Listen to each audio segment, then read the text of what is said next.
òun fún ẹ lọ́la ọ̀gbọ́dọ̀ òun ta wà yọ̀ǹkọ méjìlá jẹ́ iṣẹ́ kọjá ni ọlọ́run báyìí ló máa fi dá sẹ̀rẹ̀ àyẹ̀ fún ẹ tọ́mọtọ́ ló máa dá fún ẹ kò ní yọ ọ́ tù. ẹ láre ni mo bá lò ṣe statutory marriage pẹ̀lú ẹ if not ìwọ ló bá ìwọ náà máa kọ́kọ́ gbé everything dé lọ́wọ́ bàbá ló máa wá jẹ́ second class ṣe wá ṣorí iṣẹ́ ọlọ́run. wọ́n bá ṣe kí ló wá ṣe pẹ̀lú ẹ̀ statutory marriage ló ṣe náà. kó má di ṣe customary marriage ó fi customary. ṣe tó fi jáde láyé so mi ò rí nǹkan tó gé mi. bàbá gan ò rí nǹkan kan gbà lọ́wọ́ ẹ káàárọ̀. ó yẹ kó ṣe ní queen ni ó yẹ kẹ́ bẹ̀rẹ̀ sí ń pòyìn nǹkan ní picture èèyàn mọ̀ bó ṣe rí. ó yẹ kó máa kéèyàn post ẹ̀ kéèyàn máa gbogbo ìpè ní. onírọ́kọ alálùbáríkà ọmọ ẹ náà onírọ́kọ tó máa ṣàánú ẹ onírọ́kọ alálùbáríkà gbogbo ọkọ tíwà tọmọ ẹ bá fẹ́ lé ayé ọkọ tó wà máa fi tì wọ́n tì lé ayé yìí bí ẹ ní jèrè ní jèrè wà lọ́kọ̀ ṣẹ̀dá tó wà lọ́ndà kún ìlú ò ní jèrè ayé ò ní jèrè ọ̀hún. ó sì ní olórí ẹbí torí kọ́sọ́mọ́ ìwà yìí ló ṣe bàbá ló ṣì máa là ní ẹ lọ́wọ́. So what are we talking about? Bàbá ló lè máa gba the lion's share. Ayé àtijọ́ ẹ máa gbọ́dẹ̀. Bàbá òkè ń jogún ọmọ ẹ̀. Ìyẹn akéèkì náà ayé àtijọ́ nìyẹn not now. Bàbá yẹn kò ní ìdúró. You can imagine, this is what we've been saying. All they are after is inheritance. Ká ní bàbá yẹn ní owó fúnra wọn ni. Ká ní bàbá yẹn ní owó fúnra wọn. Ṣé o máa wá sórí kí ni màá máa béèrè fún ẹ̀dẹ̀ fi bú bàbá yẹn? Lọ kówó tiẹ̀ fún. Ó fi òkú ọmọ fi make owó. So just because the man came to the public and solicited for fraud, pé òun fi lè ṣe kí ni, ó fi lè prosecute kéèsì pé ó ṣàfẹ́ fi ṣẹjọ́ fún ọmọ ẹ̀. Ẹ sọ pé irọ́ ló ń pa ẹjọ́ government ni. Wọ́n sọ pé owó tó wà ní Access Bank àti GoFundMe tí wọ́n sọ pé bàbá náà fẹ́ kú fún. Wà á lè gbogbo yín àti wọ́n pín tó ń sọ̀rọ̀. Ojú yín náà wá jà pé nǹkan tí mò ń gbójú lé yẹn, which is Mohbad's royalties. Tó tiẹ̀ ṣe pápátì kò tiẹ̀ ṣe lé royalty yẹn ló fẹ́ mú mi lójú. Kò fẹ́ mọ́ jò sí lójú. Bàbá náà wá gbélé lọ́wọ́. This woman is crazy. Bàṣẹ ń sùn bàṣẹ ń jìkù. Ìlú West ní ilé. Ṣé ti mọ̀ pé ìlara ló ń ṣe àwọn ìwèrè yìí lára? Wọ́n ti fi ojú calculate owó tí wọ́n ti ẹ ṣe gan ni president. That's their problem. Ẹni sáré sọlé lágbára Ọlọ́run kún gbogbo nǹkan tí o bá ṣe nílé ayé ẹ ò ní jèrè. Gbogbo nǹkan tó bá fi ọwọ́ ẹ ṣe, gbogbo làágùn tó bá làágùn ní ọjọ́ ayé ẹ ò ní jèrè. Ẹni ẹlẹ́ni ló máa jèrè iṣẹ́. Ẹni ẹlẹ́ni ló máa gbà sí ẹ ṣe. Gbogbo ìwọ ìṣẹ̀dá tó wà lọ́ndà kún yẹn. Gbogbo nǹkan tó bá fi àtẹ tó fa irú ẹ ṣe ni o, tó fọṣọ ẹ ṣe ni o, tọ́lọ̀ bá jẹ́ òdalẹ̀ o. Ẹni ẹlẹ́ni ló máa jèrè ẹ̀ ò ní jèrè tọ́mọ́tọ́mọ́ ẹ ló ní jèrè ó máa pasán láyé ní gbogbo nǹkan tó níbẹ̀ títí wọ́n pín ní báyìí ló ní jèrè ẹ̀. Tẹ̀lé lọ́wọ́ ìkókó pín fún tani wọn àkọ́kọ́ bẹ̀rẹ̀ lórí Liam kálífì ní Liam lówó ẹ̀ àkọ́kọ́ gbé lórí Liam lẹ́yìn Liam Adéwòmí. Queen gbogbo bí tọ́mọ ẹ bá dé wọ́n máa kà lọ́mọ ọmọ àlè lọ́ máa kà ọmọ gbogbo bí tí ọmọ ẹ bá dé kò ní níyì ń bẹ ó máa tẹ́bọ̀n bẹ́ẹ̀ ni lágbára Ọlọ́run ní ọlá pé Ọmọ́wùmí ò mọ̀ ní ọlá pé Ọmọ́wùmí ò mọ ikú tó àdàbí tọ́mọ́wùmí bá mọ̀ pa ikú tó pa Mohbad o àdàbí tí Ọmọ́wùmí bá dẹ̀ mọ̀ pé ńjọ́ ìyẹn ni Mohbad máa jáde láyé àdàbí tí Ọmọ́wùmí bá dẹ̀ mọ̀ any traces tó lead sí ikú ọkọ ẹ̀ nìkan lọ́mú ẹ̀ ò ní jẹ́nu ẹ̀ ṣùgbọ́n tí ò bá mú gbogbo bí tọ́mọ ẹ bá dé báyìí wọ́n á máa parọ́ mọ́ ni wọ́n á dẹ̀ máa dún nǹkan tí ò ṣe wọ́n. Lẹ́yìn òní bàbá ìyá Mohbad lẹ́yìn màmá Mohbad blessing àwọn màmá lọ ṣẹ́gẹ́ àwọn màmá lọ lẹ̀ lọ tó máa fi dé the lowest ẹni tó jẹ́ pé tó junior jù nínú gbogbo wọn ọ̀tọ̀ mi ni pé èmi bẹ̀rẹ̀ pé Ọlọ́run wà lókè lórí kéèsì yìí díẹ̀ lè kó o ṣe yẹn lọ́nà àrà Ọlọ́run ò sì dá ẹni tí kò lè mú lọ́nà àrà lọ́nà ìyanu mo fi ń pe Ọlọ́run lẹ́nu pé díẹ̀ lè tó sọ pé ò ṣe yẹn Ọlọ́run tó mọ ilẹ̀ àṣẹ ìṣùbà ṣe ń jí kò sẹ́ni tó mọ̀ Ọlọ́run ṣe ń ṣe tó yẹ Ọlọ́run lè sí lẹ́yìn àwọn Ọlọ́run á ṣe lọ́sẹ̀ wá ṣe díẹ̀ nìyẹn tó bá wá ṣe tó ń tàṣì bá wá tú tó bá di pé Mohbad kì í ṣe sọrí ilẹ̀ yàwó kì í ṣe ọmọ Mohbad. Ó ní kúre fún nǹkan tó sọ yẹn ò ní kúre. Ìfẹ́ fún bàbá yẹn nítorí wàhálà tó ti fi fún bàbá yẹn kò sí pọ̀ jù. Lẹ́ẹ̀kan sí Queen, gbogbo ibi tó bá ṣe síṣẹ́ ò ní jèrè ni. Gbogbo ibi tó bá ṣe sí ò ní jèrè níbẹ̀. Gbogbo ibi tó bá dé, gbogbo nǹkan tó bá fi ọwọ́ ẹ̀ ṣe báyìí, tó tẹ́wọ̀ ẹ̀ ṣó máa fi ọwọ́ ẹ̀ bẹ́ẹ̀ ò máa fi gbé dànù ni. Ò ní jèrè ní gbogbo ibi tó bá dé. Ọmọ ẹ ó máa dọmọ lọ́mọ ni. Lágbára Ọlọ́run, àdàbí tọ́mọ wì bá mọ̀ pa ikú Mohbad. Ọmọ ẹ ó máa di ọmọ lọ́mọ. Ò ní jèrè ọmọ tó bí yẹn. Gbogbo nǹkan tí ọmọ yẹn bá ń ṣe, tí Ọlọ́run tó bá wọn Ọlọ́run o, ọmọ yẹn bá ń ṣe nǹkan tó dáa, ò ní síbẹ̀. Ò ní síbẹ̀. Ìfẹ́ lọ́dọ̀ ti fi àrífín látọ̀dọ̀ àwọn gọ́lípù sọ̀pọ̀tà fẹ́ tó dẹ̀ ń lajú bí wọ́n ṣe ń disrespect bàbá Mohbad bẹ́ẹ̀ náà disrespect ọkọ ẹ̀ tí wọ́n sọ fún ẹ pé wọ́n sọ pé yẹn pé kí wọ́n gbé òkú Mohbad wọ́n lọ yán kàn ṣe barbecue kàn lọ ṣe sí kọ̀ǹténà kàn gbé sínú show glass nǹkan táwọn sọ̀pọ̀tà àgbà ń sọ nìyẹn o lórí ọkọ ẹ̀ tó pè lọ́kọ ẹ̀ mo fẹ́ sọ pé ò gbọ́ ó ti fi ìyà jẹ family yìí jù. Ìyá aláìyẹ ẹ ní gullible. Gbogbo ìran ẹ ló máa jẹ́ gullible. Ìwọ fúnra rẹ, you are gullible. You are even worse than being gullible. You have a mental health issue, and I've been saying it. I'm gullible. Òfò ni yálàjà ìyá tó Gbogbo ìdílé yín ní gullible bẹ́ẹ̀. Òfò ló máa ṣe bíkíbi tó bá wà. Yálàjà ẹ̀ gbogbo Àwọn ìdílé ọmọ yìí kò ní dá fún ẹ, kò ní dá fún Jòsì. Kò ní dá fún ìyá Jòsì nínú kòtò, òfò ni ìyá Jòsì máa ṣe nínú kòtò. Àbólórí burúkú ni ọmọ òfò, ọmọ ọ̀rọ̀ kíran. Tí wọ́n bá jáde láti ilé eré, wàá máa sọpọ́tì ìwà ìkà. Ṣé o lè gbà olórí burúkú wọn tó ń sọ̀rọ̀ yẹn? Ṣé o lè gbà tó bá ṣẹlẹ̀ sí ẹ? Mo wá fi irú àdánwò tó kọ wò ní tí ọmọ yẹn tí ò bẹ Ọlọ́run fún. Mo fi kàn ẹ́ láti èní ìlọ. Àrọ́mọdọ́mọ ẹ báyìí, ọkọ máa kú mọ́ wọn lórí ni. Ó ní jèrè. Ó ní bá wọn ṣòwò àṣelà, àṣedànù ló máa ṣe látẹ̀lé lọ. Gbogbo ìwọ̀n ìṣẹ̀dá tó sọ̀rọ̀ tán. Àti mo gbọ́ òwò ẹ tán láìpẹ́ yìí. Gbogbo nǹkan tó bá ṣe báyìí, ó kú rere jẹ. Láti èní lọ. Iná tó jó wù mí, mo bọ́ ní ẹ lórí tọmọtọmọ tìrọ̀tìrọ̀, ìrandíran ẹ̀ láti èní lọ. Ẹ̀yin olórí burúkú ẹ̀yin ìkà. Ẹ̀yin ìkà. Ṣé wọ́n fẹ́ tó kí ó rí ọkọ ẹ̀ sójú? Jòsí ò lè lọ ṣiṣẹ́, ọmọ gbé ọmọ kékeré dání ẹ̀ tí ẹ̀ ní respect minor wood. Ọmọ kékeré ẹ̀jẹ̀ ọ̀run tí ò lè gbé, kò lè ṣiṣẹ́, kò lè wo. Olórí burúkú Jòsí bàbá òfò tó lápá, ìyá Ọlọ́run gan sọ nínú àgùn wa báyìí láti máa jẹ láti máa mú. Olórí burúkú ó lápá kò fẹ́ fi ṣiṣẹ́, ó wá fẹ́ jẹun, kò ní dá fún yín, kò ní dá fún bàbá tó bí ẹ. Ìwọ wèrè ọmọ òfò tó sọ. Bàbá yẹn bàbá àwọn bàbá yín náà bọ́ ṣe fagbára gbà kan lórí àwọn èèyàn nìyẹn. Òun lè ṣe bọ́tà, lè ṣe wá sùn àti ìwà burúkú. Only by their fruit we shall know them. Ìyẹn olórí burúkú. A ní gbogbo ẹ̀dá tó bá ti support Jòsì wà láì bọ́ọ̀bọ̀ ìyá mi bá support Jòsì, màá sá fún un nítorí pé ó lè ṣerú ẹ̀ fún mi. Kí ló dé? Ẹ̀jẹ̀ ń support ìwà ìkà, ìwà òfò. Ẹ lọ mú wá nínú Bíbélì mi níbi tọ́lọ́run ti sọ yìí pé ẹni tọ́mọ ẹ bá kú o, ẹ fún lówó jẹ. Opó àtọmọ tí òkú bá fi lẹ̀ lọ ní kẹ́ṣìkẹ́ kẹ́gẹ̀ kò ní dá fún yín. Ẹ lọ mú jáde nínú Bíbélì níbi tó ti ní kí bàbá kó má lápá iṣẹ́ kó má sunkún sógún ọmọ. Èyí olórí burúkú ẹ̀yà aláìlójútì. Ẹ wá mú àṣà ẹ sọ́ di rádaràda.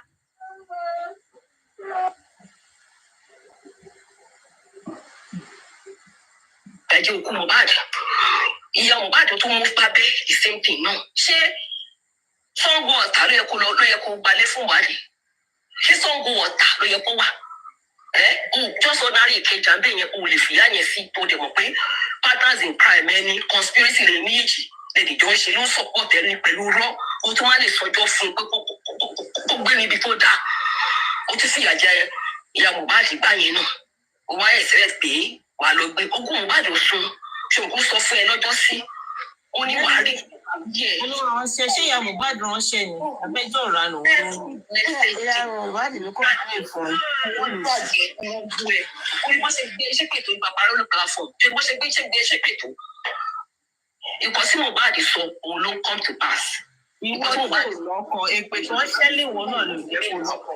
You know when they talk they forget where they are coming from. They forget where they are coming from. Queen, you don't have a life. You don't have a life. That person, you don't have a life. You are ashamed of yourself. Ní ọlá ẹni yìí tó jẹ́ ògòjò òrùtàwà tó jẹ́ ọlá Jímọ̀ gbogbo èpè tó ṣẹ́ lórí Papriano lẹ́ni ó máa jẹ́ títí wọ́n Queen ó máa jẹ́ tọmọ tó bí tìran ẹ ló máa jẹ́ gbogbo èpè tó ṣẹ́ lẹ́ni gbogbo èpè tó ṣẹ́ ní àná fún Ọmọ́wùnmí tó ṣẹ́ fún ọ̀tá Ọmọ́wùnmí tí ò ń ṣe títí ẹ̀ àti wọ́n atẹ́ntọ́ṣẹ́ àti wọ́n Queen tó dá tó sọ nísìn gbogbo yín pátá lẹ máa pè lọ́nà máa fi ṣayọ̀ fún gbogbo yín lágbára Ọlọ́run ẹ ní mu tì.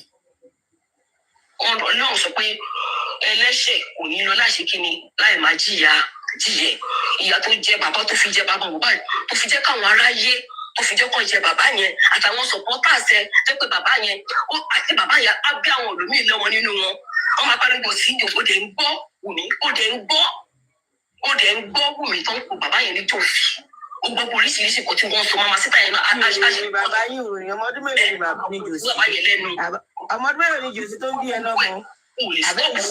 Ani Queen, go and get it. It's obvious you are jobless. Baba Mohbad will laugh. This case, Baba Mohbad, I've already seen it. Make sure you get that time now. Queen. That time. Why Whoever is there, that person should just one bucket at the because she will hang herself. Wọ́n á sọ pé irọ́ ni mo pa ohun tí ká wá pàdé kí wọ́n sọ pé kí ló wá sọ fún mi kí mo sọ ọ tí mo sọ yìí. You know, one thing with this woman is I've seen her on a lot of live shows. She lacks the capacity to have a sensible discussion with anybody. Bàbá yẹn ní àwọn ò lè sọ. She lacks the capacity to discuss with anybody.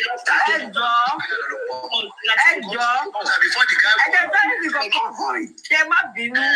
Mo mọ̀ pé nǹkan tẹ̀ ń sọ wà very important but ẹ jọ torí Ọlọ́run. Ẹ má bínú. Ìkọ̀kọ̀ ń ṣẹlẹ̀ ní orí ọ̀dọ̀ music price board. Mi ò rò bóyá wojú fóònù ẹ̀ wo. Some of our this is what the Mohbad is doing now. They say the next thing, the best thing is to end this guy. Ṣé gẹ́gẹ́ ìkọ̀ tó ń ṣẹlẹ̀? And that is exactly what happened. Àwọn sọ̀rọ̀ lọ. Èèyàn kan tó ní láì fídíò ẹ̀. Ṣé mo kọ́ sí yẹn? Ẹ̀dùn ṣe ọ̀dọ̀ sáà nìkan tó ṣẹlẹ̀ yìí ni. Àwọn tó máa ń jókòó tó máa ń bẹ̀rẹ̀ láti káàkiri yẹn ni. Àtàwọn kan wà tó máa ṣe báyìí ni. Ṣé wọ́n máa ń jọ ìlú láti kiri? Wọ́n máa ń jọ ìlú láti kiri báyìí. Ìfúnkìní. Wọ́n kàn máa ń sọ fún ilé láti wọ́n kàn jọ ìlú láti kiri. Mi ò rírí ni o. Ẹ má bínú èmi ò rírí. Ó ti di ọgbà wèrè. All right. Ẹ máa lọ́kọ́ tẹ̀ ń sọ̀rọ̀ ẹ má bínú. Olóògùn ni wọ́n bá ṣe máa ń jọ ìlú láti kiri nìyẹn. Bàbá yẹn bá yàn sọ̀rọ̀ bàbá Mohbad ní àwọn ò lè sùn. Kò dẹ̀ nílé sí. Ìbànújẹ́ ọkàn. Queen. Let me go and sleep. It's almost 1:30. Ọlọ́run ní lójú oorun. Ìwọ náà gbogbo ìtò gbé dání ìdààmú ló máa bẹ̀. Ìwọ náà ò ní lójú oorun. Ò ní lójú oorun. Ò ní omijé tó bá ń jáde omijé kíkorò ló máa sunkún ìmù. Ò ní sunkún ayọ̀ lágbára Ọlọ́run. Ó dẹ̀ fi sí bàbá yẹn lọ́rùn ó lè pa bàbá yẹn ò ní kú. Bàbá Mohbad ò ní kú. Ìwọ Queen ìwọ ló máa gba kú ẹ̀kú. Ìwọ ló máa gba kú ẹ̀kú. Mo ṣe sọ pé bó ṣe rán lọ́yẹ̀ tó sọ pé wò ṣe díẹ̀ yìí ó bà bàbá yẹn nínú jẹ́. Nínú ìjọba bàjẹ́ ká lẹ́yìn. Ó lè pa bàbá yẹn that man will not die. God will strengthen him and give him victory. Tó ló ti fojú bàbá yẹn kò fi ráre. nítorí kí ni material things kò ní dá fún ẹ, kò ní dá fún bàbá ẹ, kò ní dá fún vanity Jòsí. upon Kí ni vanity. Jòsí ṣe láyé ẹ tí ò bá lálejò ẹ jẹ́ àmọ́ ẹ káàbọ̀. fún mi Mighty ẹ káàárọ̀ o. Hello? Hello, ẹ káàárọ̀. Hello. Oh, I'm really sorry. Ẹ jọ̀ọ́, ẹ má bínú. Ẹ má bínú, mo ṣe mistake ni o, mo ṣe mistake, but I'm still team mommy. Sorry, I'm so sorry. All right, no problem. I'm sorry. Yeah, Lee, bring me down, sorry. Much. Bí a customer wà fún president ni.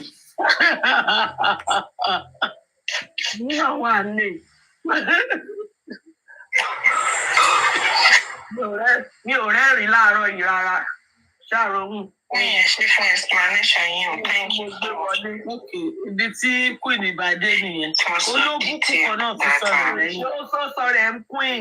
Ẹni tó wá. Queen jẹ́ wá bẹ́ẹ̀ fọbalẹ̀. Queen àwọn agbára. Lágbára Ọlọ́run lọ́lọ́run ọba tó wà lókè. Tó yẹ kó Ọlọ́run títọ́ ni. Tó dẹ̀ jẹ́ kó kó pò ní. Òun lọkọ aláìní. Òun lọkọ bàbá ọmọ tí ò ní bàbá. Ọlá tí Ọlọ́run dá ọmọ òun ní 12th of September 2023. Tí ọjọ́ ìní náà wá jẹ́ 12th of July.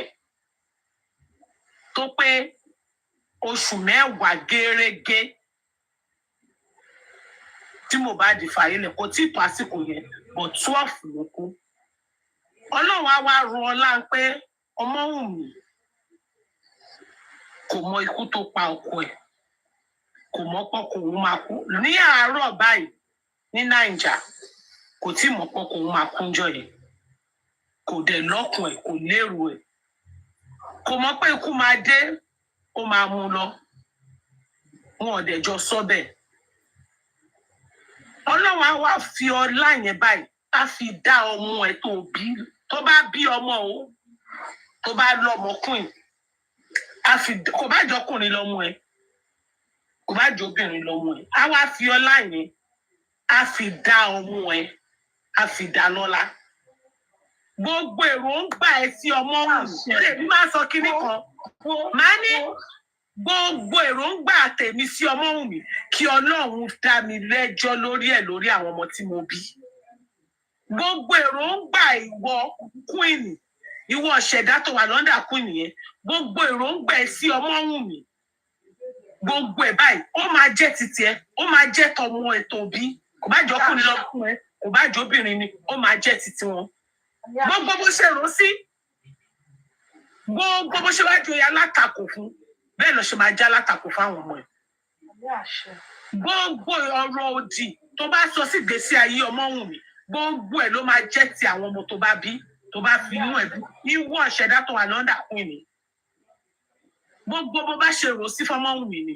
Gbogbo ọjọ́ tó bá ti la ẹnu ẹ báyìí, tí ò sọ tọ̀rọ̀, tí ò mọ̀ tọ̀rọ̀, bó bá dẹ̀ mọ̀ tọ̀rọ̀ tí ò sọ tọ̀rọ̀, tó dẹ̀ ń sọ nǹkan tí ò jẹ́, tó dẹ̀ ń sọ nǹkan tọ́mọ Wùnmí ò ṣe, gbogbo ẹ̀ báyìí ló máa jẹ́ tàwọn ọmọ ẹ̀. Àwọn ọmọ ẹ̀ ò ní fùdá, wọn ò ní fùdá. Wàá wá gbé ẹrù yẹn ò ní rẹ́ni bẹ́ẹ̀ gbé. Wàá wá títí ò ní rẹ́ni dúró tì ẹ̀. Àwọn ọmọ ẹ̀ kò ní rẹ́ni dúró tì wọ́n. Ò ní rẹ́ni bẹ́ẹ̀ jàjà yẹn. Orí ẹ̀ báyìí lẹ̀mí ẹ̀ máa bọ́ lẹ́kùn ẹ̀. Lágbára Àdàbí o, ọmọ Wùnmí bá mọ̀ kú tó pa Mohbad. Àdàbí tó bá mọ̀ pé lẹ́ẹ̀ní yìí tó jẹ́ oṣù kẹwàá ní September 12 tó bá mọ̀ pọ̀ kò ń máa kú nìkan ni. Bọ̀ tí ó bá ti jẹ́ bẹ́ẹ̀, ó máa jẹ́ tiẹ̀. Gbogbo irun ẹ, ó máa jẹ́ titi wọn. O ò ní rí bá ti ṣe ò ní rọrùn gbégbà. O ò ní rájẹ jẹun Queen. Gbogbo nǹkan tó bá fi ọwọ́ ẹ̀ rà báyìí, tó bá fi ọwọ́ ẹ̀ tún ṣe, tó bá fọwọ́ ẹ̀ ṣe, gbogbo ẹ̀ ló máa fọwọ́ ẹ̀ gbé dànù. O ò ní rẹ́ni dúró tiẹ̀. Lọ́jọ́ ìpọ́njú ẹ̀ bá ò ní rẹ́ni dúró tiẹ̀. Inú ẹ̀ ò ní dùn, ayọ̀ ẹ̀ ò ní kún Queen. Gbogbo bó bá ṣèrò fọmọ nù ló ṣe máa jẹ́ fọmọ, máa ṣe jẹ́ fọmọ. Lágbára náà. Ọlá láwùlá wà lápòátà ìlà. Wọ́n ta ìlàbìláì Nàìjíríà. Ó ní ṣoríire. Olùṣe olórí burúkú. Ẹ má rò bóyá ọmọ máa wù mí rí mi. Kò sí bó ṣe máa sọ làárọ̀ yìí. Ó máa sọ ní ọmọ wù mí kìíní kan ni. Ọmọ wù mí kìíní kan ni. Kí ló dé? Ó mọ̀ yín ní ìdàpọ̀ mọ̀ ìyá aláya ẹ̀. Ṣọ́bí mi. Ẹ ti mọ̀ pé ẹni tí ò bá ní ro ẹni lẹ́dà lọ́mọ. Òun náà ló máa gbèsè yẹn gbogbo bí tẹ́mi bá ti kò lè mọyì ọmọ. Tó bá mọyì ọmọ ni á jókòó. Ẹ bá ń screen mọ́ ṣe ẹ̀sẹ̀ ń di ẹ̀sìn. Á jókòó, á rí pé ó máa gbèpè ní èpè náà lọ́wọ́ ẹgbẹ́ pípẹ́. Ní wọ́n á ṣe òrò fún gbogbo yín. Ṣé láti dọ́ta ti ṣòro fún àánú aláṣọ rainbow àbí aláṣọ kìíní? Ẹni tó bá ṣàkóso ọ̀rọ̀. Kò èmi ò tí ì rí níbi kankan tó ti sọ̀rọ̀ àbí tó ti kọ́ àyè. Àná àfúnṣe. Ṣíjọ́ tí mo ti ṣòro fún. Olórí burúkú jọ sí wọ́n ná ọmọ ẹ̀ kiri fòbò síta kókè gbàjarì ẹgbẹ́ mi o. Ẹgbàdé bá pa ọmọ lógo ọmọ sí ọmọ o. Ẹ wá pè yẹn ní bàbá bẹ́ẹ̀ padà kò ní dáa fún yín. Ní kúrẹ́ ẹ̀ ní jèrè gbogbo yín. Kò ní dáa fún gbogbo yín lẹ́yọ kọ̀ọ̀kan. Àdàbí tí Jòsí bá ṣe dáadáa. Àdàbí tí Jòsí bá ṣe nǹkan tó yẹ kó ṣe. Àdàbí tí Jòsí ò bá máa mọ̀ọ́mọ̀ máa subject ọmọ òun sí Bùnú àti Liam. Àdàbí tí Jòsí ò bá mọ̀ pé Mohbad ló bí Liam. Nìkan ni gbogbo yín máa lọ scot free. But tí Jòsí mọ̀ wípé Mohbad ló bí Liam, gbogbo yín ẹ máa bá Jòsí pinnu ìyá ẹ̀. Mo rántí màmí kú ní àtẹ̀sẹ̀ burúkú tẹ́ sọ yí pé ẹ̀ ń sọ̀pọ̀tì Wùnmí. Tẹ́ sọ pé ẹ̀ ń sọ̀pọ̀tì Wùnmí. Tẹ́ ẹ̀ lọ lábẹ́lẹ̀ tẹ́ lọ sọ pé kí Wùnmí kó bẹ bàbá máa ṣorí burúkú ni. Ó kún lẹ́ máa jẹ́ ẹ̀rí jèrè. Mi ìfẹ́ mọ bẹ ṣe tó nínú ayé. Mi ìfẹ́ mọ jálága yín, mi ìfẹ́ máa ṣọ yín nílé aláró. Mi ìfẹ́ mọ bí tẹ́léwédé bí sẹ́ta gòdì. Ẹ máa ṣòfò ní tọmọtọmọ. Ẹ já wèrè ni. Kí ni Wùnmí ṣe fún Jòsí tó máa fi máa tẹ̀? Ẹ fẹ́ máa fi ẹ̀mí ọmọ ọlọ́mọ yìí fẹ́ máa fi káṣíọ̀sì ẹ̀ ṣí èrè ni. Ta lẹ fẹ́ ọ̀pẹ́sì? Ta lẹ fẹ́ ìpẹ́sì? Kò ní jẹ́ ní kò Àwọn ṣèlú, àwọn làwọn ṣèlú, àwọn làwọn jẹ́ kó rí bẹ́ẹ̀ ló fẹ́ ṣe. Wọ́n fẹ́ fẹ̀mí. Kí ni Wùnmí jẹ? Kí ló ń ṣe fún tó fi ẹ̀mí máa tẹ̀? ọmọ ọlọ́mọ ẹ̀ fẹ́ máa fi káṣíọ̀sì. Òun kò ní máa ṣe tìrọ̀tìrọ̀. Ẹ ní jèrè. Ojú ayé tẹ̀ ń wá kiri yẹn ẹ máa ṣẹ̀ sí gbẹ̀yìn ni nítorí pé Ọlọ́run gọ̀sọ̀ tó bá máa jọ́ ṣàká tó bá máa jóṣòkò. Kẹ́lẹ́dà tẹ̀yìn bá ti gbà bọ̀dẹ̀ tó jẹ́ pé olórí burúkú nǹkan tẹ̀ ṣe rí Nàìjíríà tẹ̀ ṣe rí ìpàlọ́yìn. Torí pé ọkàn yín ò papọ̀ sójú kan. Bẹ́ẹ̀ dọ̀tí o. Ẹ̀kọ́ ajẹnifẹ́ni ni yín. A ti mọ̀ yín. A mọ̀ yín. Tẹ́ ẹ̀ bá fẹ́ ṣorí burúkú. Tẹ́ ẹ̀ bá fẹ́ ṣí ẹ fẹ́ já wèrè ọ̀sán gangan. Ẹ dẹ̀yìn lẹ́yìn ọmọ òun nìkan kó ṣì lọ. Ẹ kó ṣì lọ kò wá sọ̀pọ̀tì yín. Kò wá sọ̀pọ̀tì yín kẹ́ kó ṣì lọ. Ẹ̀yin olórí burúkú ẹni àdánù. Tó yẹ pé báwo lọ ṣe máa ń pe Yorùbá kínní yìí wà stable láìfún yín go wà stable ẹ̀yin olóògùn kú ẹ̀dá. Wọ́n kí bá fún mi lábúrò. Ẹ tó ń parọ́ ṣe máa wà stable. President ẹ tó ń parọ́ ṣe máa wà stable. Ẹ̀yin olórí burúkú. Báwo lẹni tó ń parọ́ ṣe máa wà stable? Kí ni Wùnmí ṣe fún Jòsí tó fi ní kó lọ bẹ̀? Àbí Jòsí ni kó jáde sórí àgbáyé kó ní ẹgbà mí o, mo ti ṣe Wùnmí o. Ẹ bá ń bẹ̀ o. Ẹ máa ṣe ẹ̀sìn lórí ìkànnì yìí ni. Àwọn tó náà máa lọ bẹ̀ yẹn, orí burúkú ló bá wọn yẹn. Àti tẹ́ bá ṣe lórí òótọ́, ẹ̀yin olórí burúkú ẹ̀yin olórí. Ẹ̀ẹ́dẹ̀ máa fáyé tí yín kẹ́ máa fi ṣeré rèrè ẹ̀ẹ́dẹ̀ fọmọ lọ́mọ sílẹ̀. Lọ ayé àwọn ọ̀tá ọmọ wọn àtàwọn fámìlì wọn kọ́ máa fi ṣe rédèrèdè. Wọ́n ń ṣí èrè ni tó bá ti sún yẹn ẹ̀ẹ́dẹ̀ wọnú ilé yín lọ. Ẹ̀yin olórí burúkú ẹ̀yin aláṣetì ẹ ṣe lálàkọ̀kọ́ náà ẹ̀rí kọ̀ọ̀kan gbà náà ní bó ti lọ ló bá dé ẹ̀yin olòṣì àwọn lùsà àti mọ̀ọ́yìn kò sí kan tẹ dáwọ́lé tẹ ṣe láṣeyọrí. Alùpùpù mú tiẹ̀ o ẹtí sọ́ọ̀bù yẹn bá jọ tiẹ̀ kó mú ẹ káàárọ̀ gbogbo lé mo tún ti jí yàrá yẹn ti jí o. Àfìgbà tó lẹ̀ yín lóhùn lórí bíbà yìí. Yàrá yẹn ti jí o. Àfìgbà tí tẹ́mì láyìn lóhùn lórí bíbà yìí. tún wá jàre. Ìwọ tó ń jẹ́ queen.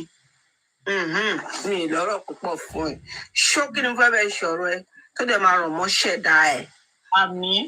Ọmọ ọlọ́mọ Wùnmí tí ò mọ̀ rí tí ò mọ̀ ẹ rí tí ò mọ̀ yálà yá ẹ rí tó wá ń sọ̀sọkúsọ tó ń sọ bí ẹni pé ìwọ ló ṣẹ̀dá ẹ̀ sórí tó bá bímọ ò ní jèrè ọmọ ò ní jèrè ìwọ ò ní jèrè ọmọ tó o bá bí ìwọ gangan ò tún ní jèrè lójú ayé ẹ ni Wùnmí á wá gbé rere ṣe tí wàá wá máa lọ ké tí wàá lọ máa dọwọ́ bojú tí wàá máa lọ ké sórí bàbá tẹ́ sọ pé ẹ sọ fún gbogbo ẹ̀yin tẹ́ ń tẹ̀lé tẹ́ ẹ bá ti lè pé kó sòótọ́ fún yín ẹjọ́ máa ṣánkú ní o kò sí ètò kàn mí no mercy lèmi Ọlọ́run ni máa ń dárí jiyàn èmi náà máa ń dárí jiyàn tó bá mọ̀ kó ń ṣe bọ̀tí wọ́n tó bá ti sọ pé o ò fẹ́ hùwà láti gba ìdáríjì o máa kú dànù ni ó lọ báyìí jòsì ẹ̀dá tó ní kí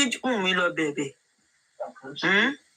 èmi á gbà ó sì wá sọ pé àfi tó bá jí Mohbad ni Wùnmí á bẹ̀bẹ̀ ẹ̀dá tó bá ní kí Wùnmí lọ bẹ̀bẹ̀ ṣorírù nǹkan tí ń ṣe Wùnmí yẹn tó bá ti ṣe tó pé oṣù mẹ́wàá lénìí irú nǹkan tó ṣe Wùnmí yẹn tó bá ti ṣe àbí tó ṣe ọmọ ẹ ní gbogbo bó ṣe wá gbé tán búlì ẹ tí wọ́n ṣe tán gbọmọ ìṣépè tán gbóhùn náà tán gbọmọ ṣàdúrà tán gbóhùn náà ṣàdúrà yẹn tó bá ti wá ṣẹlẹ̀ sí ìwọ bẹ́ẹ̀ kí ìwọ lọ bẹ̀bẹ̀ àwọn ò fẹ́ ṣekú ṣẹyẹ tó bá máa jẹkú tó bá máa jẹyẹ jòsí àtàwọn ará ẹ̀ wọ́n fẹ́ kó gbogbo yín pọ̀ mò ń sọ ọ̀rọ̀ kan mò ń tẹnumọ́rọ̀ kan ọ̀nà iṣu àtẹnumọ́rọ̀ kì í jóná ọ̀rọ̀ tí mo dẹ̀ ń tẹnumọ́ ni pé àdàbí tí ìlérí Olúwa ò bá ṣe jẹ́ fún Joseph má jẹ́ mi ìfẹ́ lo níkìní mo báyìí o jẹ́ ti ṣe bẹ̀rẹ̀ àdàbí tí ìlérí Olúwa tí ò bá ṣe jẹ́ fún Joseph àdàbí tí ìlérí Olúwa tí ò bá fi gbogbo nǹkan tó ní kó fi kẹ́ Joseph àdàbí tí ìlérí Olúwa tí ò bá ṣe kó máa lọ yá owó torí kó fẹ́ fún Joseph lówó ní Joseph ò ní ṣẹ̀sìn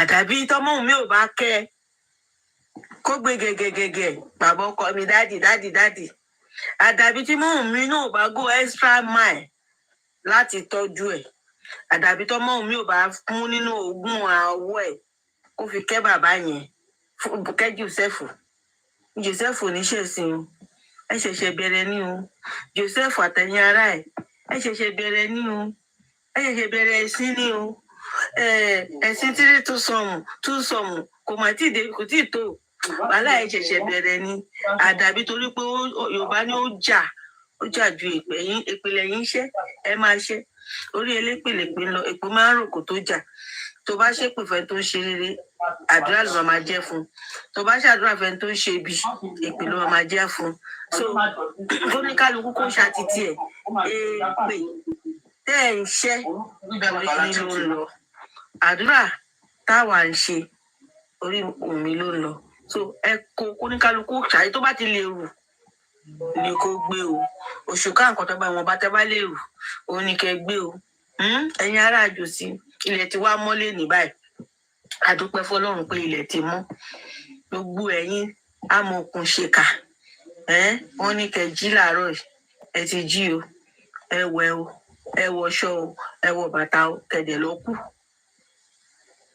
bàbá tó fẹ́ pokùnso mi mà tí gbọ́ pé ó ti kú mo mà ṣe ń retí pé kó lọ para ẹ̀ àtẹ̀yìn yòókù. drama king nìyẹn drama ni. mo mọ̀ ó fẹ́ kó fi mú kó má sọ̀rọ̀ yẹn mọ́ ni ó yé wa òun làárọ̀ ti pàṣẹ sínú ayé ẹ̀ pé nǹkan tó máa gbẹ̀yìn ayé ẹ̀ nìyà àdàbí tí ò bá bá wọn ṣèkà fún mọ́rùn tí ò bá bá wọn búlì mọ́rùn mi lókù ẹ̀yin náà dẹ̀ bímọ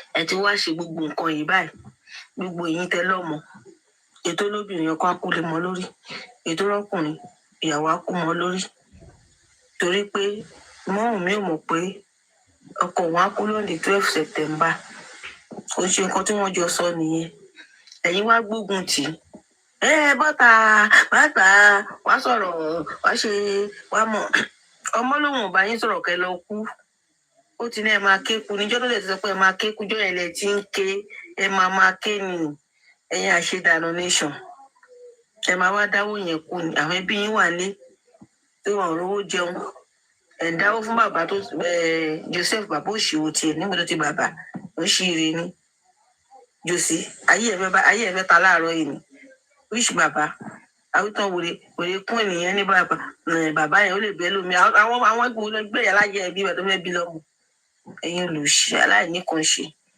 ilẹ̀ ti mọ́ ìyá yín ti jí àtúntì bẹ̀rẹ̀ ohun tí tẹ́ bá jáwọ́ tẹ́ àbádẹ́ ti jáwọ́ ẹ máa jásẹ̀ ṣètò kan mi èmi gbàdúrà kẹtì ẹ̀ jáwọ́ torí mi fẹ́ kẹ̀ jásẹ̀ ni ẹni ibi kó máa kú kó máa lọ kọlọ èyí táwọn tó ń ṣe tó fi ń kú ẹnu ibi ló yẹ kó máa kú ẹ máa kú dànù kẹ lọ kú kí mọ́tò gba yín kẹ bọ́ sómi kọ́ má rí yín ṣàkẹ́já ti jẹ yín ẹ̀yin gbèrè ẹ̀dá ẹ̀ àmọ́ òun mímí pẹ̀lẹ́ ojúmọ́ ire ti mọ́ ẹ lónìí ojúmọ́ owó ojúmọ́ ayọ̀ ojúmọ́ ìfọ̀kànbalẹ̀ ojúmọ́ ìṣerere ojúmọ́ ìgbéga ìwọ ò tún sọkún mọ́ àwọn ọ̀tá ẹ̀ ló lẹ́kún ìwọ ò tún ṣọ̀fọ̀ mọ́ àwọn ọ̀tá ẹ̀ ló lọ̀fọ̀ o ti wá jí láàárọ̀ yìí lẹ́ni tó póṣù mẹ́wàá tọkọ ẹ̀ kú ìwọ ò tún ní sọkún mọ́ o ò tún ríbi mọ́ láyé ẹ̀ tó bá ti lanu báyìí ẹ̀rín ló máa bọ́ sí fún ẹ tó bá ti lẹ́nu báyìí ayọ̀ ló máa já sí fún ẹ tó bá ti lanu pé fẹ́ sọ̀rọ̀ bẹ́ẹ̀ o fẹ́ ṣe ẹ̀rí tó dáa ni gbogbo ibi ilé ayé ó bọ́ sórí àwọn ọ̀tá ẹ̀ mi ìfẹ́ mẹ́ni tó jẹ́ ìbàjẹ́ bàbá ọkọ ẹ̀. ó bá sórí queen alájà. gbogbo ibi gbogbo ẹkún àmín tó kù láyé tó fẹ́ sun àwọn ọ̀tá ẹ̀ lónìí queen lónìí ìwọ tó ti jí láàárọ̀ yìí nìyẹn ó ti jí tọmọtọmọ ó ti jí tògótògó ẹni tí ò bá ti dùn mọ́ kó lọ dá ẹ̀ àníṣe ìwọ ò tún sọkún mọ́ ìṣẹ̀dá ẹ̀ ò tún sọkún mọ́ lórí ọmọ lórí gbogbo nǹkan tó máa ní láyé ò tún sọkún mọ́ ó máa ṣe rere ni ó máa ṣògo ni ogún ẹ̀ tó ń rí ló ń bí wọn nínú ogún ọmọ yẹn tó ń rí ló ń fọ́ wọn lórí òun náà ṣe ń sọ pé kó wá ṣe díẹ̀ nì kó wá ṣe díẹ̀ nì kó wá ṣe díẹ̀ nì ẹ gbọ́ ẹ jẹ́ sọ fún yín kẹ́ ṣe díẹ̀ nì kó bọ́ sí ìdàkejì olóògbé ti sọ pé ọmọ òun ni ọmọ ẹ̀dẹ̀ nẹ àti pé kò ń ṣe ìdàkejì àdékọ́tẹ̀ wá jẹ́ paraventure jẹ́ ètò òyìnbó díẹ̀ tí mo gbọ́ mo jẹ́ paraventure tí wàá bọ́ sí bẹ́ẹ̀ ṣe rò kó máa bọ́ sí kólóògbé tó kú ó ti sọ fáyé pọ́ ọmọ òun ni ọmọ ẹ̀dẹ̀ ní kò sí nǹkan tẹ lọ ṣe kẹ lọ kú dànù kò ṣe DNA kankan fún yín kò sí DNA anywhere wọ́n kú ló kù gbogbo yín ẹ̀wà lẹ́ẹ̀jẹ̀ sọ yín wèrè ọmọ mi máa ń hùn mí pretty lady sexy lady àlọ́ tún ti jí láàárọ̀ ìkórè fáwọn tẹ́ ẹ kú àwọn tẹ́ ẹ lọ kú dànù wọ́n tún ti jí tògótògó tún ti jí ọmọ ẹ ti jí abárẹ tó fẹ́ kéku kó lọ kéku nǹkan tó bá ń ṣe wọ́n lábẹ́lẹ̀ nìkan wá sọ ọ àwọn tó lè bọ́ta sọ̀rọ̀ tí nǹkan ń géjẹ lábẹ́ àní wo jòsí tó bá wa sọ ní gbogbo ẹ̀ ṣe rí o ò ní lálàáfíà ọ ló lè sùn ó ti ẹ̀fẹ́ náà rẹ sọ pé ó lè sùn òun ti dá lójú ẹ̀ ò tún sùn mọ́ àfi tó bá ṣe bí wọn náà sọ ní jọ́sẹ̀ sá fún àwọn mi ó mọ nǹkan tó yẹ kó ṣe ìwọ náà mọ nǹkan tó lọ ṣe báyìí bọ́ọ̀sì gbangba kó ké bọ́ ṣe ń fi kọ́ọ̀pù gba ẹ lórí bóde kó wá sọ nǹkan tó ń ṣe ẹ bóde o ọmọ mi ni you are lifted ọ̀run ń jà fún ẹ ọlọ́run ló ń jà fún ọ ọlọ́run tí náà máa jà fún pú ni tó kó mi ojú opó kan bá jábọ́ lẹ́bà ẹ̀ ní tó bá pè òun á dá lóhùn ọlọ́run ti ń dẹ́ lóhùn ọlọ́run ti ń dẹ́ láre má yọ ṣẹ̀ṣẹ̀ kó má yan fáńdáfáńdá ẹ̀jọ́ kó ráṣọ gidi kó dáṣọ sára ẹni tó bá máa kú ni kó kú ẹni tó bá ní kó dùn abọ́ bó ṣe ń ṣe oníkóhùn náà lọ pọ̀pọ̀ ẹ̀ ó mọ bó ṣe ń rí ẹni kọ́ lọ àwọn tó lọ́mọ tó tó ẹ lọ́jọ́ orí kọ́ ní kọ́ ọmọ kọ́kọ́ tiwọn náà kó fò sàn wọ́n lẹ̀ kó kú lójú wọn àwọn wèrè ẹ̀dá máa díá gíran sọ̀hún ọlọ́run wà lẹ́yìn ẹ̀ àwọn tó bá fẹ́ ké kú ni kó máa ké, àwọn tó bá fẹ́ ké ni kó máa ké, kó máa cry. Ẹkún ti kúrò lọ́rọ̀ tí ẹ wo tún sunkún mọ́sẹ̀. Ọlọ́run ló ń bá jà, fi wọ́n lẹ̀. Sórí dídákẹ́ tó dákẹ́ ló fẹ́ fọ́ ọ lórí. Wọ́n máa kú ni, wọ́n máa die. Torí pé ìwọ kọ́ ló ní kọ́kọ́ ẹ kú òde lọ́wọ́ ń bẹ̀. Àwa gbà ẹ gbọ́, àwa mọ̀. Ọlọ́run ní òun máa jà fópó. Kò sọ pé opó tó bá pọkọ mi ní jà fún. Àwa mọ̀ pé wọ́n kọ́ ló pọkọ. Tó bá tẹ̀ wá jẹ́ bẹ́ẹ̀ sẹ́yìn lọ́rùn ni. Ẹ̀yin olùṣì ẹ̀dá. Ẹ̀yin olùṣì ẹ̀dá ẹ fẹ́ joyè Ọlọ́run. Lẹ́yìn bá jẹ́ Ọlọ́run òjò ní rọ̀. Ẹ sọ fún bàbá yín tẹ̀ ń pè bàbá tí ò mọ iye ọmọ tó bí. Bàbá táwọn ọmọ ẹ sọnù. Bàbá táwọn ọmọ lórí íńtánẹ́ẹ̀tì. Tó wá wọn wá sórí social media. Ẹni kò sọ nǹkan tó ń ṣẹlẹ̀, ẹni kò sọ tó bá yẹ kó kò mọ bọ́kùnmọ̀ ètò ikú, àwọn tó ń pàṣẹ fún, àwọn tó ń fún ní instruction, ẹni kò wá sọ fún yín kó jáde kó wá sọ fún yín kẹyí máa ṣe bí ọ̀tẹ̀ tiẹ̀ ní iná kí wọ́n ṣe máa tó kẹ máa ṣe lẹ́bàá iṣẹ́ ọ̀tẹ̀ ẹ máa rí èèyàn tó ṣe wá làbàlàbà ẹ̀ kú ni mo tó rántí o tún ní bàbá ló máa jogún wàá jogún ọmọ ẹ o wàá jogún ọmọ ẹ ó mọ tó mọ kó wàá jogún ọmọ ẹ tó bá bí gbogbo wọn mo bí 100 wá kú lójú ẹ ìtumọ̀ ènìyàn wàá jogún ọmọ ẹ gbogbo ẹ̀yin tẹ́ ń dùn pé kí bàbá jogún reality yẹn ló ń fọ́ yín lórí kí bàbá jogún customary marriage ni customary kìíní kan ní àwítọ̀ àwọn òrè kan láwọn lọ́ọ̀yà ẹ̀mí tí mo ṣe ń ka lọ́ọ̀gán bíbá ẹ̀ mo mọ̀ pé tó bá ti báyàn gbé fún bóyá bíi 7 years tẹ̀tijọ́ ń gbé bẹ́ẹ̀ ṣe nǹkan kan ó ti di automatic ìyàwó ọkọ àti ìyàwó ní ìbọjọ́ ń ṣe ẹ̀bẹ́ ẹ̀ ń ṣe èrè níṣẹ́ ẹni mò ń tó kóbọ̀ ń dì ní àbẹ́ ń ṣe èrè ìwà ní bàbá ló máa jogún bàbá ń gbọ́ ọ́ ní wọ́n fẹ́ jogún ọmọ olùṣì fẹ́ jogún ọmọ ẹjẹ bá yín sílẹ̀ olùṣì ìyá mi ẹjẹ bá yín sílẹ̀ ẹ wo ẹ sọ̀rọ̀ kí bàbá bá dẹ̀ ti jogún yes ma tí bàbá bá tí jòsí bá jogún ọmọ ẹ̀ ó bẹ́tà kó padà síbi tó ti wá kó padà sínú kòtò straight away tó ó ń dúró láti jogún ọmọ yẹn ó máa bó ṣe ń gbà báyìí bẹ́ẹ̀ la lọ lò nínú kòtò torí pé ọmọ tó ń fi ogún yẹn lẹ̀ gan sẹ̀ fúnra ẹ̀ náà ẹni sùúrùmà kò lè gbà pa ọ̀nìyàn ti di dandan èmi kàn fi ń ṣe àpèjúwe ni ọmọ tó ń fi ogún lẹ̀ fúnra ẹ̀ gan ó fi ilẹ̀ ó lọ sòkáwá ni òun tó fẹ́ gbógun Liam ló lógún àti Wùmí yóò sí etí ẹ ojú ẹ kàn rí ni etí ẹ báyìí kò ní bá àdúrà tẹ́mi wá fẹ́ ṣe fún wọn ni àdúrà èpèlè mi fẹ́ ṣe fún wọn ṣé rí gbogbo àwọn ẹ̀dákẹ́dá ènìyàn elénìyàn gbogbo ẹnikẹ́ni àti kúìnì tá à ń rọ̀jò èpè fún láàárọ̀ yìí tí ó bá jáde bọ́n ṣe ń jáde yẹn pé àníṣe Wùmí ló pọkọ ẹ̀ bẹ́ẹ̀ ló máa ṣe jẹ́ pé every time tó bá jẹ́ pé Mohbad ti pé 10 months lé ní níjọ́ tó bá ti ń di 12 of September nígbà máa fojú sunkún gbogbo ọmọ tó bá bí àfi tí ọba jáwọ́ lẹ́yìn Wùmí tó ọba wa jáwọ́ lẹ́yìn Wùmí tó bá ti ń di every 12 of September bẹ́ẹ̀ lọ ọmọ wọn máa fojú sunkún àwọn ọmọ wọn tó bá lọ́mọ wọn á fojú sunkún àwọn ọmọ wọn tó bá lọ́kọ wọn á fojú sunkún ọkọ wọn tó bá ti ń di every 12 of September tó pé mi ò mọ ibi tí ọmọ kékeré tó jẹjẹ jíjẹ ayé ẹ̀ tó ti bá ọmọ yẹn jẹ ìyá tó ti bá Mohbad jẹ láti ìgbà tó ti bẹ̀rẹ̀ pé yes ó ti ń tó díẹ̀ àwọn tí ń bẹ̀rẹ̀ káwọn máa jẹun kóun jókòó kóun máa jẹ díẹ̀ tọkọ ohun tí yẹn rí báyìí ná kó wá dé ńlá tọkọ yẹn wá fò ṣánlẹ̀ tó kú mọ́ lójú tó dẹ̀ tún fi ọmọ kan lẹ̀ fún tẹ́wá lòun ló pa bẹ́ẹ̀ ni èyí náà àwọn ọmọ yín bẹ́ẹ̀ ṣe máa fojú sunkún wọn nìyẹn tó bá ti ń di every 12 of September ẹ lè láyọ̀ mọ́ gbogbo every 12 of September ní gbogbo ọdún ayọ̀ ò ní jẹ́ titi yín nínú ilé yín èmi ò ní sọ ju bẹ́ẹ̀ lọ fún yín gbogbo ẹ̀dákẹ́dà tó bá ti sọ pé Wùmí sáà níwọ̀ ló pọkọ ẹ bẹ́ẹ̀ làwọn náà ṣe ní láyọ̀ nínú ilé wọn every 12 of September títí tọ́jọ́ ọ̀tọ̀ náà máa ka ọjọ́ báwa náà ṣe ń ka ọjọ́ ẹ̀ làwọn náà máa kà á pé mo fojú sunkún ọmọ nígbà báyìí bẹ́ẹ̀ ló dẹ̀ ṣe máa rí fún wọn nítorí kíni jòsí tó jẹ́ ọ̀gá yín àwọn Naira Marley tó jẹ́ ọ̀gá yín ẹ mọ nǹkan tẹ́ ń ṣe o kì í ṣe kó bóyá ẹ mọ̀ dáadáa pé jòsí ń parọ́ ni gbogbo yan employee yín ní pátápátá ẹ dẹ̀ mọ̀ pé ẹ ń pa irọ́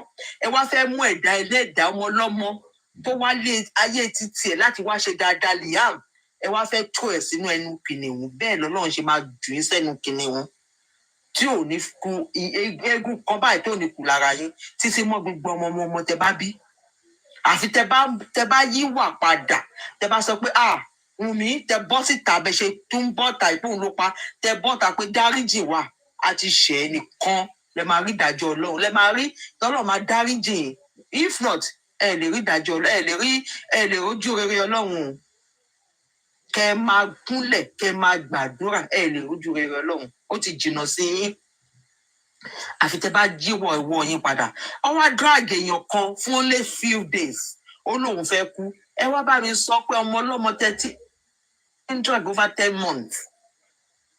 Kò ṣe few days o. Kò ṣe few days o. Ọjọ́ kan péré ni o. Kò ṣe few days o.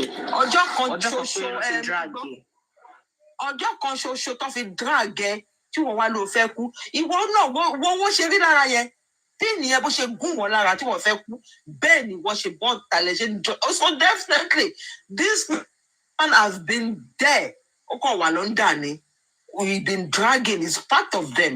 Tó ń ṣe meeting tó ń push wọn jáde. Bẹ̀ǹgbà tó stage tó yẹ kó ń jáde, iṣẹ́ tó gbélé lọ́wọ́ pé ìwọ ló máa lọ ṣe báyìí lọ́ ìṣẹ̀ jáde. Ìwọ orí gbà tẹ́ ti ń drag ọmọ yẹn ni. Àtọmọ tó ọmọ oṣù 5 tọpọ̀ ẹlẹ́f tó fi ilẹ̀ fún. Nǹkan kan bá mi ṣe Wùmí, Ọlọ́run bá mi dúró tì. Ẹni tí ò bá ní kú ò ní kú. Nǹkan ká ní pé Wùmí lọ́wọ́ nínú ikú ọkọ ẹ̀ ni pẹ̀lú bẹ́ ṣe drag ẹ̀ tó yẹ kẹ́mi ẹ̀ ti bọ́. Ṣùgbọ́n mi ò lè bọ́ tó pé kò mọ nǹkan kan ń pa ẹ̀. Èyí wá ń drag ẹ̀ ẹni pé àdínkù bọ́ta kó sọ ìyálàyà ẹ̀yin wo ló jẹ lọ́rọ̀ tẹ́ fẹ́ gbọ́ ọ̀rọ̀ ẹni Wùmí. Ìyálàyà yín wo ló jẹ ní DNA tẹ́ni kó bọ́ta kó wá ṣe DNA ọmọ tẹ́yìn o ọmọ tẹ́ ẹ̀ bí tẹ́ni ẹ̀ fẹ́ ṣe DNA ọmọ yín. Ṣé ó jẹ yín ní anything ni? Ṣùgbọ́n àdúrà tí mo ṣe fún yín ni mo ṣe máa ṣe fún tó bá ti ń di every 12 of every September ẹ máa fún inú ilé yín máa gbóná fún ìbànújẹ́ ni ẹ ní àyò mọ́ àfi tẹ́ bá já ìkọ́nà lẹ́yìn ọ̀hún mi. Gbogbo ẹni tẹ́ wá ń drag ẹ o látòrí Naira Marley Naira Marley ó ti go down anyway you are down already o kò fẹ́ máa pieces and pieces ni o kò fẹ́ máa fi irọ́ wí irọ́ ìwọ àti jòsí you are down already. Díẹ̀ ló kù fún yín díẹ̀ kínkínní ló kù fún yín ó ti ń jáde síta bọ̀ báyìí sí gbogbo ẹ̀ náà ń bọ́ ló já bọ́ sí fake ẹ kàn ń ṣe ni ẹ lè rí ṣe ẹ lè rí mú àyàfi tó bá jẹ́ pé Wùmí dàbí tó bá jẹ́ Wùmí lọ́wọ́ nínú okú ọkọ ẹ̀ gbogbo nǹkan tẹ plant òun lèèyàn bá ti sọ ní gbogbo ilé máa jáde ẹ don't have time for this owó ọkọ mi ni mátà máa mi dẹ̀ jẹ́ kó jáde ilé tọ́kí tó máa sọ̀rọ̀ ní.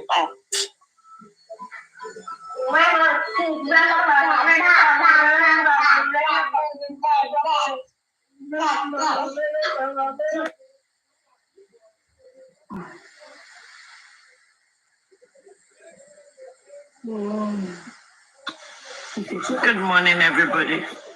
Good morning. Good morning. Good morning. Good morning. Queen, I have nothing to say to you because you have shown the world how sad you are. You can only be evil personified to spit out the kind of things you spit. But I'm in a good mood, so I have no time to lay curses on anybody because every trap that has been set for Wumi, she has conquered. So you are the least of my worries. From African TV to Oriyomi to Brekete to Chairman / Ashiwaju / Otumba to Yinka. Have you guys forgotten how Yinka used to sit, going from one platform to platform? How did it turn out? All of you have been disgraced in public. Okay, we've been talking. And continue. Look, when they can feel in the sense. Continue. Ẹ máa sọ̀rọ̀, máa come back. Tẹ́yìn bá ti sọ̀rọ̀ tán. Ẹ mọ̀ pé lẹ́ẹ̀kan yèmí àtọkọ mi la kú lé. Ó ti drop èmi síbi ṣe ohun tí lọ. Mi ìdẹ̀fẹ́ máa sọ̀rọ̀. Nígbà tí ń sọ̀rọ̀ tó bá ti ń ṣépè bẹ́ẹ̀ yẹn, kò kí ń fẹ́ kí n máa ṣépè bẹ́ẹ̀ yẹn lèmi ṣe dákẹ́. So tá bá ti jọ wà pọ̀lẹ́ máa rí i pé mo máa ń mute yẹn. Tó bá ti lọ ń sìn mo ṣiṣẹ́ tèmi ni lọ nìyẹn. Okay. Yeah. So ẹ jẹ́ kí n sáré sọ kí n lè dákẹ́ pé kí customer tó wọlé. So bí ṣe sọ tó bá ti ń di every 12th of September every year bẹ́ẹ̀ bá lájà nínú ilé bójólógbò lẹ́ ń sìn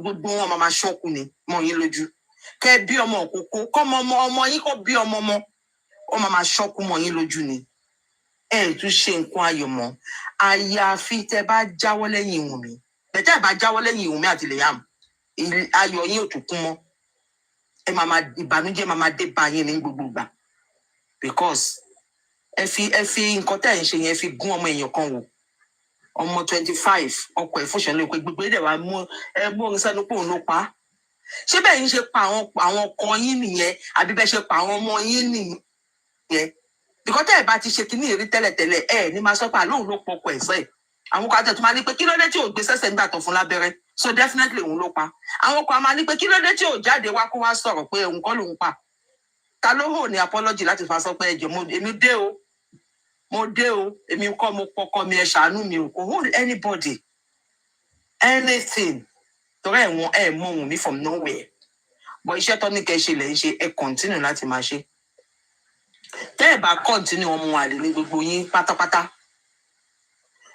àti látòrí ìjòsí continue ìjòsí má relent o continue tó o bá continue mo tún sọ ọmọ àlè ní ẹ torí ìwọ fúnra ẹ mọ àlè ní ẹ wọ́gun mọ bàbá tó bí ẹ wọ́jọ sí ni mò ń sọ yẹn o mọ bàbá tó bí ẹ mọ ìyá tó bí ẹ because tó bá mọ bàbá tó bí ẹ tó mọ ìyá tó bí ẹ tó dẹ̀ tó ẹ tó dẹ̀ gbẹ̀kọ́ at even you said that you are 50 something o ò ní jáde wà níbẹ̀rù Ọlọ́run pé má jẹ́ ń ṣe gbogbo àwọn tó wá ran ẹ níṣẹ́ yẹn gbogbo yín ẹ ti ń lulẹ̀ look at it now next month ẹni ní 10 on the 7 kí lẹ ń bolẹ̀ bá lọ ń bolẹ̀ bá bọ̀ bẹ̀rẹ̀ kẹtẹtẹ lọ ń bolẹ̀ bá lọ ń bolẹ̀ bá bọ̀ anything ọ̀nà ò jáde kó ṣe the right thing tó yẹ kó ṣe you are just going up and down ẹ̀ má àwọn new people ẹ̀ ń gbé wọn jáde lórí irọ́ so definitely ẹ máa lulẹ̀ ni wọ́n ní o lọ sí bẹ̀rẹ̀ kẹtẹ jòsí o máa pẹ́ wọ́n ni máa ń bá wí gbogbo gbà o lọ bẹ̀rẹ̀ tẹ ọmọ àlẹ́ ẹ o lọ ń jẹ pọ̀mọ́ àtẹ̀mú o dẹ̀ ń wá justice fọmọ ẹ̀ àwọn tó dẹ̀ ń tẹ̀lé ẹ ọ̀hún tí ìfipá bùbù ẹ lórí. túsọ̀mù àti tírísọ̀mù ẹ má gbàgbé túsọ̀mù àti tírísọ̀mù tẹ bá ń sọ. ó lọ Àbújá ó lọ mu ẹmu ó lọ ń jẹ pọ̀mọ́ ó lọ ń ṣe tírísọ̀mù ó ń ṣe túsọ̀mù ó dẹ̀ lóun wá justice so àwọn tó wá ń tẹ̀lé ẹ yẹn tó mọ̀ ìpérọ́ lòun pa wọn tí ń fi kọ́ọ̀bù lù ẹ́ lórí tó wọ́n á sì yọ̀bọ̀n sí ẹ nígbà ní ó yá bọ́ọ̀tà kò jẹ́wọ́ nígbà tó bá jẹ́ pé tó so yín pọ̀ tí o ò fẹ́ fún wọn lẹ́tọ̀ọ́ títí wọn àwọn ló máa yọ̀bọ̀n sí ẹ bí tẹ́tí ń jẹ tírísọ̀m tẹ́tí mú ẹmu tẹ́yọ̀bọ̀n sí ẹ kọ́ọ̀bù kan ló sì fi ń jú ẹ lójú yẹn àṣírí ẹ̀ sì máa tú jù báyìí lọ tó pé kí ni kò sẹ́ni tó ṣe ìkà tó máa bọ́ọ̀tà tó máa rò bóyá òun máa lọ free o ò lè lọ free jòsí nǹkan tó ṣe wàá fèsì èyí ló pé 10 months tọmọ ẹ jáde láyé kí lẹ wá bá bọ̀ láti jọ tẹ tí ń jáde tẹ ń dragi Wùnmí kí lẹ bá bọ̀ ń bẹ̀ everyday tẹ bá ń jáde tẹ ń bọ́ tà ẹ ń lulẹ̀ ni so why tó o ṣe jáwọ́ kó tiẹ̀ bọ́ tà kó ní ẹ gbà mí lóòótọ́ ọ̀rọ̀ mi ń ṣe ni o iṣẹ́ tọ́rọ̀ mi ibi tí mo jẹ délé lé mi ò lè ṣe mọ́ Wùnmí jọ dáríjì mí lọ́mọ tó ń kẹ́ ẹ lójú mo máa sọ ṣe sọ̀rọ̀ yẹn ń jẹ tàbí lánàá tó ń kẹ́ ẹ nímú tó ń kẹ́ ẹ lẹ́nu bó ṣe ń kẹ́ ẹ gan kò kẹ́ bàbá tó bí nínú bẹ́ẹ̀ ó close mú ẹ ju bàbá tó bí nínú lọ ṣọmọ yẹn ló máa ń rán ẹ sí tí wò ní jókòó ìpè irọ́ o kíkú yá pa ẹ̀wọ̀ gan fúnra ẹni pé jẹ́ kíkú pa mí mi ò lè ṣe báyìí fún àwọn ọmọ mi tọrọ tọ́jú mi ó jẹ́ kíkú pa ẹ́ nítorí greedy ó wá jáde síta ìwọ ni number 1 person tó wá sọ pé ọmọ ìṣe àlọbá ẹ̀jẹ̀ òun ló pọkọ ẹsẹ àlọmọ tí wọ́n sọ yìí pé ìwọ ló ṣẹ̀dá ọmọ yìí wáyé àló nǹkan ló ní ọmọ ìṣe ànílì àmúkẹtàn níṣẹ àlọmọ mi kọ́ ló ní ọmọ yìí àló ń ṣe indomie fọmọ ń fòògùn sọmọ yìí lọmọ tó ń kẹ nímú tó ń kẹ lẹ́nu tó tún àláwẹ kó máa gbóbìnrin wá nù ilé òun ọmọ ayé àtijọ́ ni Wùnmí Ọlọ́run adé bá mi dúró tí Ọlọ́run bá mi kẹ́ kì í ṣe àwọn ọmọ ọ̀sìn tó bá já àwọn ọmọ ọ̀sìn ní Wùnmí wọ́gùn ò lè dúró wò tán pẹ̀lú gbogbo tó bá dán wò yẹn even now pẹ̀lú bó ṣe ń fẹ̀sìn tó fẹ́ wájà ọmọ sí ni wọ́n á ti wá bàṣẹ mọ́ anywhere tó bá wà. Bẹ́ẹ̀ dúpẹ́ lọ́wọ́ Ọlọ́run pé ìyàwó tó dáa lọ́mọ ẹ̀ pàdé, ìwọ ni bàbá òfò, ìwọ ni bàbá òṣì. Bàbá tó jẹ́ pé tó bá dé nínú kòtò bá jọ́ tó bá ń gbé ẹ sínú kòtò ojú bá máa rọ̀ lé ẹ lórí ni, òun náà máa là nínú kòtò ẹni. Torí kí ni ò bàbá òfò ni àwọn ọmọ yẹn manage ẹni. Ọmọ ẹ̀ náà sọ fún ẹ pé dáàdì ẹ má bẹ̀bí jẹ́ inú ẹ ló fi sọ o, gbogbo tá à ń sọ inú ẹ ló fi sọ o. Kò sẹ́ni tó ràrò sọ sí ẹ o. Ó wá tún wá mú ẹbí yẹn wá bàjẹ́ pátápátá nítorí owó. Ìwọ ò dẹ̀ wá rò pé owó tí wọ́n fẹ́ gbà yìí, ọmọ yìí ló ṣiṣẹ́ ẹ̀ lẹ̀, kì í ṣe wọn. Ọmọ ẹ lówó ìtọ́sí lóòótọ́ tó bá ṣe dáadáa as a good father, tówó náà bá tiẹ̀ délẹ̀. Àwọn ọmọ mi ò lè gbà kíyà jẹ́ ẹ̀. Torí ńgbà tí ọkọ òkú láyé gan ń tọ́jú ẹ, tọkọ tí kò láyé ń tọ́jú ẹ. So why tọkọ ọmọ ẹ ṣe máa kó láyé tó dẹ̀ máa wò tí ìyá máa jẹ? Because you want everything for yourself. Lọ́ṣẹ̀ sọ fún ẹ pé ó yá ṣe báyìí tí wọn náà dẹ̀ ṣe. Ta ló fún ẹ mọ́tò jòsí? Ta ló fún ẹ ní mọ́tò jòsí? Ń bọ̀ o, ta ló gbé mọ́tò lẹ̀ fún ẹ jòsí? Ta ló fún ẹ ní mọ́tò? Ta ló fún ẹ láwọn mọ́tò ná jòsí? Bọ́sì kàkó wá sọ pé àwọn báyìí ló ra mọ́tò fún mi. Fóònù ẹ̀rọ ìwé ti sùn. Sọ pé àwọn báyìí ló gbé mọ́tò fún ẹ, tó bá jáde tó bá sọ ọ̀rọ̀ kò bá lé sí díẹ̀. Ṣùgbọ́n you can't bold it. You can never bold it pé owó mi mo fi ra mọ́tò, àwọn báyìí ló gbé mọ́tò fún, àwọn báyìí ló dáwó fún mi. Ìbá àwọn tó ń dáwó fún ẹ tọ́ ni kò bá ṣe ọmọ ẹ, tọ́ ni kò sin ọmọ ẹ lóye, tọ́ ni kò bó ṣe kú yẹ kó gbé sin, àwọn náà ló gbé mọ́tò fún ẹ náà. Ó wá ń bẹ̀yìn àwọn ọmọ ẹ jẹ́, ó bẹ̀yìn àwọn ọmọ ẹ jẹ́ pátápátá. Josie, mo fílẹ̀ síbi tó wà ibẹ̀, mo rántí pé tó bá ti ń pé every 12 of the month, inú ilé wọ gan ò ní láyọ̀. Àdúrà sí nínú yín o, ìwọ fúnra ẹ ò ní ayọ̀ tó bá ti pé every 12 rí ẹ títí dórí ẹ jẹ́ kí n dàgbà wọlé.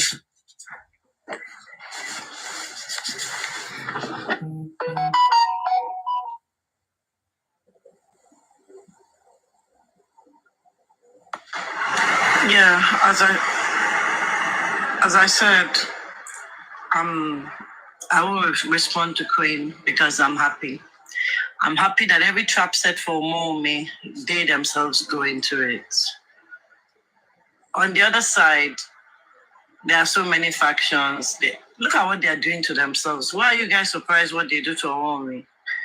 As of yesterday, they have accused Yinka of sleeping with chairman. There's nothing that we haven't heard. So at the end of the day, I don't expect any better from them. All I will continue to say is Omome is carrying with grace and nothing said about her. Nothing. We keep saying this. So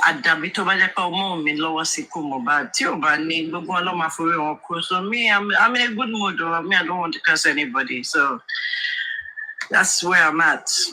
So somebody else can talk because I'm just flying. I'm still buzzing from all that's been happening.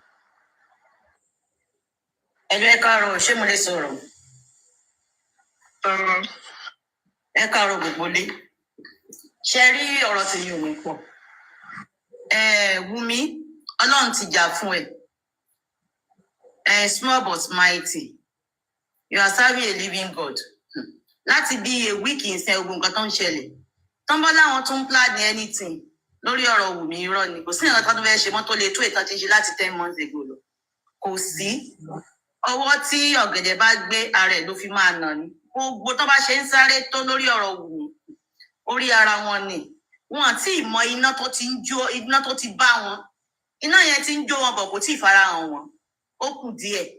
Wọ́n á ké wá yọ àlà. Ojú gbogbo wa ló máa rí. Josie, pẹ̀lẹ́ o. Wàá lọ sẹ́yìn, wàá lọ máa sọ nǹkan míì. Tó bá dé orí social media, wàá máa sọ nǹkan míì fáwọn olórí burúkú tó ń follow ẹ̀. Ó máa tó yé wọn. Wọ́n ní Josie Apọmọjayé, ẹ̀yin pè ní best father of the year. Ṣé mọ̀ pé ó lè jẹ́ best father of the year lọ́dọ̀ tiwọn? Wọ́n ní irú ahun ló mọ ń ríra wọn, àbọ̀nà ṣe máa ń pa lówe. Ẹ múra sí i. Nínú ìyá oníyà, tí Josi máa jẹ ẹ̀yin náà ti bá a pín tí Josi bá fẹ́ jẹ 95 ẹ̀yin àti Josi ẹjọ́ máa pín ni bóyá Josi gan máa jẹ 40 tẹ́yin máa jẹ 55 ẹ múra sí i bọ́ lánàá wọ́n ń wo kíní ṣóò tí olórí burúkú Kúdí yẹn tó ń ṣe Kúdí ń jà wípé báwo ni wọ́n ṣe lè pe ìyá Mohbad pé kó yẹ pé báyẹn ní kankan ṣe pẹ̀lú ìyá yẹn mọ́ ṣé Kúdí ló fẹ́ rẹpísẹ́ǹtì ìyá Mohbad ló fẹ́ ṣe ìṣe ìyá Mohbad àti ìyá Blessing àti ìyá Àdúrà ni wọ́n ní ọjà tí ọmọ bá ti wọ̀ òkúta ti wọ̀ tí wọ́n bá tiẹ̀ fẹ́ ra wọn ọmọ wọn sì lè máa sọ̀rọ̀ kí ni pírọ́blẹ́mù Kúdí kò lè dùn mí fún Kúdí náà ṣe mọ̀ pé Kúdí náà ti lọ ṣe 5 round lọ́dọ̀ bàbá yẹn tó ó ti mọ bó ṣe rí Kúdí ń dìfẹ́ǹdì Josi pé kò lè ṣe túsàn ṣé wọ́n ṣe ìwọ Kúdí gan ṣé o gbọ́dọ̀ dìfẹ́ǹdì ọkọ ẹ̀ pé kò lè ṣe irú nǹkan yẹn débi ẹni tó mọ̀ rí ẹni tó rí lórí social media tó lè mọ bó ṣe ń ṣe ìgbésí ayé ẹ̀ bó ṣe ń bọ̀ orí Kúdí ti dàrú o abúra jẹ̀bi Ọlọ́run ọmọ tiẹ̀ wà ń bẹ̀ o fún gbàjà báwo ló ṣe máa ní lárí báwo ló ṣe máa di èèyàn gbogbo ayé ń ṣe graduation fáwọn ọmọ tá à ń rí lọ́tún lósì wọ́n kí ni tiẹ̀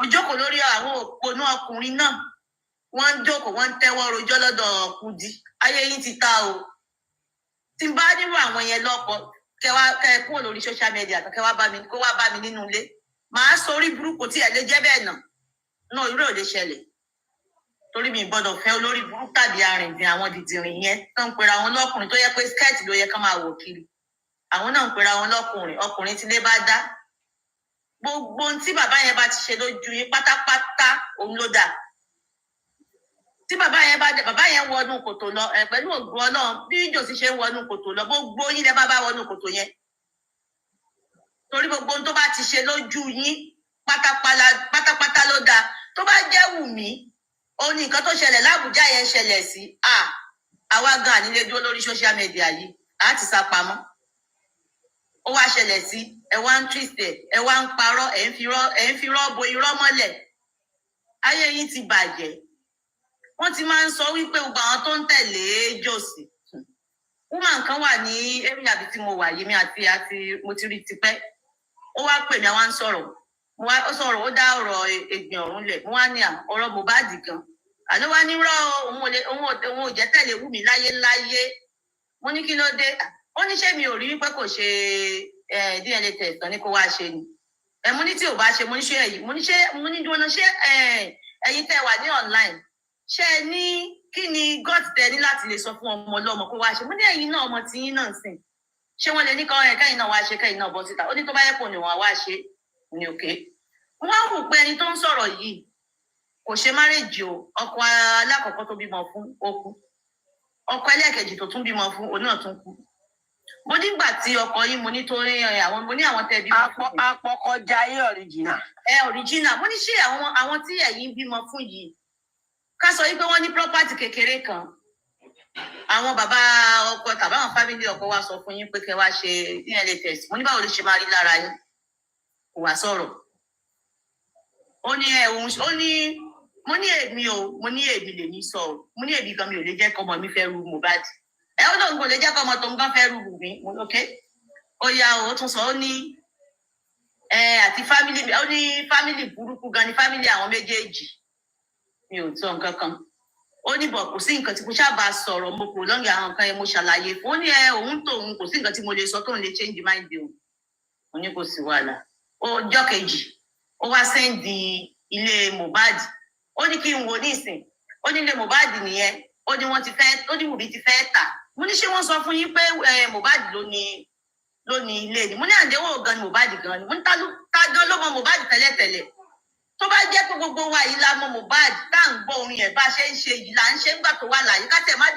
ká má gbèjẹ ìjà lọ́dọ̀ Naira Marley bàbá yẹn máa wà òkè ju bó ṣe wà òkè lọ́kọ́ tó kù gbogbo wa yìí mo ní àmọ́ mo ní àǹdẹ́ mo nílé ẹ̀ mo ní Mohbad kan ló ní ilé mo ní ẹ ṣọ́ra yín lórí ọ̀rọ̀ lọ́rọ̀ tẹ́ ẹ̀ mọ ìdí tẹ́ ẹ̀ mọ nǹkan kan ń pa ẹ̀ Ọlọ́run ti gbọ́ so bá ṣe parí ọ̀rọ̀ yẹn síbi mo wá wò mo ní irú ìwọ tó yẹ pé ọkùnrin méjì ti kú mọ́ lórí yìí ìwọ náà tún kó ṣe jẹ́ pé gbogbo ẹ̀yin tá a bá wo gbogbo ẹ̀yin tẹ̀ ń sọ́pọ́tì jòsí yìí ẹ̀yin tó jẹ́ pé bóyá nǹkan méjì tó ti ṣẹlẹ̀ sí tẹ́lẹ̀ bóyá kan ti kú mọ́ yín lórí ni o bóyá ẹ̀ lọ́kọ ni o ẹ̀yin lẹ̀ ń sọ́pọ́tì bá tẹ́lẹ̀ pé ẹ̀yin gan ti mọ nǹkan yín pé kéèyàn lùsì ẹni téèyàn jọ wà ẹ̀yin gan lẹ̀ ń sọ́pọ́tì bàbá yìí tó yẹ pé ẹ̀yin wù mí lọ́yẹ ẹ̀yin gan ti wídò lẹ̀yin gan ó yẹ kẹ́ ẹ mọ nǹkan tó ń pè ní kéèyàn jẹ́ wídò ẹ̀yin gangan ẹ̀yin lẹ wá ń sọ́pọ́tì bàbá olórí burúkú aládàáwò yìí ọ̀rọ̀ wọn ò lè jọ mí lójú tó gbogbo wọn kò sí nǹkan tó láyọ̀ nínú ayé wọn kò sí nǹkan kan tó láyọ̀ torí téèyàn bá jẹ́ ẹni tó jẹ́ pé ó ní ìbẹ̀rù Ọlọ́run tó dẹ̀ ní àròjinlẹ̀ á wò wípé nǹkan tí bàbá yìí ń ṣe kò right wọ́n ní kéèyàn tó hùwà kan kéèyàn kan fi ṣírò ara èèyàn pé tó bá jẹ́ pé èmi ó ní nǹkan ìṣẹ̀lẹ̀ sí ṣé mo lè gbà nǹkan téèyàn ò bá lè gbà wọ́n ní kéèyàn má ṣe fẹ́ lò lè gbà kò sẹ́ni tó lè gba irú ẹ̀ olórí burúkú máa tún padà sọ́dọ̀ Kúdí olórí burúkú Kúdí yìí nígbà tí ó dá sọ́rọ̀ Nkechi àti boyfriend ẹ̀ Nkechi bọ́ inú DM Kúdí ó gbé iṣẹ́ èpè láti ìjọ náà kò sí nǹkan tó lè ṣẹlẹ̀ lórí ọ̀rọ̀ Nkechi tí Kúdí lè dá sí kò tó bẹ́ẹ̀ ó gbé iṣẹ́ èpè tọmọtọmọ ṣé tó gbogbo èpè tí wọ́n ń gbé Wùmí iṣẹ́ àdúrà tó ń ṣe fún Wùmí àtà ọmọ ẹ̀yẹn ṣé arákùnrin Kúdí olórí burúkú ṣé ó lè gba 2% ẹ̀ ṣá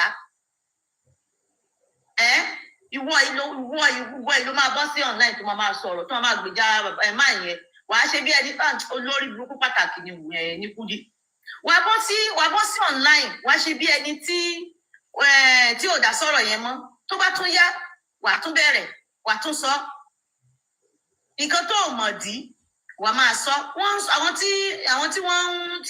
tí Àyàmíyínká yẹn tó bá sọ̀rọ̀ wọ́n ń sọ bọ́rọ̀ ṣe jẹ́ fún olórí burúkú ẹ̀ lánàá Kúdí láti máa tírísì ọ̀rọ̀ yẹn pé kò lè rí báyẹn bàbá yẹn náà kò lè jẹ́ ẹni tó lè ṣerú ẹ̀ ṣé ọmọ téèyàn gan bí gan tó bá tọ̀wọ̀n stage kan gan tó bá ti ń jáde bóyá wọ́n ti ń wọ bí 20 something ṣé èèyàn gan lè sọ yí pé àwọn ìwà mímọ́ wà lọ́wọ́ tó wà tá a bí wọn gan táà nìmọ̀ ṣé èèyàn gbọ́dọ̀ ọkọ èèyàn gan èèyàn gbọ́dọ̀ sọ pé ẹ̀kọ́ mi ò lè ṣe báyìí ẹni tí ò bá ti ṣẹlẹ̀ sí ni so ìwọ olórí burúkú tó mọ bàbá aládàánwò yìí tó mọ̀ rí ìwọ ló ń sọpọ́tì ẹ̀ tó ń gbáwájú tó ń gbẹ̀yìn ó dá ọ̀rọ̀ Aries sílẹ̀ lánàá kí ni ìwọ àti Aries kí ni ìyàtọ̀ nínú ẹ̀yin méjèèjì ṣe bá aládàánwò kan náà jọ lẹ́yìn méjèèjì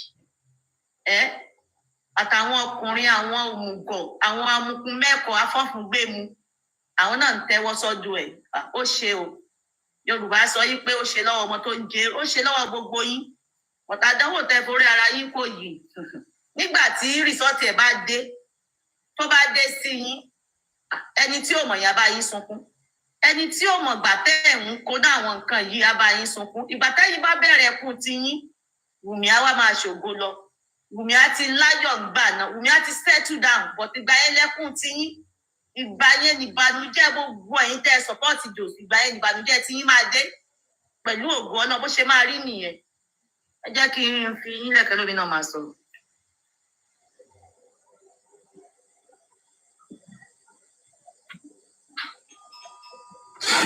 ẹ ṣé gan ni ma thank you jọbí mi iṣẹ́ ti sùn ni. Mommy Dipsy. Gbogbo lé. Oh, Saju. They here. Morning. Mommy Dipsy. Everybody. Morning. Aku gbogbo ẹ̀ náà. Ẹ lálejò. Good morning, Jumi. Hey, good morning, Sis Cindy. Good morning, mommies. Good morning. Yes, how are you guys? Yeah. I've been requesting to come up for some time now, but it seems my new page, I think, is the reason why a lot of people have been ignoring. I had to change it. I was using my business page, and those idiots started stressing me. So I just had to. I was okay. I don't even want to mention the name. Maybe later. So I was seeing updates of everything. Me, I'm not surprised, Sha. I just want to use this opportunity to still thank the great mothers Wallahi, you people are just the best. Like, you guys, if I just have one of you, like an aunt or a sister, wallahi, life go too soft.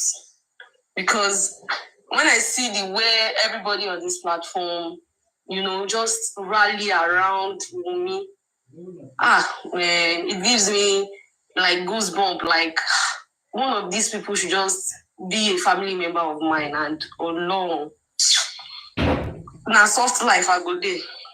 Because seeing what these people are doing, me these days, I'm not always bothered anymore. Honestly, I think they've done their worst, and I think right now what they are doing is just like, a snake that has lost its venom. They are just everywhere. So that's why you see them. It's always from their useless nonsense camp that you hear all sort of things. You hear Tucson, you hear Origin, this one will talk to this one. It is because, see, they don't have a cause. That is one thing I want us to even know. They do not have any cause in the first place. It is all lies. They built, see, that man with the help of this stupid television guy, I can't even remember, Africa television, I think that's his name. I think that is the genesis of all these things. Though it is very, very obvious that, of course, Josie has been nurturing all these things, but he never knew how to come out and fight whatever he wanted to fight. But with the help of the failed fathers, failed human beings, like that man, he got his strength. And that way he came out, and then they cooked up, they started writing scripts from that moment onward. But unfortunately, I keep saying it, he never believed, or they never believed, that Omomi will get this support, because they've said so many stories. For me, I keep saying it, when this whole thing started, from the inception, from the moment Mohbad was buried, and I heard, I think is the man's girlfriend, I think is Josie's girlfriend or stepmom, I don't know, that woman, when she said, that was the first red flag for me. That was even before Josie started granting interviews and all of that. In my head, I was like, okay, why? Why could this be immediately attached to Ibiti Awebade? For me, I felt, no, something is up. Then when the man came out himself and granted interview, there was this rumor then that the guy was still alive and everybody had castigated him from the onset before he now came out and started granting interview.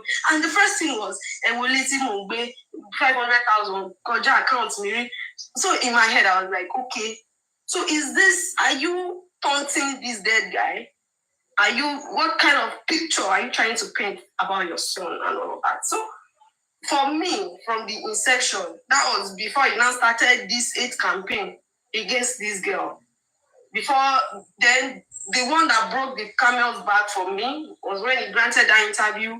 And on that interview, he said, I hate that girl. She fucks around. In his words, those vulgar words from somebody they called a father. Even those of us that are still this young, that we don't have grandchildren yet, our children, I know the way, even sometimes when you know your child is guilty or something, the way you just want to protect that child and then maybe call the child separately at the back and then try to tell them, no, this is not how to live life, this is not how to go about things. Not coming to the world, somebody you accepted as your daughter-in-law. There is no script, there is no story they have not told to change the narrative of that marriage. They have done everything. To what end?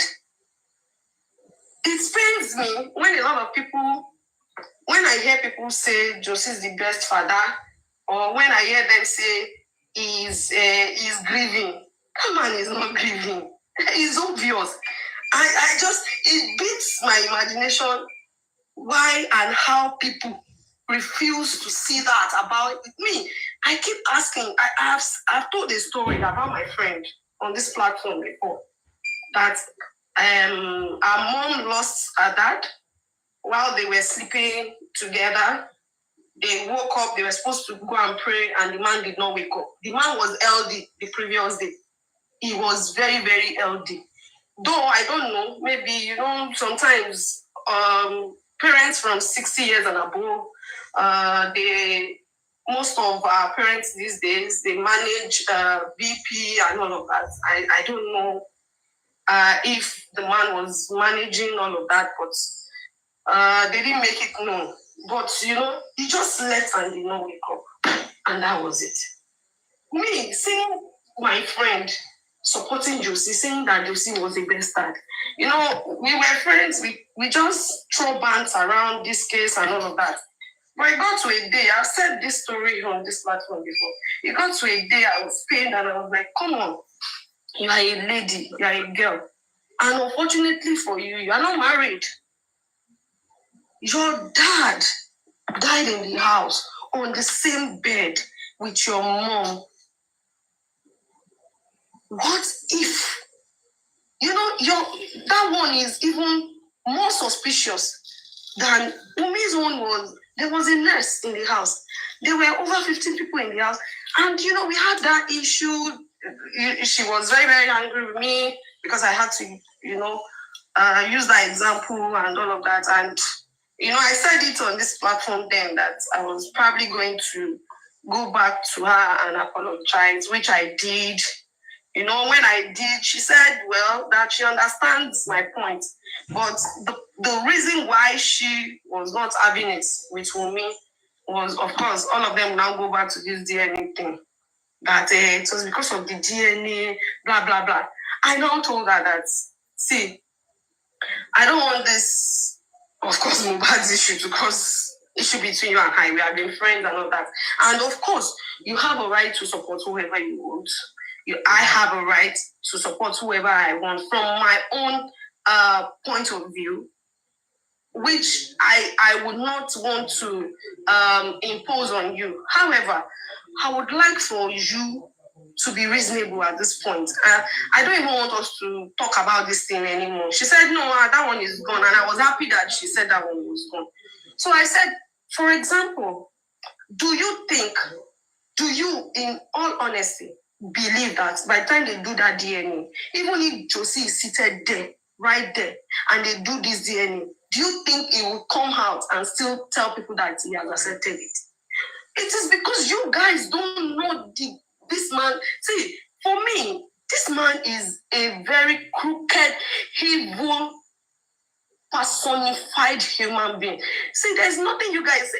The personality of Josie himself is a wicked person, a very stubborn, wicked person who made life very, very, I will not even say difficult, but very, very pressuring for his son because of some of his demands, which even the wife at some point had to support. I told her, I said, see, you're not married. By the time you get married, just imagine that your father-in-law will just demand for things. And I now use the case of when they said they had a baby. I said, do you know that there are times that husbands are not even the ones calling the shots in the house sometimes? It is the wife. But because the wife loves the husband, sometimes they will just cover it up and, they are the one doing everything. But the family will not know because they don't want the family to know that he is financially incapable right now. And they just feeling that gap. So, when this man requested for a certain amount of money for the celebration of that naming ceremony, I think they said they told him that they don't have that certain amount, that they had a certain amount. And the man still brought it up and made an issue. Do you guys even know if it was the girl that brought out money for that celebration? And you as the father-in-law, you are making demands. And now that everything has happened, you're talking about how they wasted money, all those things, I see it in movies. But Josie made me realize that it is the way the world is, truly. And you should just pray not to be involved with such human beings in your endeavor in life. Because how can you come up with, okay, you requested for a certain amount, they were able to give you a certain amount, and you were comparing their party to the amount they gave to you. For crying out loud, they gave birth to that child. It is the same child that you have come out now to say, okay, to say that you are not sure of the paternity. A child that you were fighting for the certain amount they gave you that was not enough. And with all this, everything he has said, when he went to Brekete, when he said Liam is a Muslim name, till date, I have not seen any of his stupid, gullible followers correct any of them or go back to that particular statement that Liam is actually not a Muslim name. You know, they just keep coming up with different stories at different points. And you know, me, I don't just want mommies and aunties on this platform to always stress themselves, because at the end of the day, when you see, for me, when I look at what they are doing, it just feels like they are just merry-go-rounding. When they are pained, most of them are pained that babe is not coming out to feed their egos, or she's not coming out and they are not hearing whatever thing they can take from her mouth and use against her and all of that. Do you understand? So for me, I felt that's where the pain for most of them is coming from. It's not some of them have actually seen that this man is actually at some point his words does not align sometimes. But you know, they just felt that, who does that girl even think she is? How can she just, after all this dragging? Because I know there are some people like that auntie with big teeth would have thought that, don't worry, by the time we drag the hell out of her, she will not have a choice than to come out. But they've done their worst, and she's still not coming out. So at this point, you know, they are still, if you ask them with everything they've done, they always want to give themselves glory that we are making progress. What progress have we made? They are still back to square one. Nothing. Because what this woman had here is the truth. No matter how much you paint the lies. And when you see a camp that is running helter-skelter, you know that they have things to hide. That's why they are always doing damage control. That is why they are, you know, I've heard at some point when somebody said, that woman's camp, they are organized. It is not organized. It is because, see, you don't have to stress yourself with the truth. It is when you are lying that you just need to look for lies to cover lies to cover lies. When you have the truth, you are still at the same point. And the lies will go around, will run, will squirt, will do whatever. And the truth will just need to stand still. And the truth does not need to stress. And that's exactly what is happening. And at the end of the day, they still feel that, she has powerful people, she has paid people, she has done this, she has done that.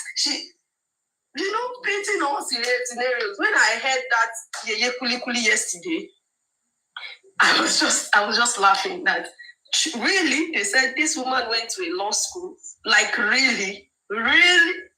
I don't think so. Oh, I didn't go to law school. She only studied law. She didn't go to law school. And it's using the law on Facebook. Ma'am, I don't even think she actually, I think she just went for appearance.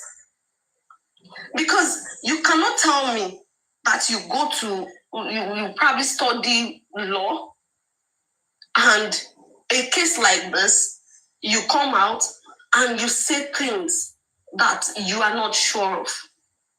And for me, it is still the same thing that is wrong with her, because they do not have they do not have that access to a woman. I still think this whole thing still goes back to that point, you know, because they don't have access to her. They just felt, we are going to drag you.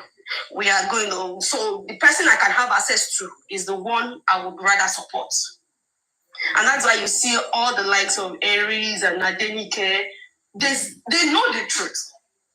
But they cannot come down on their high horse, from their high horse, because it's going to be shameful for them. So they would rather just still live in denial, but they know the truth. But because they felt, who is she? Why is she not coming out? I did not hear from her, so I cannot believe anything that's coming. That is just their problem. I will tell you for a fact. People like that, they are people who likes people to, acknowledge them. They like people to just do ranka-dede kind of thing for them. And, once you're ready to do that, they are ready to probably, that's why that madam was able to, bring out her 3 million. And she wants to have a say in everything they do. However, all of them put together do not really know that Josie is smarter than them. They might think that they are playing him, but he's actually playing them. And I think for Josie himself, well, he used the emotional whatever to bring them together.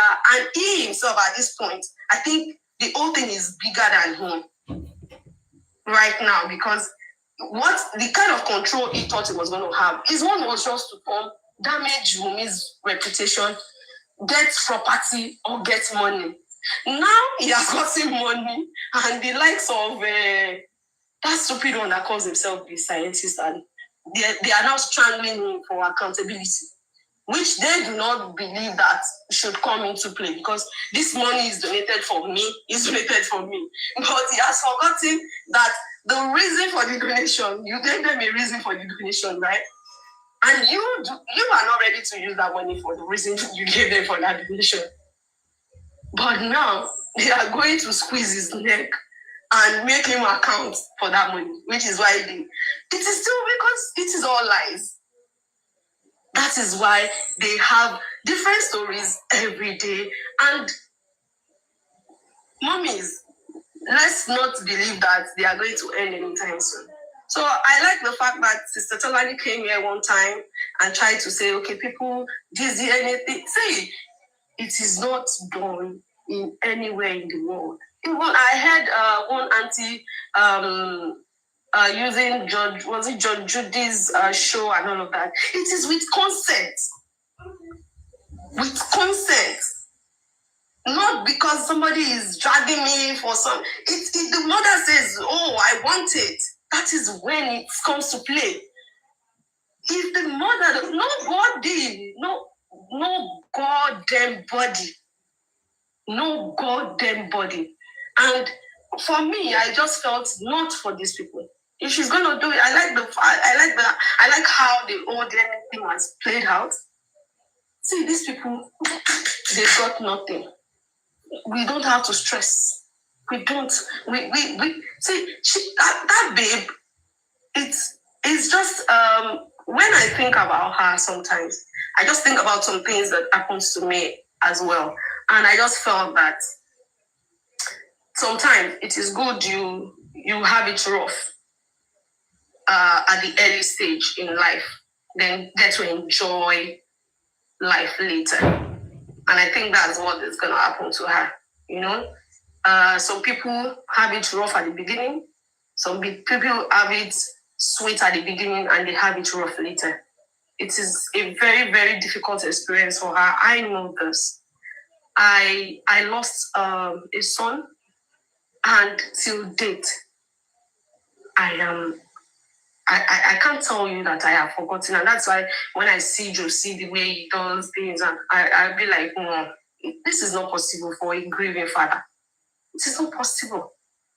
I lost my son at 17 days, and till date, there are some times I close my eyes and I quickly open them because I see him and I just felt, no, come on. And it takes me to my neighbor here, where I live. She's white. She lost a grown-up son of 31 years last year, December. I still saw her this morning. Lisa is still struggling. She's struggling. And the funniest thing, okay, let me just quickly say a story and then give my submission. The funniest thing is, our son had an affair with an Irish girl, and this girl had a baby. And the guy, before he died, contested the paternity of that child, though they didn't do the DNA and all that, but there was a kind of argument over this baby's existence. But when the girl came, you know, he accepted her, the family accepted her. When she gave birth, she gave the baby another surname. She didn't even give this baby their own surname or the supposed father's surname. And at the end of the day, this guy died. Do you know that that girl is what's the only thing that makes Lisa happy in the world right now? And anytime the girl is around, because she comes when there is holidays, or she comes when there is on a weekend, she comes around. And you know, we got talking, and she said, Jimmy, you know, at some point she narrated that story of how the paternity is. But she said, right now, I am just happy. I just want Sophie to be around me all the time. I don't care. I don't even want to know anymore. She is all I've got. From a white. Our own people, they will always use Yoruba tradition when it suits them.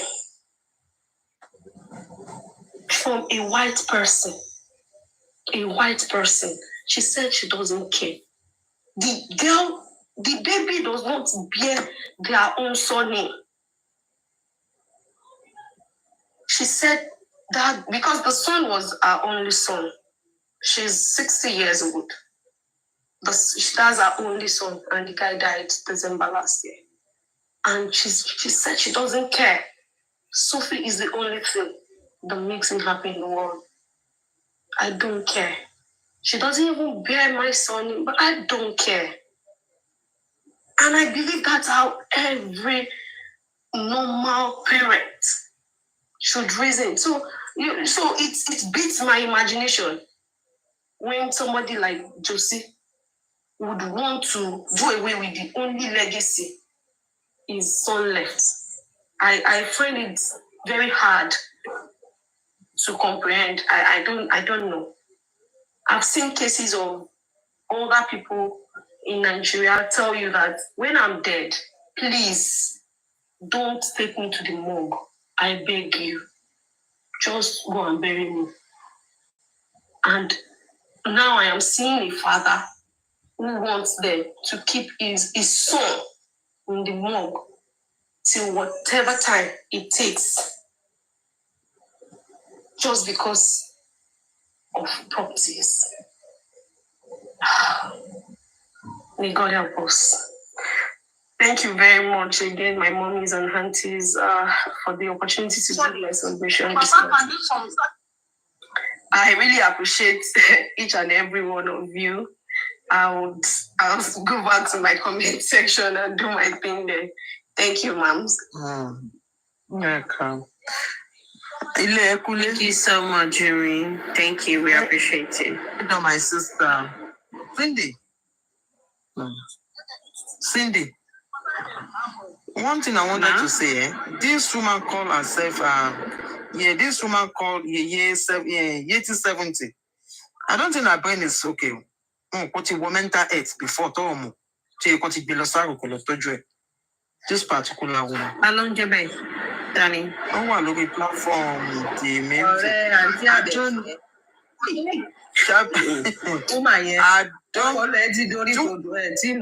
Honestly, mi ò mọ nǹkan tí Wùnmí ṣe fún this olórí burúkú ẹ̀dá yìí. Mi ò mọ nǹkan tí Wùnmí gbà lọ́wọ́ ìyá òfò yìí. Mi ò mọ̀. Ó yẹ ká máa gbé ṣépè ní gbogbo ìgbà, ló yẹ kí 70 máa gbé pè. kò lè fọwọ́ ẹ̀ ṣe tó da láyé àfi kó máa bayé àwọn èèyàn jẹ́. Yétí 70 tó bá wà ń bẹ̀ ó ń sọ̀rọ̀ lọ́wọ́lọ́wọ́ báyìí o tó bá wà ń bẹ̀ tó bá jẹ́ òtún náà lọ́dá fún tó fi ń rìkọ́dù wa kó máa gbọ́ gbogbo ọmọ tó bá tara ẹ̀ jáde ò lè jèrè wọn táyé máa fi parẹ́. Nítorí pé kí ni Wùnmí gbà lọ́wọ́ ẹ̀ ká ló rẹ̀ àwọn tó rẹ̀ mo bá yín ṣàmì sí ni. Gbogbo ọmọ tó bá tara ẹ̀ jáde kò lè jèrè wọn. Bíkọ́ tó bá tiẹ̀ jẹ́ pọ́nrún ẹ̀ jáde ni wàá tún wá wò ń dà kejì pé ẹgbẹ́ náà mo máa bímọ tèmi ṣó yẹ kí mo ṣe báyìí. Ó ṣà ń sọ pé Wùnmí ló pa ọkọ ẹ̀ ni àdàbí tó bá jẹ́ Wùnmí ló pa ọkọ ẹ̀ làwọn ọmọ tó bí ò ní fojú sunkún wọn nìkan ló yà kù. Ó máa fojú sunkún gbogbo tó bá tara ẹ̀ jáde àtẹlẹ́ tó mí àtẹlẹ́ tó mí wàá fojú sunkún gbogbo wọn. Ó lè tún fọwọ́ ẹ̀ ṣe dáadáa mọ́ lórí ilẹ̀ ayé.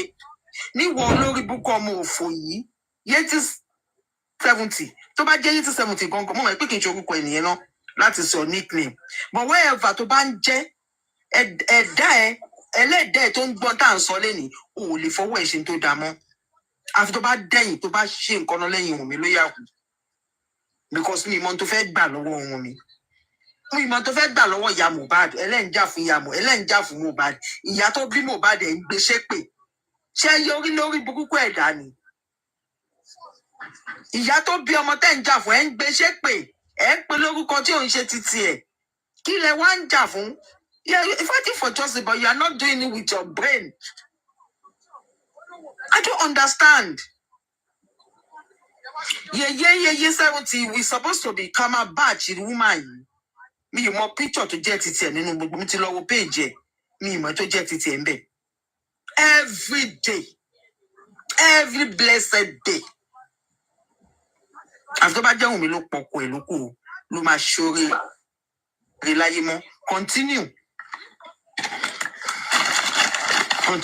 because on sọ mi lórí bó ṣe ń sọ̀rọ̀ yẹn wọ́n ti lọ bẹ́ẹ̀ abẹ́fẹ́ tí wá bẹ́ẹ̀ dáàkà gbogbo èèyàn ti sọ nǹkan tó ń ṣẹlẹ̀ fẹ́ still náà ọmọ ìlú pọ̀pọ̀ ẹ̀ ni níwò lórí burúkú yìí bẹ́ẹ̀ bàbá Mohbad dẹ̀ ti bẹ́ẹ̀ sọ̀rọ̀ bẹ́ẹ̀ ẹjọ́ ń gbé bẹ́ẹ̀ rí bẹ́ẹ̀ ni. nǹkan tí bàbá Mohbad stand fún òun làwa náà. pé ẹjọ́ ń gbé bẹ́ẹ̀ rí bẹ́ẹ̀ ni tó jẹ́ kó ti lápẹ́pẹ́ ẹ̀ rí tẹ́lẹ̀tẹ́lẹ̀ that is why ló ṣáṣe ń sọ pé Wùnmí ló pọ̀pọ̀ ẹ̀ ṣá.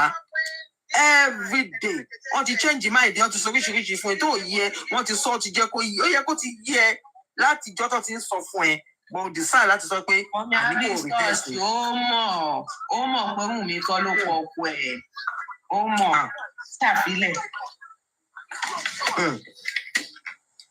ó sọ mi lórí wà á jẹ ìyẹn wá ń sọ pé kí Wùnmí ti lọ ṣe bàbá Mohbad kó jáde náà. ara yín gbé òun ni kẹ máa fẹnu ara yín pèsè ra yín náà ẹ ṣàfihàn ẹjẹ kó máa sọ nǹkan tí ó mọ̀ ìtò mọ̀ tó ń parọ́ tó dúró lórí ẹ̀ pé sẹ bó ṣe rí leléyìí ẹ fi ilẹ̀ ẹjẹ kó máa sọ lọ. gbogbo nǹkan tó ń sọ nípa Wùnmí gbogbo ẹ̀ náà ó máa padà lọ sórí àwọn ọmọ ẹ̀ ni ìbò náà bímọ obìnrin àbí kò bímọ obìnrin oníkálukú ló máa jèrè iṣẹ́ ọwọ́ ẹ̀ tó bá jẹ́ dáadáa ló ṣe wàá gbèrè ẹ̀ tó bá dẹ̀ jẹ́ ìdàkejì ẹ̀ náà ni wàá gbèrè ẹ̀ ẹ fílẹ̀ ẹjọ́ kó máa ṣe tó hùn wọ́n ti convince ẹ̀ wọ́n ti sọ gbogbo everything in fact at times gan tó bá sọ̀rọ̀ ńgbà mí gan á dákẹ́ kò wá ní lọ́rọ̀ tó máa sọ sí like ẹ mọ̀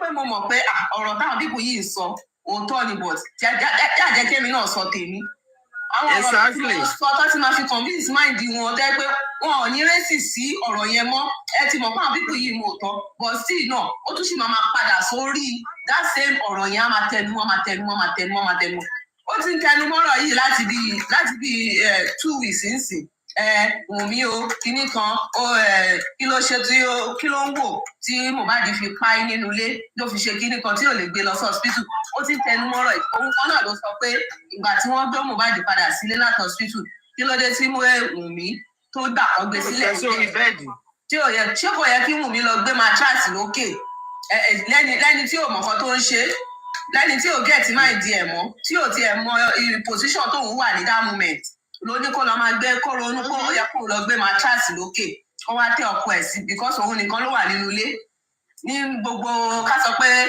àwọn bíi 15 tó wà ń bẹ̀ Wùmí ni kó lọ gbé mọ kíláàsì káwọn ọkùnrin wà bẹ́ẹ̀. Ẹ jẹ́ kí n lọ gbé gbá, ẹ jẹ́ kí n lọ gbá wo. Wùmí ló máa ronú gbogbo ẹ̀. Wùmí náà ní problem. Ṣé rí Yétí àti Queen? Wọ́n ti wà too obsessed with Wùmí jù. Àwọn méjèèjì yẹn, mi mọ̀ kan tí Wùmí ti ẹ̀ nínú gbá wọn. Bóyá ní ayé tó kọ́kọ́ wá, àwọn àti Wùmí ti pàdé rí. I don't just know. Yétí àti Queen, mi mọ̀ nǹkan tí Wùmí rà nínú gbá wọn. Mi mọ̀. Wọ́n dẹ̀ ṣe wà yẹn, wọ́n mọ̀ òótọ́. But the fact pé wọ́n kàn fẹ́ máa fi feel relevant. Pé àwọn náà sọ̀rọ̀. Òun ló jẹ́ kó máa sọ̀kọ́ tó ń sọ ẹ̀. Wọ́n máa dèrè ẹ̀. Ó jẹ́ dáadáa ló ń ṣe. Lọ́kàn tí wọ́n rò pé nǹkan tó dáa làwọn ń ṣe. Àwọn rò pé àwọn lè máa fi ṣeré, àwọn lè máa fi ṣe kinní. Wọ́n mọ̀ pé nǹkan tó máa fi hàn tí ọmọ ẹlòmíì nìyẹn. Kọ́ máa ṣe lọ, èrè wà ń bẹ̀. Ìwọ tó bá ṣe dáadáa, èrè wà ń bẹ̀. Ìwọ tó bá dẹ̀ ṣe nídàkejì bí mo ṣe sọ lẹ́ẹ̀kan náà, èrè wà ń bẹ̀. Ẹ fi wọ́n lẹ̀, ẹ jẹ́ kó máa ṣe lọ, ẹ jẹ́ kó máa sọ̀rọ̀ lọ. Ní ìsìn báyìí ń sìn, wọ́n ń tẹ́ fún wọn pé Mohbad fún Monday, Mohbad died on Monday. Ẹ jọ orí wọn ò pé mọ́ ni àbí wọ́n ti lose memory wọn. Kí ló dé tí wọ́n ṣe celebrate páyì Mohbad lánàá tó jẹ́ èmi ló wá ń celebrate ẹ̀? Exactly. Can you imagine that? Exactly. Mohbad died on Monday. Now you are celebrating his pie today, which is on the 12th. 12. Ẹ celebrate on the 11th. Ní àná tó jẹ́ on the 11th. Ẹ sọ pé Mohbad kú. Tó jẹ́ pé nílẹ̀ wá ń celebrate tó jẹ́ on the 12th. Ṣé ẹ pọ́pọ́lọ́ wọn ò pé? Wọ́n mọ̀ nǹkan tó ń ṣe. Wọ́n mọ̀ ọmọ mi Abiscus. They know what they are doing. Wọ́n mọ̀ pé Mohbad kú Monday. Wọ́n kàn fẹ́ máa fi gbogbo yẹn. Wọ́n fẹ́ máa fi like báwo ni mo tẹ̀ ṣe lè put ẹ̀. Kọ́ máa fi dá àwọn èèyàn lórí irú tó ń ṣẹlẹ̀. Kọ́ máa bring up false narrative kó lè máa suit ṣẹ́gẹ̀ interest àwọn public tó ń dì sí. Ó lè máa suit àwọn èèyàn. Yes, so they all know that Mohbad died on Tuesday on the 12th September. They all know, but wọ́n ti sọ gbogbo wọn ṣá wọ́n máa gba èrè wọn. Wọ́n máa gba èrè wọn wà níbi tó wà. Tó bá ti tó àsìkò oníkálùkù á máa gbèrè ẹ̀, wọ́n á máa gbà. Ó ti di dandan. Káwọn náà wọ́n rí báwọn ṣe ń lulẹ̀ ni. Wọ́n ṣe ń gbélé gbogbo ẹ̀ pàbó ló ń já sí fún wọn. Wọ́n ṣe ń gbọ́wọ́ ilé pàbó ló ń já. Ọwọ́ tí ọ̀gẹ̀dẹ̀ bá gbé ara ẹ̀ ló máa fi ń nà. Ọwọ́ ara ẹ̀ ló máa fi nu o. Bẹ́ẹ̀ni, ẹ wo gbogbo bá ṣe ń gbógun ti Wùmí látijọ́ tó fi kí ló dà lára Wùmí. Mo wà ṣọ́ pé bọ́nà bí Olúwa ti ń bẹ bẹ́ẹ̀ ní ẹ̀sìn ti ń bẹ. Gbogbo bí seconds, minutes, hours tọmọ yẹn, gbogbo ọjọ́ tọmọ yẹn tó fi máa rẹ́rìn-ín tí náà fi máa dùn. Òun ni ayé tí wọ́n máa bàjẹ́ náà. Òun ni wọ́n fi máa rí báyìí jẹ́ bí tọ́ wà. Àmín. Ọmọ yẹn bó ṣe ń dunnú, gbogbo àsìkò tó ń rẹ́rìn-ín tínú ẹ̀ ń dùn. Gbogbo àsìkò yẹn, gbogbo wákàtí yẹn, gbogbo ìgbà yẹn, gbogbo ọjọ́ yẹn, òun nínú wọn fi máa bàjẹ́. Òun ni wọ́n fi máa ń rí dààmú nínú káàmpù wọn. Òun ni wọ́n fi ní àìrójúráyè ló fi máa ń ṣẹlẹ̀ sí wọn. Òun lọ́kàn gbogbo òfin ní balẹ̀. Wọ́n ṣe máa sá kìtìkìtì sá kàtàkàtà. Because kí ló dé pé ọmọ yìí ẹ̀ẹ́dẹ̀ fi lọ́rùn sílẹ̀. Ó dá òkè òun ló kọ̀ ó yá ẹ filẹ̀. Ẹ jẹ́ káwọn ọlọ́pàá kan ṣiṣẹ́ wọn. Ẹ jẹ́ kán ṣe investigation débẹ̀ pé òkè lóòótọ́ ọmọ yìí ló pọ̀ ọkọ ẹ̀. Ẹ fi wọ́n lẹ̀, ẹ jẹ́ kán ṣiṣẹ́ wọn. Ṣé orí social media yìí ni court of law àbí òun ni police station àbí òun ló máa dájọ́ ni? Because I don't just understand. Ẹ ṣe títí ẹ gba movement ọmọ yẹn right to movement ẹ gbà lọ́wọ́ ẹ̀. Ẹ ṣe gbogbo ẹ̀ títí ẹ jẹ́ fọmọ yìí kó tiẹ̀ free kó lè jáde kó lè rìn kiri kó lè ṣe bó ṣe rùn kó lè jáde kó lè wá social media kó jẹ́ títí. Ẹ gba gbogbo ẹ̀ lọ́wọ́ ẹ̀ all in the name of pé ẹ̀ ń wá justice ti ní náà ni pé kán mú Wùmí kán pàdánù kán mú Wùmí kán tì mẹ́wọ̀n òun lè fi thank God we found justice thank God justice is served. That is their own definition of justice for Mohbad. Aside that kò ṣe justice for Mohbad o. Statolani wà lórí platform wọn lánàá. Gbogbo bí Statolani ṣe ń explain èèyàn tó bá lọ́pọlọ tó bá wà sensible gbogbo àwọn nǹkan tí Sátọ́lání tó explain lánàá ẹ̀ fine sí Sátọ́lání ti sọ tẹ́lẹ̀ rí pé bàbá làwọn support tẹ́lẹ̀ wọ́n dẹ̀ sọ ni wọ́n sọ ni bàbá even gan voice note tí wọ́n play lánàá yẹn gan ó show pé she was supporting bàbá before initially she was supporting bàbá before she switched to like bó ṣe rí gbogbo bí gbogbo ẹ̀ ṣe ń lọ pé kí ló bàbá yìí no kò ń ṣe nǹkan tó yẹ kí bàbá tó lù sọmọ máa ṣe lélẹ̀ òun wọ́n fi wá ọ̀rọ̀ lẹ́nu Wùmí náà wọ́n ní pé no àwọn nǹkan tí ò yẹ tí ò bàbá yìí ń ṣe wọ́n fi de ẹni tó ń support Wùmí lẹ́nu ṣé wọ́n ti support bàbá yìí tẹ́lẹ̀ ibi tó yẹ kí gbogbo wọn ti jókòó kán ronú nìyẹn and this is the same thing you guys are doing you are supporting baba but àwọn mistakes kankan wà tẹ́tẹ́ mọ̀ pé no kò yẹ kí bàbá yìí ṣe still you are still supporting this man you still went ahead to support this man tẹ́yìn náà fojú ara yìí ẹ̀yin wọ́n máa ń sọ pé baba supposed not to do this he shouldn't have done this he shouldn't have said this no let's find a way to correct baba let's look for ìgbà yẹn náà máa mọ̀ pé àwọn ń wá PR fún bàbá tó rán ní baba is grieving ni bàbá ọmọ kan tó ń ṣe ni ẹ jẹ́ ká wá PR fún tó máa support bàbá ẹ jẹ́ ká wá ẹ̀rìn kan tó máa àwọn nǹkan tí bàbá ò bá lè sọ tí bàbá ò bá rántí ẹni á máa rán bàbá imagine lọ́kàn tara yín lójú ara yín ẹ mọ̀ pé àwọn ọ̀rọ̀ tí bàbá yìí ṣe àwọn nǹkan tí bàbá yìí ṣe kò bójú mu kò dá irọ́ ló pọ̀ ńbẹ̀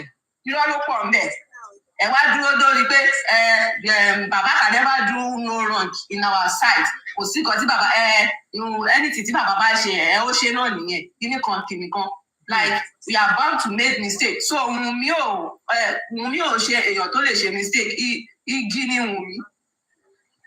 Wùmí ò ṣe èèyàn. Sis, why they were surprised? Why are you surprised? No, I'm not. These same people, anything when people want justice for, they've dragged him. What could these people do? Toma was surprising for him. I was on a show where Bukky Jesse dragged the daylight out of the dead. The so-called Can you imagine? To want justice for. She dragged him and called him a child that was not responsible, that did not take care of his father. And it's only people who want justice. So do you really think that these people are looking for justice for Mohbad? They don't really care about anything that has to do with Mohbad. It is whatever Josie is feeding them. And because a lot of them, they are just wicked souls.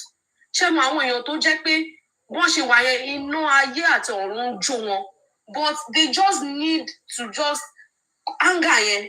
Wọ́n máa fi wò pé àwọn máa fi pa ẹlòmíì lẹ́kún. Wọ́n àti ìbẹ̀rẹ̀ iná ayé àti ọ̀run ò tí ì jó wọn o. Àwọn máa fi. Ó ṣẹ̀ṣẹ̀ máa gbọ́ tọ́pọ̀ máa ní nǹkan refresh start afresh. Ó ṣẹ̀ṣẹ̀ máa bẹ̀rẹ̀ fún wọn ni because nǹkan tí wọ́n ní evidence fún tí ò ṣojú wọn tí wọ́n tẹ̀. Wọ́n ní bíbélì gan sọ pé wọ́n má ṣe jẹ́rìí èké. Wádìí ohun gbogbo dájú kò sì di eléyìí tó ń ṣòtítọ́ mú. Wádìí ẹ gbọ́rọ̀ lẹ́nu part A ẹ ti conclude pé nǹkan tó ṣẹlẹ̀ ni. Iná yẹn ò tí bẹ̀rẹ̀ sí ní jó wọn o. Ó ṣẹ̀ṣẹ̀ máa bẹ̀rẹ̀ ló máa start afresh.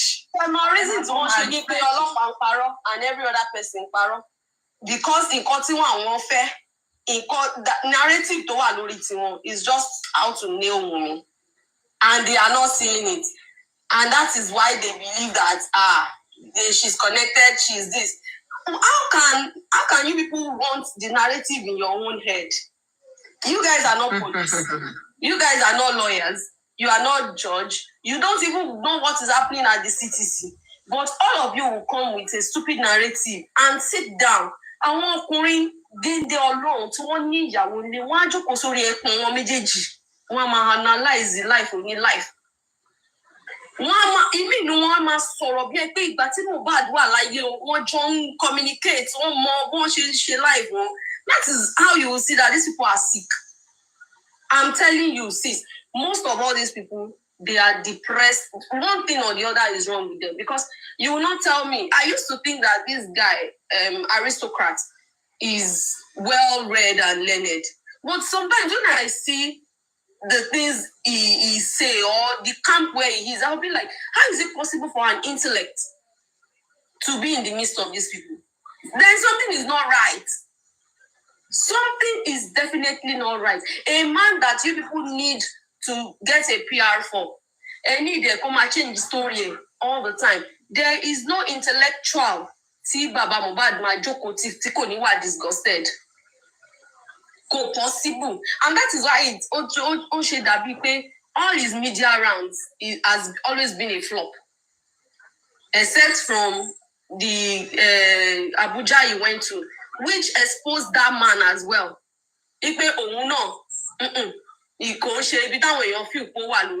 That case exposed him.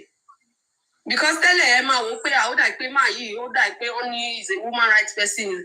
How can a human rights person comes on live air and say that me want DNA now?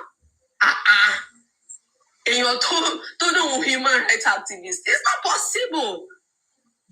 You can, there are some statements, but it is better for you to keep quiet and people see you as a wise person than go soro. Can we already pay agolele sha? And that is why they need PR. Money. Exactly. That is why they need a secretary. They need this. They need that. That man has said more than 20 different stories. The one that really exposed him was when he went to Arise. And all the gibberish. Gbogbo connect, kò síbi tó ti connect. Ọlọ́run ló mọ ẹni tó sọ òyìnbó DNA is a motive sí wọn lẹ́nu. Gbọ́rọ̀. Do you know that there has to be an investigation before they can establish a motive? Are you guys the police? Ṣé orí internet ni wọ́n máa ti establish motive?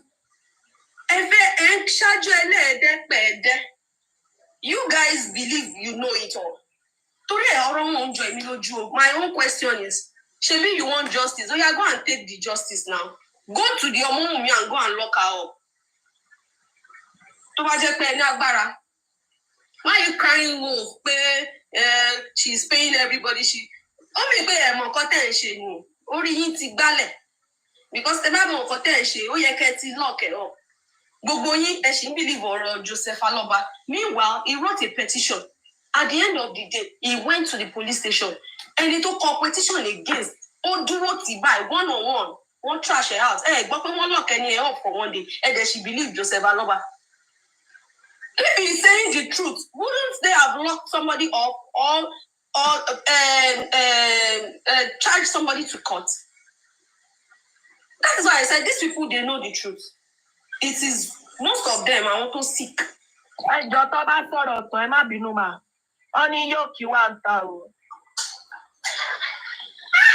Mi ò máa tiẹ̀ ń fẹ́ gbọ́ kínní ẹ̀ ẹ̀rín òṣì ló máa rí ẹ̀rín òfò á sọ̀rọ̀ kan arẹ́rìn di ẹ̀rín márùn-ún. Ẹ ti máa mọ pé ọwọ́ ayé ti wà lára ẹni ẹ̀. Definition of èèyàn tó wọ ayé bá ti wà lára. Tí ò tó kéèyàn rẹ́rìn sí tí ò fọ́lì á máa tẹ kínní ẹ̀rín kàkàkàkàkàkàkà. Ó lè tẹ́lẹ̀ ní 100 lójúmọ́. Ó ti ní mental issue ni. Ó ti wà disturbed. Gbogbo tó kó sí lọ́pọlọ ti pọ̀ jù. Ṣé máa pé gbogbo tó ń sọ ń kọ́lẹ̀ fún wọn ni. Gbogbo ọ̀rọ̀ yẹn ti pọ̀ jù. So ó ti wà mental disturbed. Ṣé yóò kí gangan ló ń jẹ́ ní mi ti ẹ̀ mọ́? The bottom line of everything is kí wọ́n ṣáà ti mú mi. Kí wọ́n mú ọ̀tá ẹ̀ kan jù sẹ́wọ̀n àbí kan. Àníwé ẹyẹ tí yẹn sọ pé ó sì ń sọ́la ó ní ọmọ òun máa lu ẹ̀wọ̀n sẹ́ẹ̀. Ọlọ́mọ òun àlọ́ máa lu ẹ̀wọ̀n sẹ́ẹ̀. Agbára Ọlọ́run ọmọ ẹ̀ ló máa lọ ọ̀pẹ̀ṣọ Jésù. Ọlọ́mọ òun máa lu ẹ̀wọ̀n sẹ́ẹ̀ láti yẹ ẹ̀hún ibi táwọn ọmọ ẹ̀ bá lọ ẹ̀wọ̀n ní sẹ́ẹ̀. Ó sì ń sọ̀rọ̀ ọ̀pọ̀ náà lórí burúkú yìí. Àní gbogbo ọlọ́pọ̀ ẹ fẹ́. Mọ́mí ló ń jẹ́ ẹ̀ṣẹ̀ láyọ̀ láàárọ̀. Mọ́mí they should ṣebí they want justice. Mohbad pé kò ń ṣe 10 years. Even only 15 years. Ó tún ní is not even 10 years. Ẹ̀gbọ́n ó ní àkísà ló máa fi ń sí òun. Ìyá Mohbad ló tún bá wíńbẹ̀ yẹn o. Ẹni tó bí ọmọ ẹ o. Àkísà ló máa wọ̀. Kẹ́yìn ayé ẹ̀ àkísà ló máa wọ̀. Ẹ tún dá ìyá tó bí. Báwo ló ṣe wá respect? Gbogbo tí tí ò sí ṣe yẹn, ó dá lójú How are they respecting the Mohbad? Josie nìkan. Exactly. Gbogbo Alọ́ba family. There in his life, let it fojú wọn gbolẹ̀, let it fojú wọn dáhùn. Nínú gbogbo Alọ́ba family ṣe wáìdì tó yẹn. Èèyàn kan nínú wọn ló ń sòótọ́ ọ̀rọ̀. Àwọn tó kù trash ni wọ́n. Bàbá Mohbad ó wà níbi tí wọ́n ti ń ṣépè fún àwọn ọmọ ẹ̀ tí ò tí kú sef. Ó wà níbi tí wọ́n ti pe àwọn ọmọ ẹ̀ lólè. Ó wà níbi tí wọ́n ti sọ pé ó rè pọ̀ ẹ̀. He's still there. Sister Juni, èèyàn tó lọ sí police station. Ó ní tó bá jádùúrà ló ẹ̀ bá Mohbad kan tì mọ́lé ńkọ́. Ìyẹn tún kọ́. Kí ẹ̀ anybody kò bá jádùúrà kò bá jẹ́ ìyá Mohbad kò anybody ló wà ní. Kí wọ́n máa ń fi iyọ̀ ẹ̀ ń bá mi èèyàn ní iyọ̀. Wọ́n fi ẹ̀ ń bá mi èèyàn nínú ilé. Lórí búkú tó sí. That man is just, èmi feel pé òun náà, he played with fire. Ó feel kó máa have it easy. But right now, I think that... No, ó believe pé mo mọ̀ pé ẹ mọ̀ nǹkan. Ó believe pé gbogbo bóun ṣe ń ṣe nínú yàrá yẹn. Tóun bá gbé wá sí orí mídíà bẹ́ẹ̀ náà làwọn èèyàn ṣe máa gbà fún un. Inú yàrá tiẹ̀ ló ti ń ṣe yẹn o lórí mídíà. No. Àwọn èèyàn kan máa dúró tó máa ní pé àní tó ń sọ iṣẹ́ kò ráìtì. So yẹn ló ṣe bold ló ṣe wá sórí mídíà pé sẹ́ẹ̀tì tòun lọ́ máa gbọ́. Mi nǹkan tẹ́ pé reply tí wọ́n á fún àwọn pé ṣé mi ò wá dáràn báyìí ṣé àwọn wèrè kan mo tún wá gbẹ́jọ́ fún ẹ. Because tẹ́lọ̀ mi bá mú narrative mi jáde fún òun wá wò pé ẹtú ti wá sunkún ju èmi gúnra mi lọ báyìí. Kò mọ̀ pé àwọn wèrè òun pé tó bá gbọ́rọ̀ ẹ̀ wá social media ẹlòmíì tó jẹ́ pé láìfẹ́ gan-an láìfẹ́ bẹ́tà láìfẹ́ á jókòó analyze life ti tiẹ̀. Meanwhile, ìgbọ́jú ò bá jẹ́ bẹ́ẹ̀ ni. Ó ní èyí tó ń bá jà. Pé kò tẹ ó ju tiẹ̀ lọ. But you bring yourself just because of money. You bring yourself to all these depressed. Ó dùrò bóyá ó máa jẹ lọ ni. Ó máa jẹ lọ, ó ti jẹ lọ finally. You know that guy. Ọmọ ayé, mo ti jẹ lọ finally. Ó jẹ lọ lọ́dọ̀ títí wa o. Ọ̀dọ̀ àwọn wèrè bíi títí ẹ ló ti jẹ lọ o. Àwọn tó ń pẹ́ ó jẹ lọ ń bíbá yìí. Bá ọmọ tí yẹ ti fẹ́ ní ọjọ́ ayé ẹ̀ òun ló ti fẹnu ara ẹ̀ pé yẹ. So ẹ má blame ẹ̀. Ẹ má bọ́dà pẹ̀lú àwọn. Wọ́n ní àpèmọ́ra ẹni tèmi dire. Ṣé ní gbogbo àwọn pípọ̀? Ìyá àdàbí tó bá yẹ pé nǹkan tó sọ pé Wùmí ṣe lóòótọ́ o. Ṣé ní gbogbo àwọn pípọ̀ yẹn? Ìyẹn tí ò bá sí bẹ́ẹ̀ gbogbo nǹkan tó fẹ́ nínú ayé ẹ̀ òun ló ti fẹnu ara ẹ̀ sẹ́. Ó ti náà máa wà kísà. Àwọn ọmọ òun ò ní jèrè òun ò ní jèrè ọmọ ó ní ìṣó. Gba police station lọ. Ẹjọ́ kò sómi tí sọ. Láti 10 months ago, òun dà. It's going back to them. All of them. All of them. Sis, the question is just asked from the 10 months. What have you people achieved? Oh yeah, you guys really want her to be locked up so bad? Prison. Jù síbẹ̀. Wọ́n tún ti emphasize lórí aráàlú bàbá náà tí ṣé àbàtì kan ló béèrè pé have you sued anybody? After everything that you've been doing, have you tried to sue anybody? Tí bàbá náà wò ti sue. Wọ́n tún ti emphasize lórí nísìnyí pé kí ni bàbá ń ṣe láti ìgbà yẹn? Okay.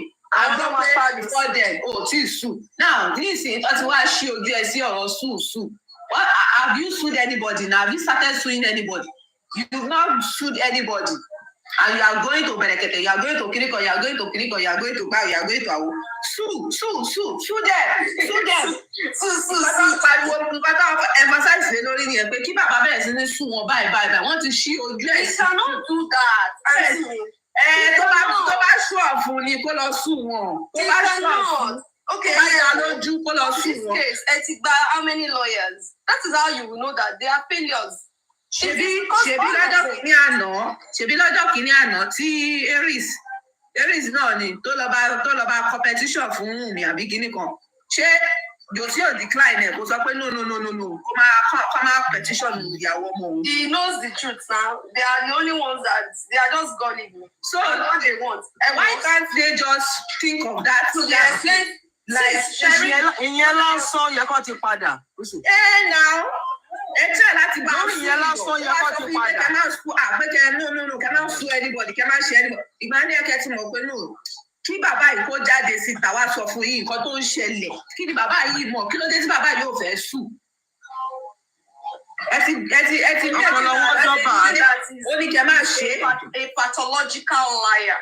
A man that is nǹkan tó bá sọ léni òun kọ́ ló máa sọ lọ́la èyí tó bá sọ lọ́la kọ́ ló máa sọ lọ́túnla. And you know this same Baba told you guys damage controls. Exactly. This same Baba told you guys that okay, once Wunmi do DNA, you tell the whole world who find your son. Jókòó kẹ́ sọ pé bàbá ẹ wá okay ẹ má ti jẹ́ ká ṣe DNA ẹ kọ́kọ́ sọ ṣé DNA ẹ ló fẹ́ sọ fún tó pamọ́ ẹni okay ẹ má wọrí ẹ kúkú sọ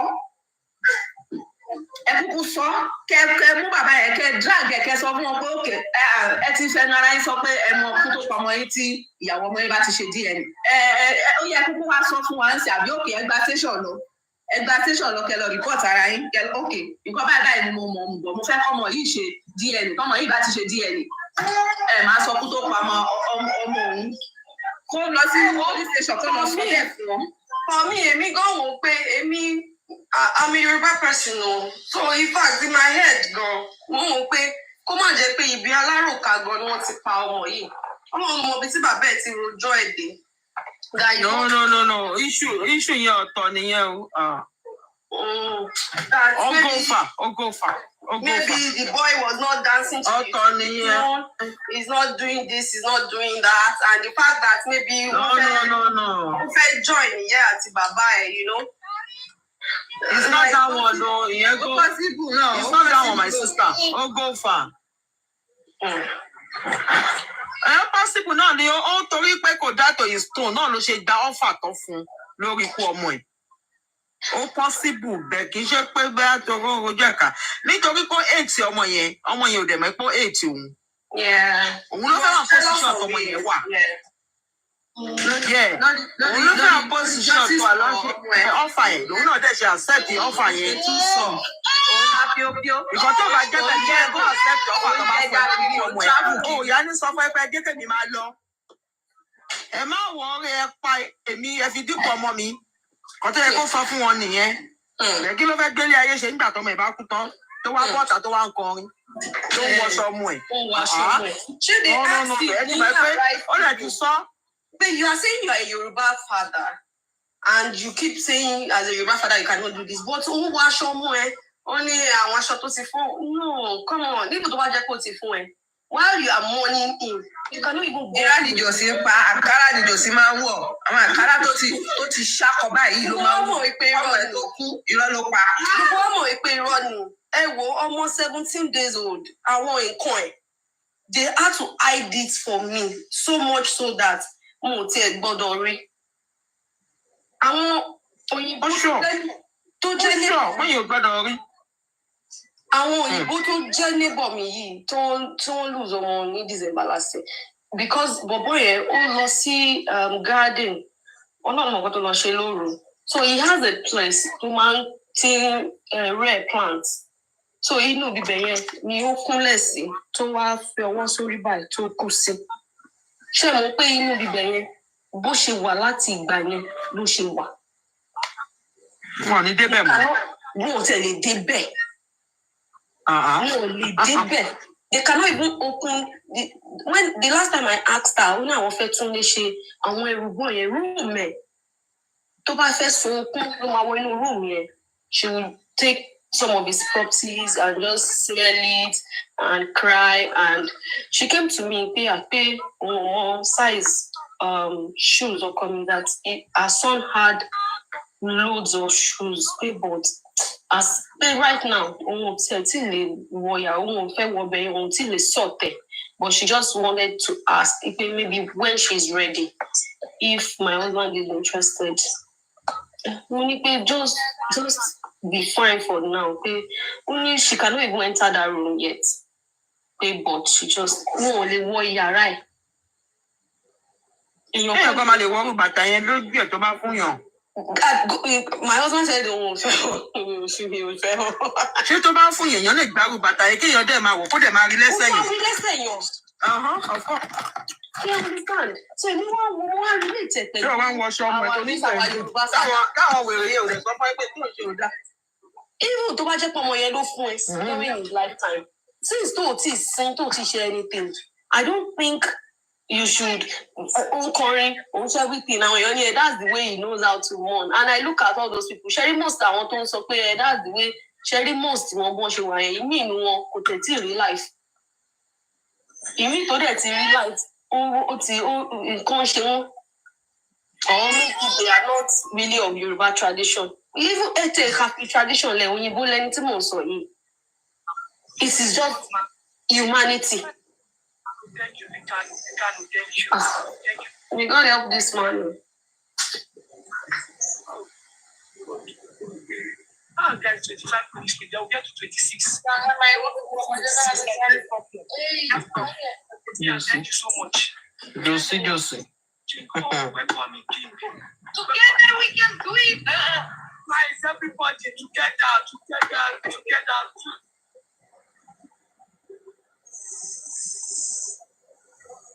Àwọn relative ló ń wá flower lọ kó jọ síbẹ̀ yẹn tí mọ́tò wa pa ọmọ 12 months ọmọ 12 years níbẹ̀ yẹn inú ilé wọn ò tí sinmi láti jọ wọn tẹ̀ tí sọmọ náà ọmọ tiẹ̀ wá kó lè mọ nǹkan tó pọ̀ ọmọ yẹn abẹ́rẹ́ tó fún nọ́ọ̀sì tó fún ọmọ ẹ lábẹ́ tó dẹ̀ fẹ́ náà sọ́nà ẹ̀ pé ọ ní nọ́ọ̀sì ló fún lábẹ́rẹ́ níbi tó jókòó sí ń jọ yẹn tó wá ṣe ń tàbí fún ọ drag nọ́ọ̀sì yẹn mọ́ láti gbà yẹn drag àwọn tó ń bọ́ ọmọ ẹ̀jà mọ́ láti gbà yẹn ọ̀rẹ́ ọmọ ẹ tó bọ́ ọmọ ẹ̀jà tó fi dín pọ̀ fún lábẹ́rẹ́ drag ẹ̀ ó ṣe jẹ́wùn mi ló wá gbé jáde ló drag. Lóun wá justice ṣe bí police station yẹ kó máa para. Lóun wá justice. Police station yẹ kó máa para ó lọ interview kiri ó lọ TV station radio station ṣe bí tó ti wá justice ó lọ ní fake character ọmọ ọlọ́mọ ó lóun wá justice. Ẹ tó wá justice mọ ibi tó máa lọ àwọn yẹn wá justice ló wá. Ẹ filẹ̀ ọ̀rọ̀ tó ti sin ọmọ ẹ tán o ti sin tó o ti pàdé tán o ti lọ́ǹtì ẹ̀ dábàá ẹ̀ zoom ọmọ yẹn gbogbo ilé tó wá ń sọ jáde narrative oríṣiríṣi tó ń gbé o ò ní ṣe náà wọn ti ń tọ́ ní kò ṣe o ti ṣe wàá kọ̀ bẹ̀rẹ̀ ká ní ẹ̀ zoom láàkọ̀ bẹ̀rẹ̀ sí máa náwó ni àwọn èèyàn ní mọ́tò ti ń rówó ó ti lọ bẹ́ẹ̀ nìyẹn iná tá a bá ń gbé níbí wọlé a kò máa náwó lọ ni àwọn máa ṣe kàyéfì pé àmọ́ bàbá ti rówó gbóníjòsí ti rówó ìrọ̀rùn tó máa mú ẹ òkú ọmọ yẹn ọ̀ ní gbé lọ́jọ́ káwọn èèyàn dìde fún bí àná ọmọ yóò ní kú gbé bẹ́ẹ̀ yẹn sẹ́ẹ̀ torí ìwọ tó lọ́mọ etí sí o ti gbàgbé pò bímọ kan tó ń jẹ́ Mohbad o ti yí sẹ̀ parí o ti sín. tó bá yẹn zoom ẹ̀ jáde gbogbo narrative orí kúkú tẹ káwọn èèyàn jáde kọ́ máa ń sọ látòrí DNA yẹn ṣé ó máa wá wáyé ni kò ní wáyé náà. Mẹ àṣírí yín tẹ̀fẹ́ kó tù yẹn ẹ gbàgbé àfijọba sọlọ́run sáàtì mọ́ ló kù ṣùgbọ́n tọ́lọ́run bá wà ń sáàtì tó fọ́ lẹ́rán tó ń wò gbà tí yà máa jẹ gbogbo yín àṣírí yín báyìí ó ń tú díẹ̀ ètò wa tó wá wọ́ọ̀sì wọ́n ṣì ń bọ̀ ojú kọ̀ọ̀kan wà ní àfọwọ́lẹ́rán ká máa wò ọmọ ọlọ́mọ tọkọ ẹ̀ fò ṣọlẹ̀ mọ́ 25 tọ́fẹ́ kó ṣọlẹ̀ tó kú mọ́ lójú ẹ̀dẹ̀ mú ẹ̀dẹ̀ ìkànnìyàn Yorùbá gangan ni wàhálà ara wọn ìkà. Ó jẹ́ máa wọn tó máa ṣẹlẹ̀ ó bí a ṣe nǹkan mí o.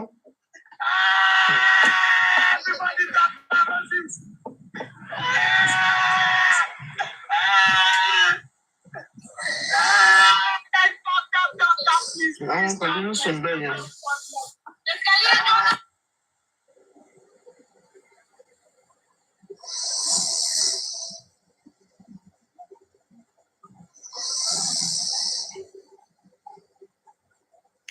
Ó dà pé sísá tẹ́mi ni wọ́n mute. Bọ́ọ̀ ilé iṣẹ́ máa bọ̀ lókè. Ẹgbẹ́ a máa ṣe nǹkan mí o. Ẹ̀dẹ̀ ò bẹ́ẹ̀ ó dà pé mo ní àwọn recordings kan. Mo ti rí ní Ọlọ́run ṣeun. Sandy mo ti bá yín resume recording o. ẹ ṣé o.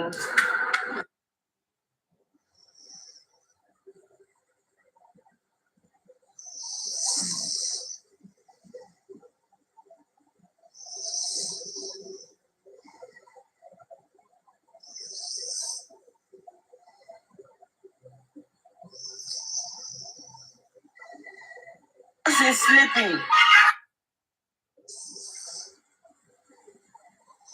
Sister Temi di Sister Temi on mute. Ẹ bá wa pè wọ́n kọ́ ẹríǹgì wọn o.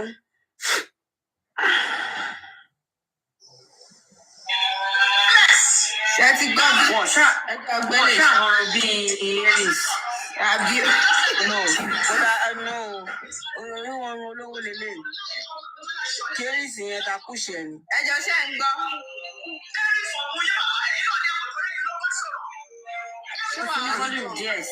Ẹkún ní díẹ̀ sí. Ok, ẹ jẹ́ kí n connect ẹ jẹ́ n connect. Mo ń bọ̀.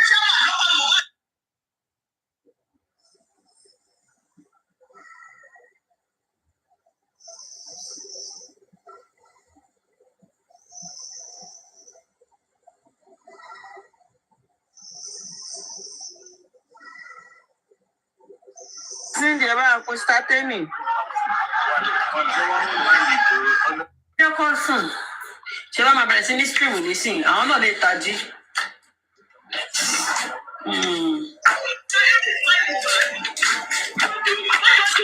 Direction on what the real issue is. So you had with Lady Aries was a harmless conversation. Harmless conversation. And just like the IT guy said, you could put no Aries, Ari Obale. It was open live. I was gonna show that day. Kobuyi. Aries for Buyi Baba. And you know they are motor, you know Basoro. Aries for insult to you. Kiwalebu. Kí ló fẹ́ pè? Ṣé chairman ló pa Mohbad ni? Ṣé Yinka Ayé ló pa Mohbad ni? Na Aries pa Mohbad. Why don't you face direction on what the real issue is? It's heartbreaking, I tell you. But these shenanigans must stop. I'm waiting for you to call me out, but you can be ready. Tẹ́ ẹ bá pe ẹyọ kan, màá fún yín ní mẹ́wàá. Mẹ́wàá wà ọ̀dẹ̀ ní jọra wọn. These shenanigans must stop. This madness must stop. This conspiracy must stop. Chairman is not your enemy. Yinka Ade is not your enemy. Lady Aries is not your enemy. Your enemy are the people that fight Mohbad. I shield my. Thank you. Thank you very much. There's a comment here. I read comments. Gracie has kept Baba hostage. That is true. Hence, I left message. Baba must be saved. That is so correct because if you know how Gracie addresses Baba,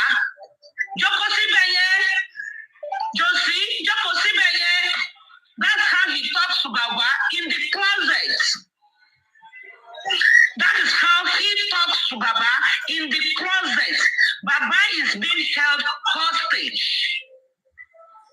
What if for me, Baba, you know, you need to know. Oh my shield.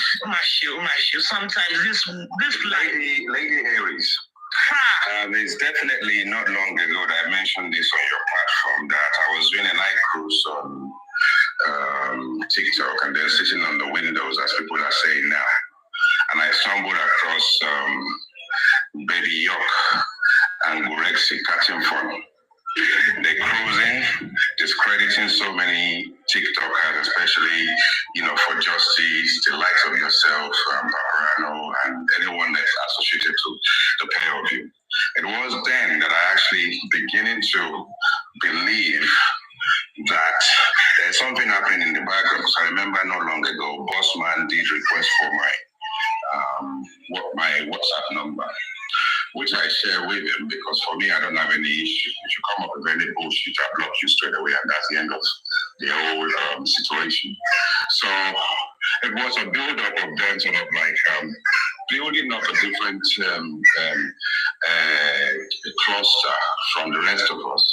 And then this now has them, whether it's him like that, whether it's a boss, whether it's maybe York and the rest of all these TikTokers. They've now got their own phone.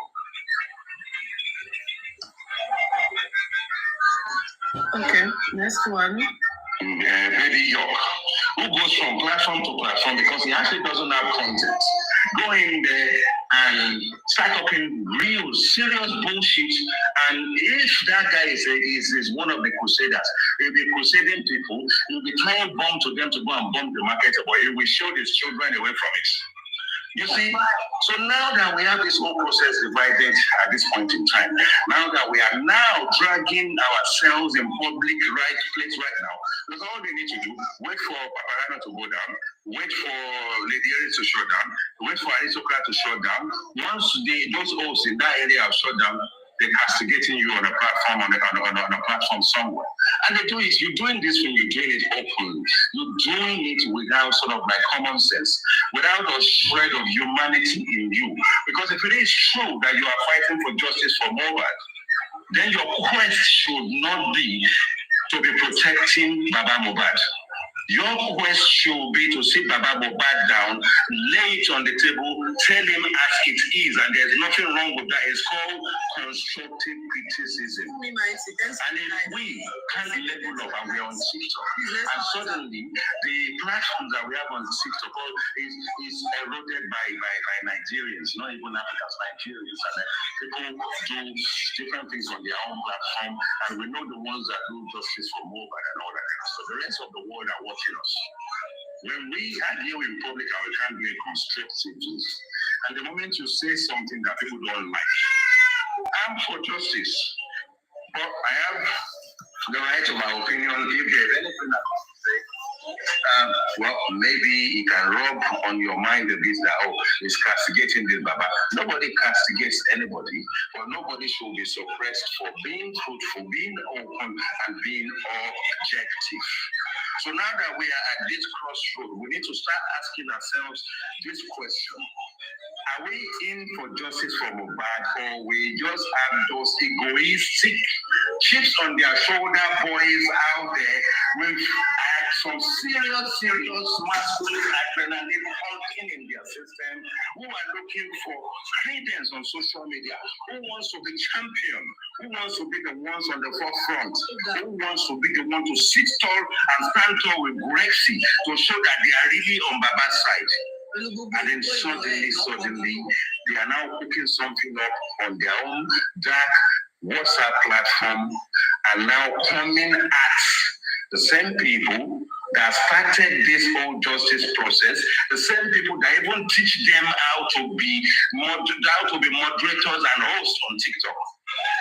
And we're not going to say because we taught them how this technology works and how to moderate yourself, how to sensibly dialogue. We're not going to say because we have that over them, we're going to go kind of just push them out of, on the wayside. But as it is right now, we know we are divided. And if you look at the one we code name Team Wumi right now, if we look at them right now, we now become a laughing stock. They are looking over the fence thinking, hey, look at these idiots. Look at the nation.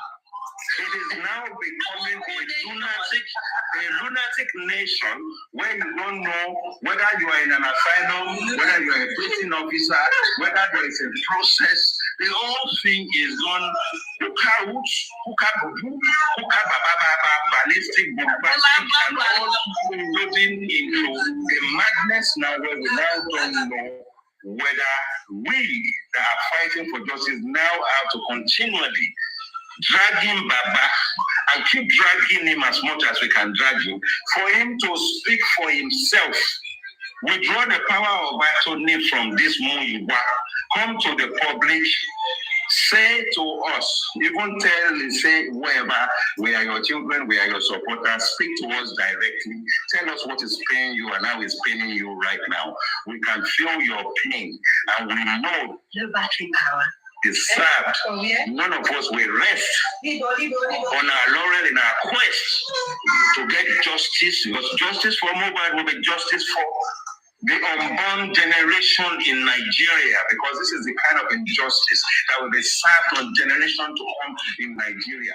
Anyone who is on this TikTok, if he's doing your mental health in, doing your editing, log out of TikTok for a few days, take a breath, a breather, and come back, but don't give us on the fight, the plight, and the quest for justice. So I will leave it as it is there, but I want us to take one thing with us. We are now divided. Thank you. We are now called the Lule Nation. That Woku Nation. Thank you so much, ma'am. Thank you. I have a few points to add. Those of you that cursed and abused Chairman Ayinka Saturday/Sunday morning today. I hope by the time the truth come out of what actually transpired in Abuja, because the truth will eventually come out.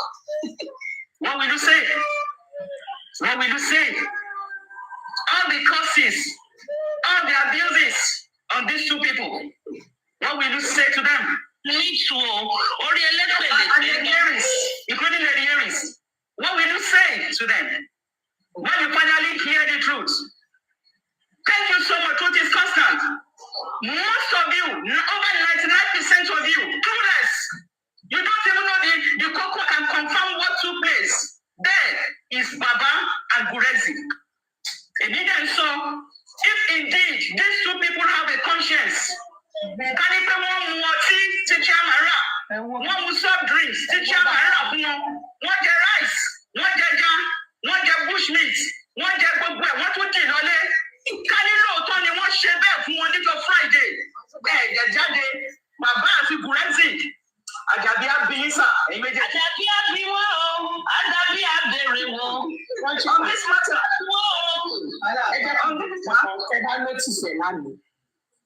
Ṣebí ọ̀dọ̀ ìgbà tí mo lọ gbọ́ conversation with you. Lizzie, now tó ní that question. Come up here. I heard everything you said yesterday about Aries. Come up here. Come up here. Do you understand what I'm saying? I'm not conspiracy.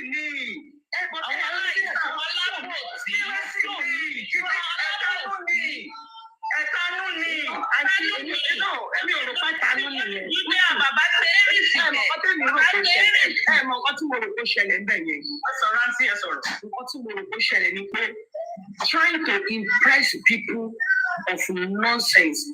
They now started digging out what is not supposed to be. It's just like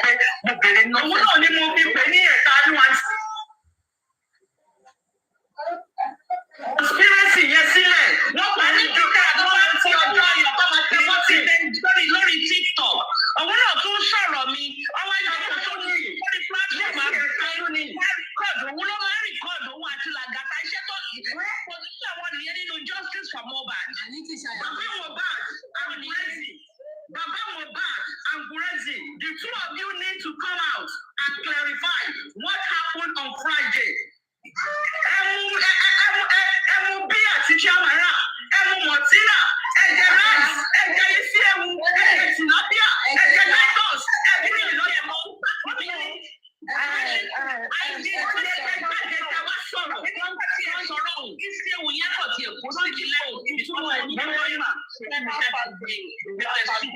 Sharing that conversation that started yesterday with insult and with that unnecessary question. Now, I'm unable to get it.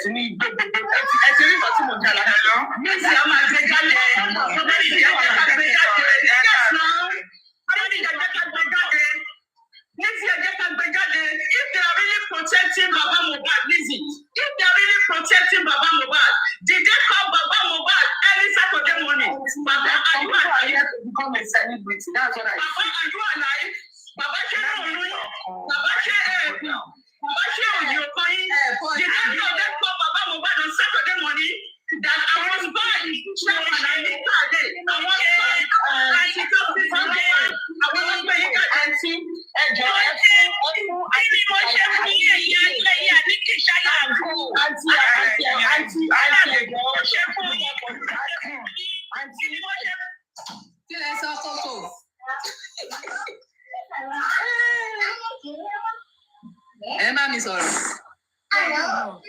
Okay, ma. Start me a mute to.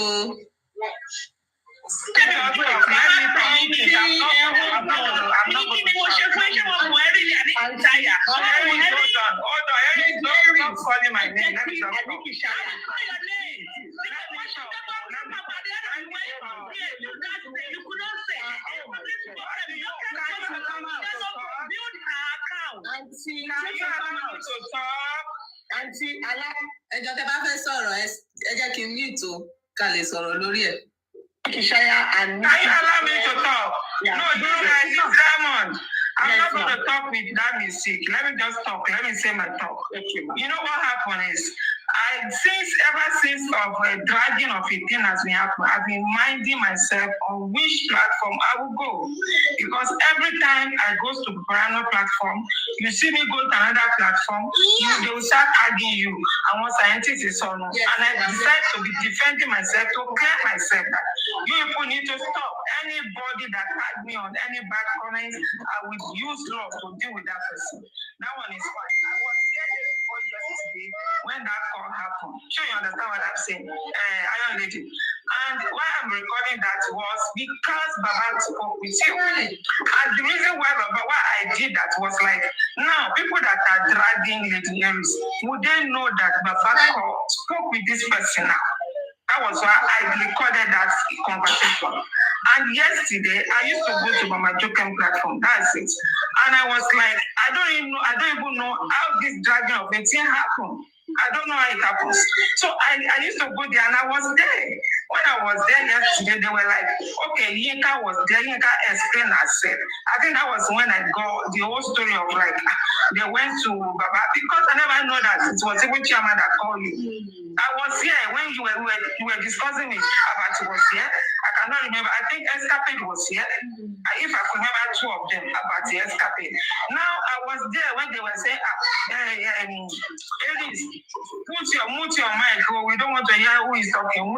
But because you are excited or because you were just talking, your phone was on speaker. So we're only your own, we cannot hear the other side. Which made me, even when I call somebody that is close to me and say, do you believe that Baba spoke with Aries tonight? My mind was, you were carried away the way you were, you don't expect, because you said you don't even expect Baba to call you. So that was what I was trying to narrate. Like, I don't know, it's like Aries was carried away with what happened. She offered fellow Aries perfectly share. That was what I was saying. Now, excuse me, I'm not talking to you. Can you move this mistake? I'm not ready to talk to mistake. I'm not ready to talk to mistake. I'm not ready to talk to you. Please, I'm not ready to talk to you. I am not ready to talk to you. Now, I was not trying to tell Mama Jokem that I have the audio of what happened. What did happen? How they called Aries. That I have the audio. I can play it. Now, I now told them that, okay, why me I'm annoyed was after Baba finished working with Aries, that Aries dropped the call. One of them, either Escapade, I don't know, one of them just asked, say, now thank God that you have already settled with Baba. I hope you are not going to settle Baba, but he said, I hope anything settlement is not going to be behind you. Let it be open you. I had that word. And you were saying that, okay now, ṣebí mo ti bá Baba sọ̀rọ̀, ẹ jẹ́ kí ẹ lè gbé Wùmí náà wá, bá Wùmí náà sọ̀rọ̀. If they said that, and one of them said that, Mama Aries. Your dreams earlier. You are lying. A joke. You are saying that if me, I'm not going to buy an iron for you. Any money I want to give you because I have my Bitcoin. I want to use it to send Wunmi to prison. Wunmi will go to jail. That was what you said. And they were saying that just buy it for us, and it's from one step to another. That was when I left this place. My company, I don't do any record like this thing. When the Jokem Abuke was talking, when they were cursing, even though she said, you said that on the platform, I was even there myself. Because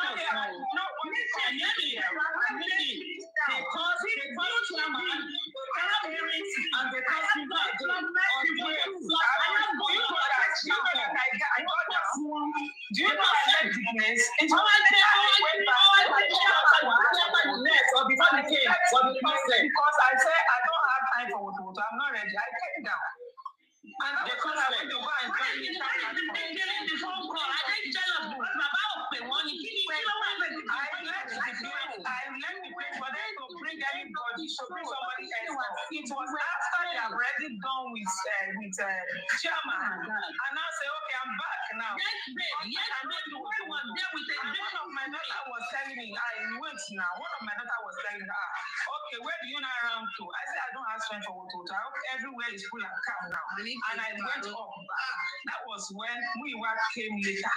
Head of the tree. So sharing me. It was after I got down. I came down. I went to Ayaminka at the platform. This is this time they were dragging chairman. I came down. When she came and met Ayaminka at the platform, I went to build that platform for her. Papariano was Benny or what to ask him, Papariano to Giringori. You were even there the day before. Also, Papariano did Giringori.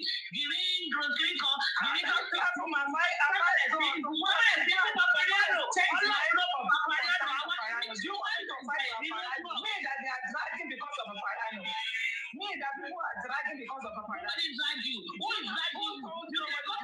This platform. They don't drag this. I will go. There is no place I will go to don't drag this session. There is no place you don't go. When you see them dragging, I need to go to Papariano platform. There is no place I don't go up the gate. Do you know where they drag me? Do you know where they drag me because of Papariano? Because I go to Papariano. He said so, but to me, I know that I don't want myself.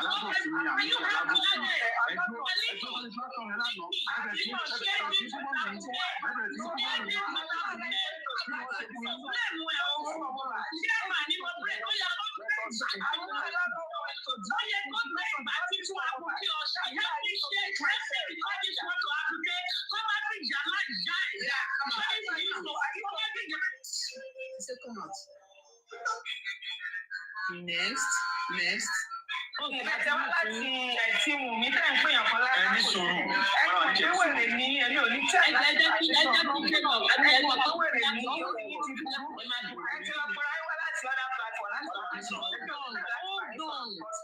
I will not talk to any one of you. We're a mini Etimo. I come to your platform to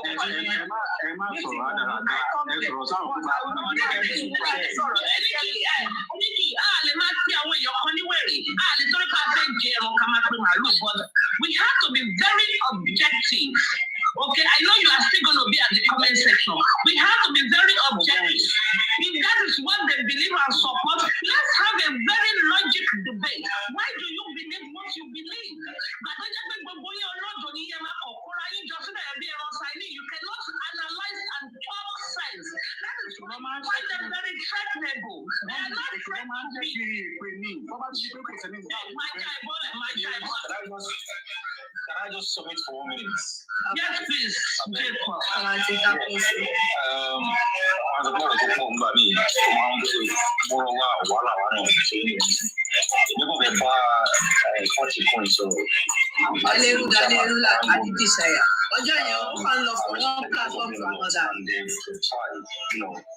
I realize that these other people are threatened by your capacity. Probably the reason why they're not comfortable with the way things are going. But actually, the only big thing I'm being we need to, that time we start whatever we have, or example, like what I mean as a secret incident that happened on Friday. I was where they're dragging chairman yesterday. Like I felt for him. In fact, they disrespect too much. Now, just because they are supporting their own people, and I believe that nothing. Who is their people? Gureshi that has 10 mixed phone calls from Queen White. You know what? Queen White just saw. His phone number. We don't know this. We don't come here with talk logically. The issue now is whatever teacher about more. It's high time. Come and spare people more. Whatever more, everybody more. So come and soldier more.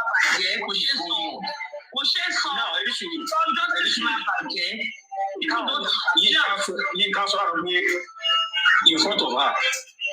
Omar B, Mr. Gracie Mbamba, sorry. In the past,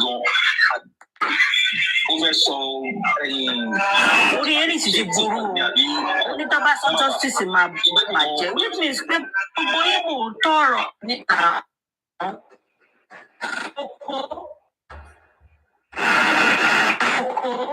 kò ojúmọ́ aago mélòó sùn lánàá.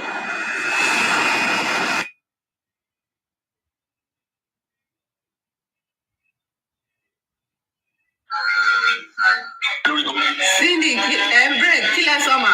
Ṣé tí ń gbọ́ mi báyìí?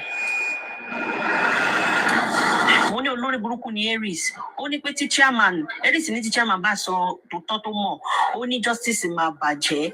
Mo ní which means wípé olórí burúkú ni gbogbo wọn yìí, wọ́n mọ nǹkan tí wọ́n ń sọ, but wọn ò fẹ́ jáde wá sọ òótọ́ ọ̀rọ̀ nítorí pé wọ́n mọ̀ pé àṣírí gbogbo wọn máa tú.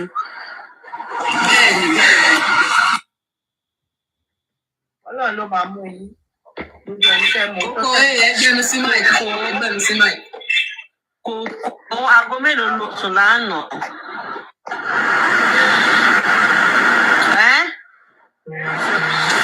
Ọ̀nà jíjìn lẹ ti ń sọ̀rọ̀. Mo ní Aries ò lè nísinmi.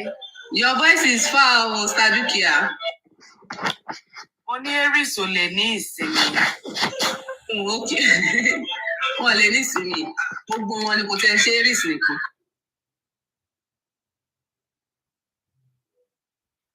Mo máa jẹ́ kí n mú nǹkan tó ń ṣe lọ́dọ̀ yóò pọ̀ mọ́ mi. Stadukia ó dà pé àti iná wọ́n ti pè mí pé àwọn náà. Èmi náà wọ́n sì mú kí n délé bá náà. Yeah, ìgbà tí mo lọ sí kúrò ní lánàá, mo rí pé àwọn pole kankan tó ìgbà tí mo lọ bí iṣẹ́, mo rí pé àwọn pole kankan tó ṣiṣẹ́, tó ṣubú, wọ́n ti wá síbẹ̀, wọ́n ti wá ń ṣe, mo ní okay, ó possible ká nínú. So ọ̀rẹ́ mi kan àwọn méjì dẹ̀ ti nínú báyìí, so there's probability kì í bá náà lé. Ẹ bá mi yan Olúwa lógo. Ọmọ ẹ pariwo ọ̀pẹ pàtẹ bá délé o. Ọ̀pẹ̀pà o. Ṣé fẹ́ gbọ́ yọ̀ọ̀kì? Lójijì nìyẹn máa ń sọ. Ó máa ń bí nínú ọ̀rẹ́ náà lélẹ̀. Ó lè rí òsì. Ṣé fẹ́ gbọ́ kí n máa play ẹ̀ làbí kí n máa play ẹ̀? So Palmine still did this week. Yeah. So Palmine did this week too. No.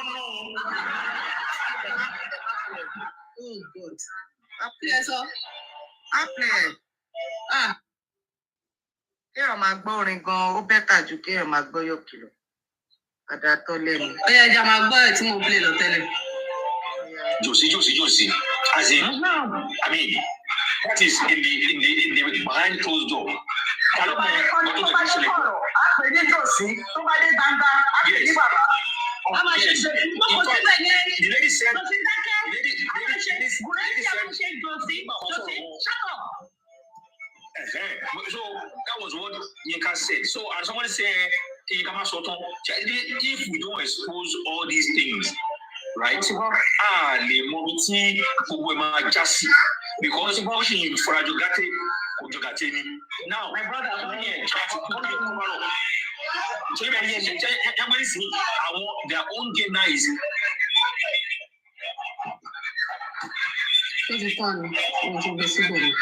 Next. Sorry. Wọ́n lè mọ́ níjọ́ Friday. Sọ fún bàbá pé jókòó síbẹ̀ yẹn. Wọ́n ti ní pé wọ́n lè jáde àwọn ọ̀sán. Láti ẹ̀tí wù mí tẹ̀ ń pè yàn kan lára. Ẹni sùúrù. Ní ẹ̀mí ò ní tí. Ẹjẹ́ kí ṣe náà. Sọ fún bàbá pé jókòó síbẹ̀ yẹn. Wọ́n ti ní pé wọ́n lè jáde àwọn ọ̀sán on the other platform now. That is under cause page of Guresi and Illuminati Eyes. Illuminati has been saying it's just Illuminati Eyes, my brother. Wọ́n ti ṣe fídíò fún chairman. Mi ò tí ì rí fídíò Guresi lórí ọ̀rọ̀ yìí. Mi ò tí ì rí fídíò Guresi lórí ọ̀rọ̀ yìí. The lady come up this evening saying that if there's anybody where one care then only Gurexi, because Gurexi is the man of the match, and protecting at all costs. And to me, I cannot say yes or no, but the man that came in Jojo Amani out in Zorokon. Illuminati. I'm not going to mention name. I'm not going to mention name. But what I'm sensing is that, you see, there are some people you do not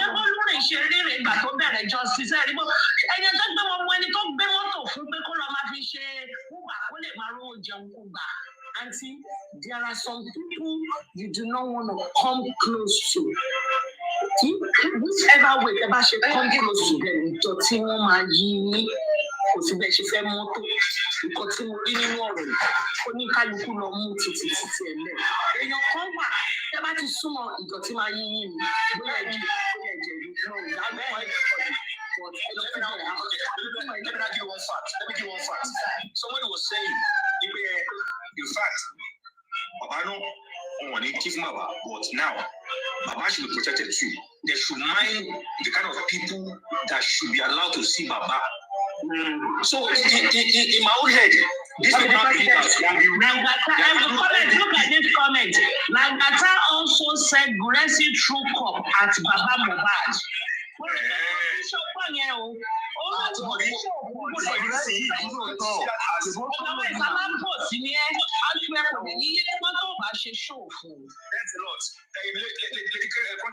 Please, that time we speed out everything. Because that's why any integrity I'm protecting because what threatening but is that time chairman ever fry whatever so everything there for thank you. Thank you, sir. I don't hear. King White is Guresi's friend. Yes. I hope those with him justice will ask to rescue his association with King White. If you are not for selective justice, for you in so-called injustice,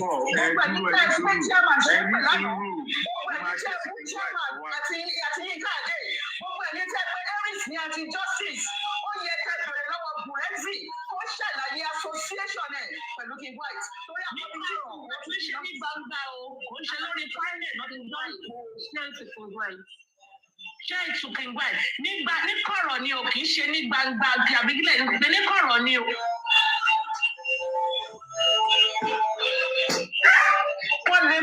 Nigga Friday, if you are not biased, if you are not hypocrites, if you are not conspirators, ask tough questions.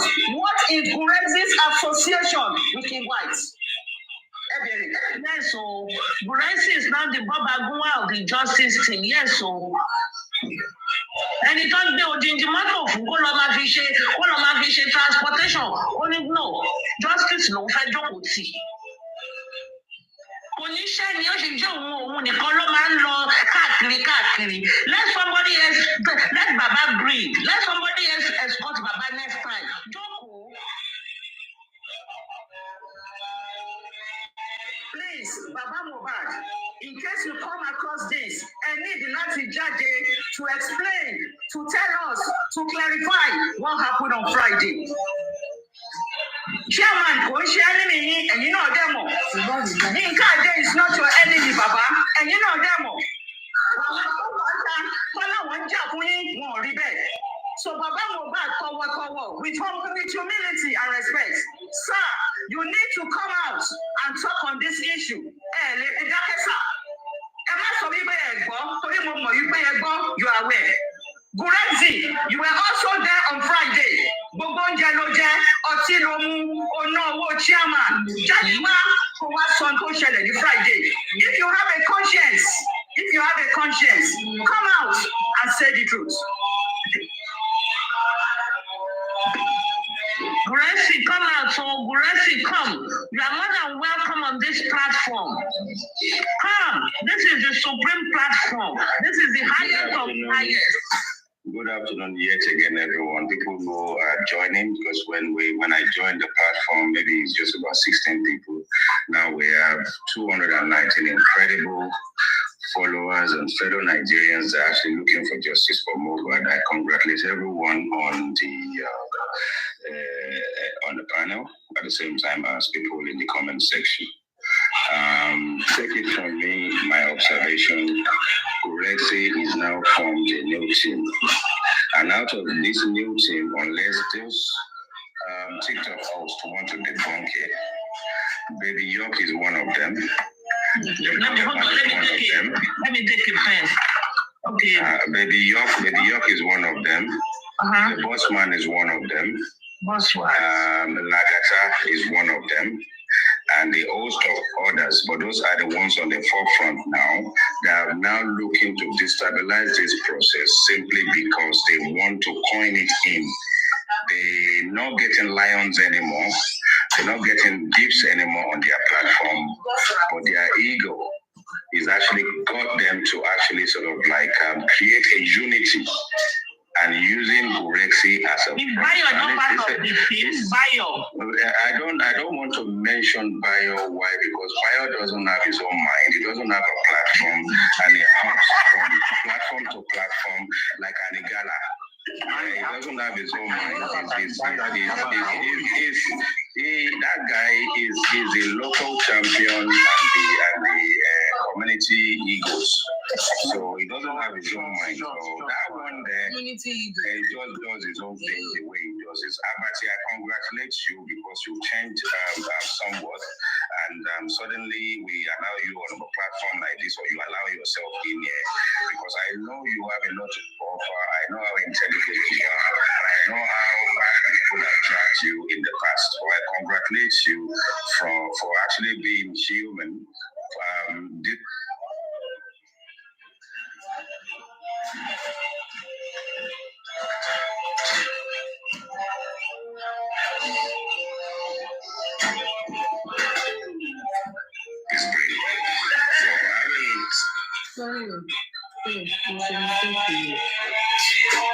Bluetooth is ready for pairing. Bluetooth connected successfully. So like, I know how people have tracked you in the past. So I congratulate you for actually being human. Distance yourself from the likes of what's his name, Top Movies and all that kind of stuff. Because Top Movie is just that kind of guy. A little bit of blood is going into the wrong side of his brain. So having sort of like, said that and put this whole summary together, let's carry on with the plight. Let's be angry. And let's not go into the background somewhere underground to vent our anger. Let's do it openly. Let everybody sort of like, jump on it, and let's carry on working together. And if people who are sort of like not quite on the side of the Aries, actually see how minuscule their brain is, to see how much of cockroach brain that they have. And we know their cockroaches, rats, vermins, and any form of bad omen that you can find in life. We forgive them, and God will forgive them on the other side. But as it stands, whoever plight and everything that brings everybody onto this platform, be faithful and keep it going, and it will soon pass. Urexi is more like a chief in the town who even the Oba of the town doesn't know whether Urexi is to the right or to the left. But he's just that kind of guy. If the last meal that is left in the pot is a rat cooked by Chinese, Urexi will eat it. You see, so that is what he's actually brought himself down to. Urexi right now, if they kill him.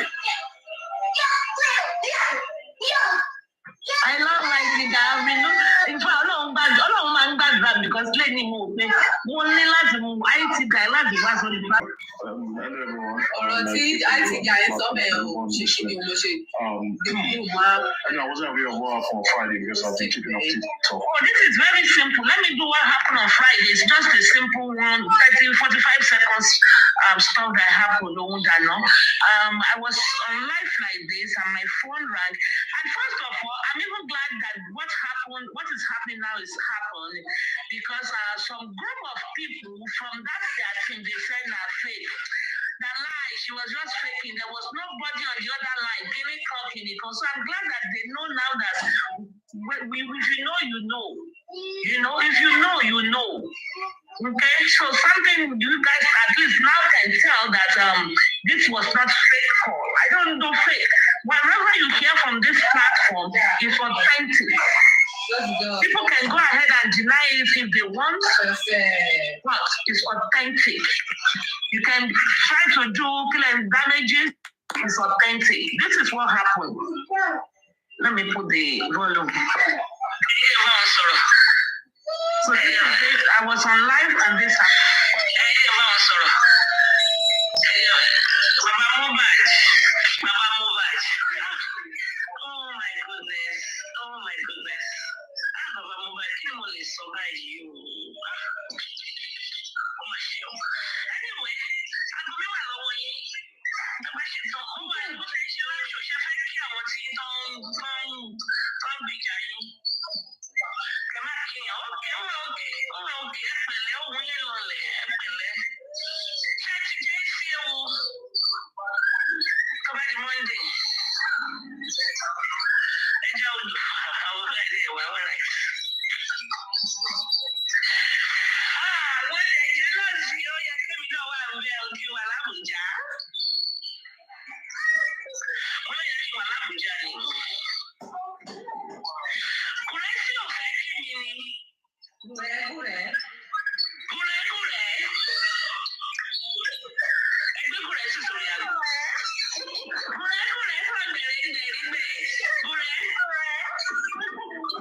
Anyway, I'm so honored. I love you all.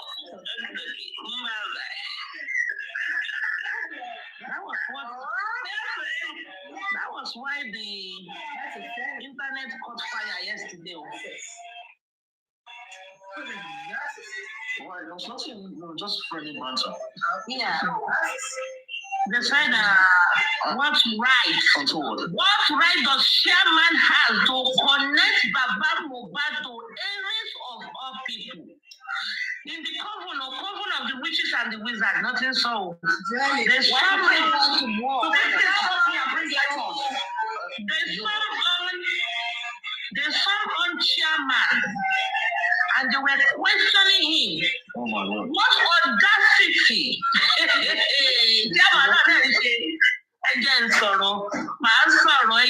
You give me time. Chairman, if chairman is listening, because it's on arrest, I don't know him. Oh, from his credentials, I mean, as personnel. Sir, I told you really, don't give a 10 to these free frowns. God bless you, they are taking too much.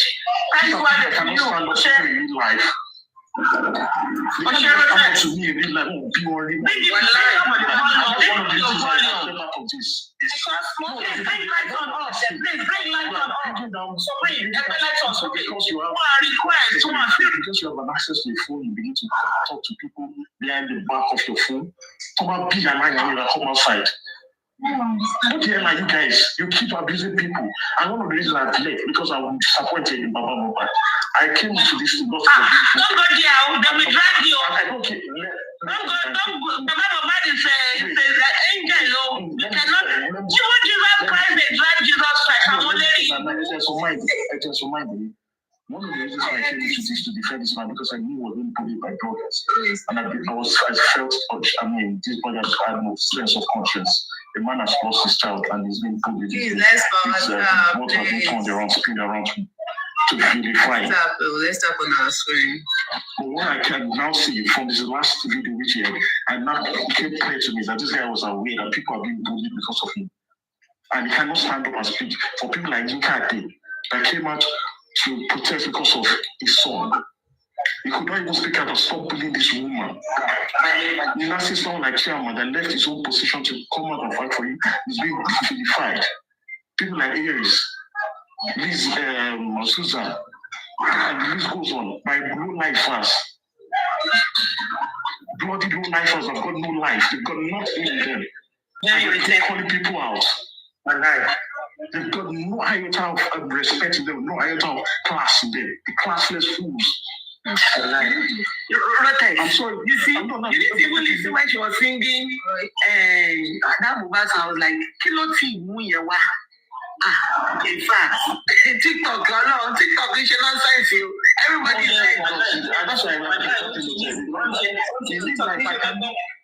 if it's not TikTok, some people will not even see you to say hello.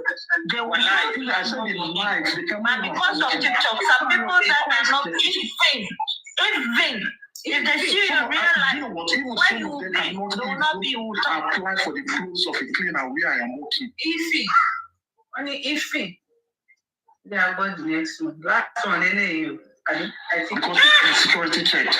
Okay, no. I'm not sure. And we're speaking calling you now because they've got a damn shot. What do you think would have caused all this? Is it depression, loneliness? It's not depression. Conspiracy, envy,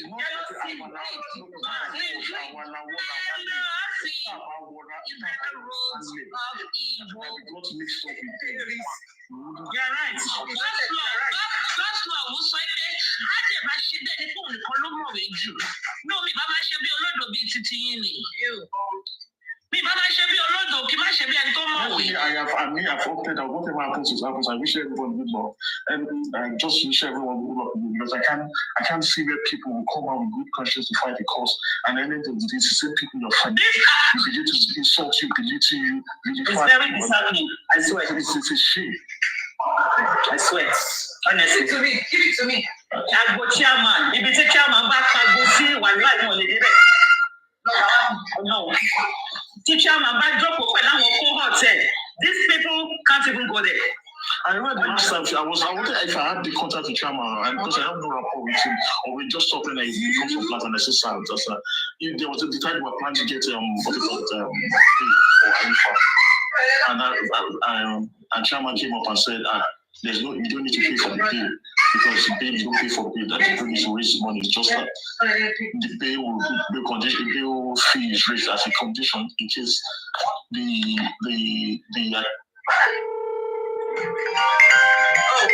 Sorry, please. I just need.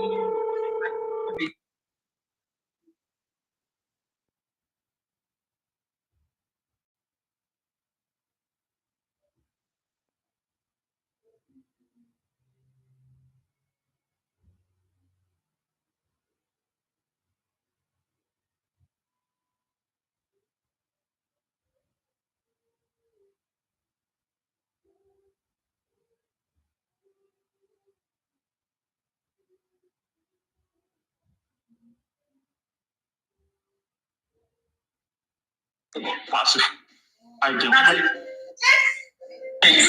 You should have seen how they were dragging this man, and this man was like, was trying to explain and pacify them. Not TikTok, so unfortunate. But why you be past this now? But why you be past this? I'm not the time now 1 year.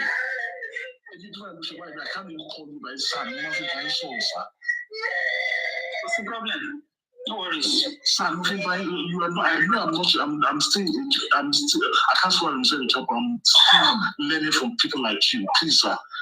Do not let these people denigrate you, sir. If you're sorry, Rotex, I'm sorry. I'm with you with what you're saying.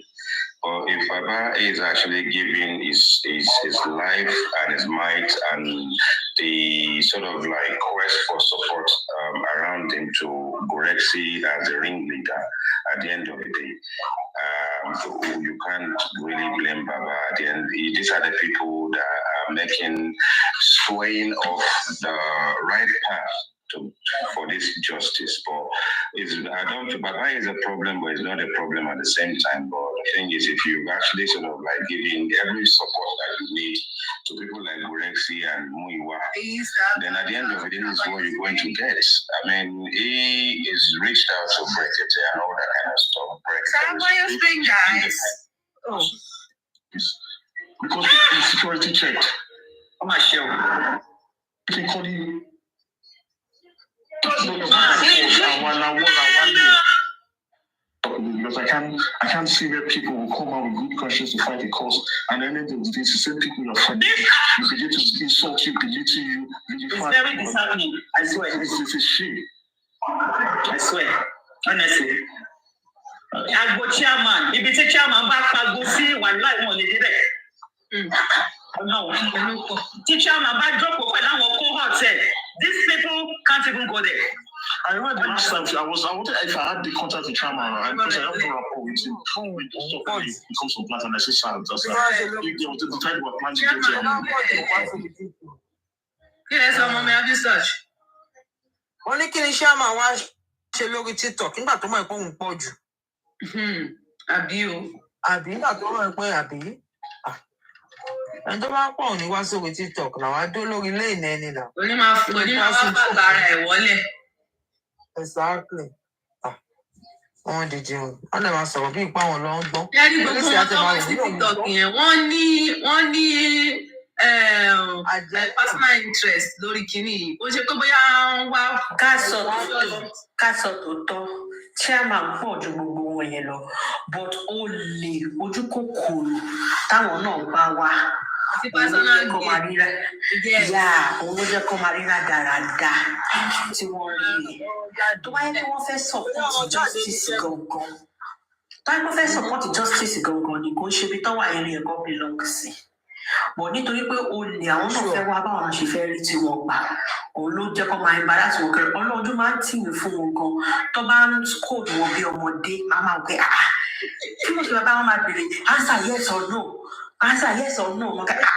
bẹ́ẹ̀ náà nígbà tí wọ́n wá sórí platform lọ́dọ̀ wa tí wọ́n wá bá wa interact nígbà yẹn tí àwọn olórí ẹbí jakunjakun yẹn tó ń bèrè question lọ́wọ́ wọn kí lè lọ ṣe bẹ́ẹ̀ yẹn ẹ̀gbọ́n má sọ bẹ́ẹ̀ yẹn okay wọ́n ká kó wá bèrè question lọ́wọ́ wọn yes I want you to answer me is it that yes or no fún ẹni tí ẹ bọ̀ bọ̀ àwọn náà nǹkan tó máa jẹ ni ò jẹ́ kọ́ gbọ́n wọ́n ṣe ń rò pé a lè sọ bóyá ó ṣe lè yọ bóyá àwọn ṣe lè ṣe ìwé chairman lè rí ìwé ṣe fún Mohbad but ìwé pé bó ṣe dójú tì yín lórí justice for Mohbad yìí wọn bí aláya ní kẹ má ṣe ìwé yẹn jáde wọn bí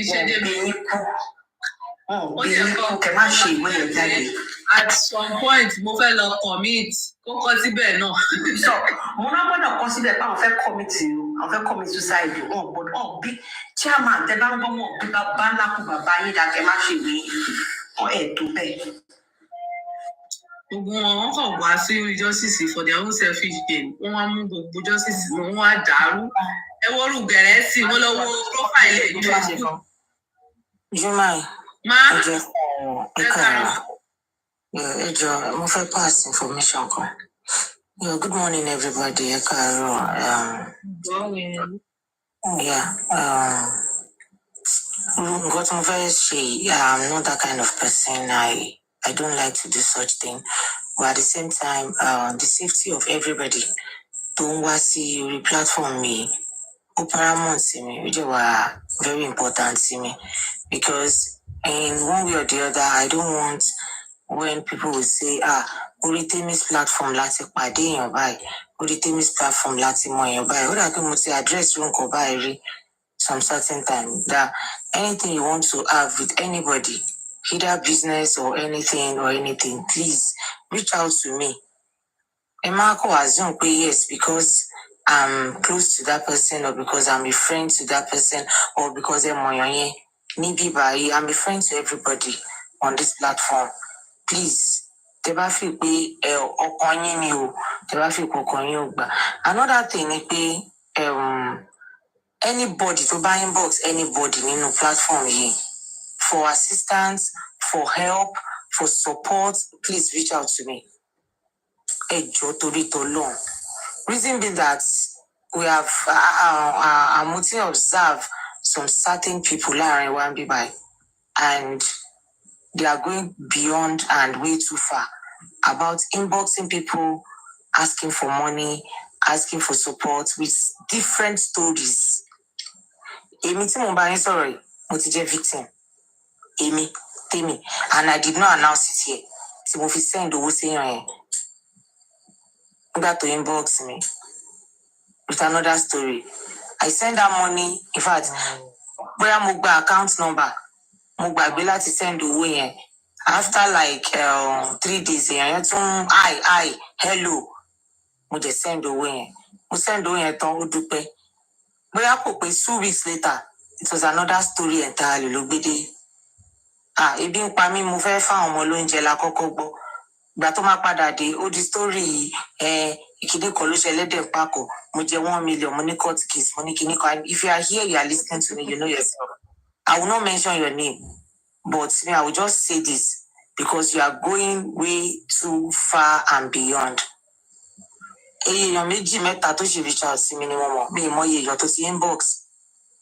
But tó yẹ sọ̀rọ̀ court case kíní kan I said hell no. Èmi ò mọ̀ pa ọ̀rọ̀ court case. Iṣẹ́ bọ́ lọ́wọ́ ọkọ mi, mo ní ìjọ́njẹ, mo ní ìjẹ̀ǹkan. We've done our research to your Instagram and we've seen your page on Instagram. Now you inboxing different people. Go to the media, get this same message from this same person with different stories. Autonomy story of about 50K. I personally, in my own hand, I sent 50K to that person because I felt like if I thought I could move forward announcing Goni, so Sister Befeda said no. You don't have to start announcing that you're going to need help, and when you're abuse the lórí platform, and they will start using it as Kini. It's Sister Befeda that told me not to do it then. If you fẹ́ gbé wá ní pé èèyàn mi tún ti dé o wọ́n tún ní ìdìrànlọ́wọ́ àwọn náà sọ pé rárá kí n má sọ platform mi di tẹ́ pé tẹ́lẹ̀ bá dé ó ní ìdòwò tọ̀hún bá dé ó ní ìdòwò. And I felt within me on my own nínú àpò mi mo jẹ fún ẹ ní 50K pé okay can you just take this money kó má dà kí bóyá àti ẹ ṣe nǹkan kan and you are one of us here but you are going way beyond too far. Ó ti dèèyàn kẹta tó inbox me, do you know this person? Mo ò jẹ mọ àwọn tí wọ́n ti ẹ̀ ní inbox mi rárá tó máa ti ṣe fún ẹ bẹ́ẹ̀. With our research now gan ó dà pọ́kùnrin gan lèèyàn yẹn.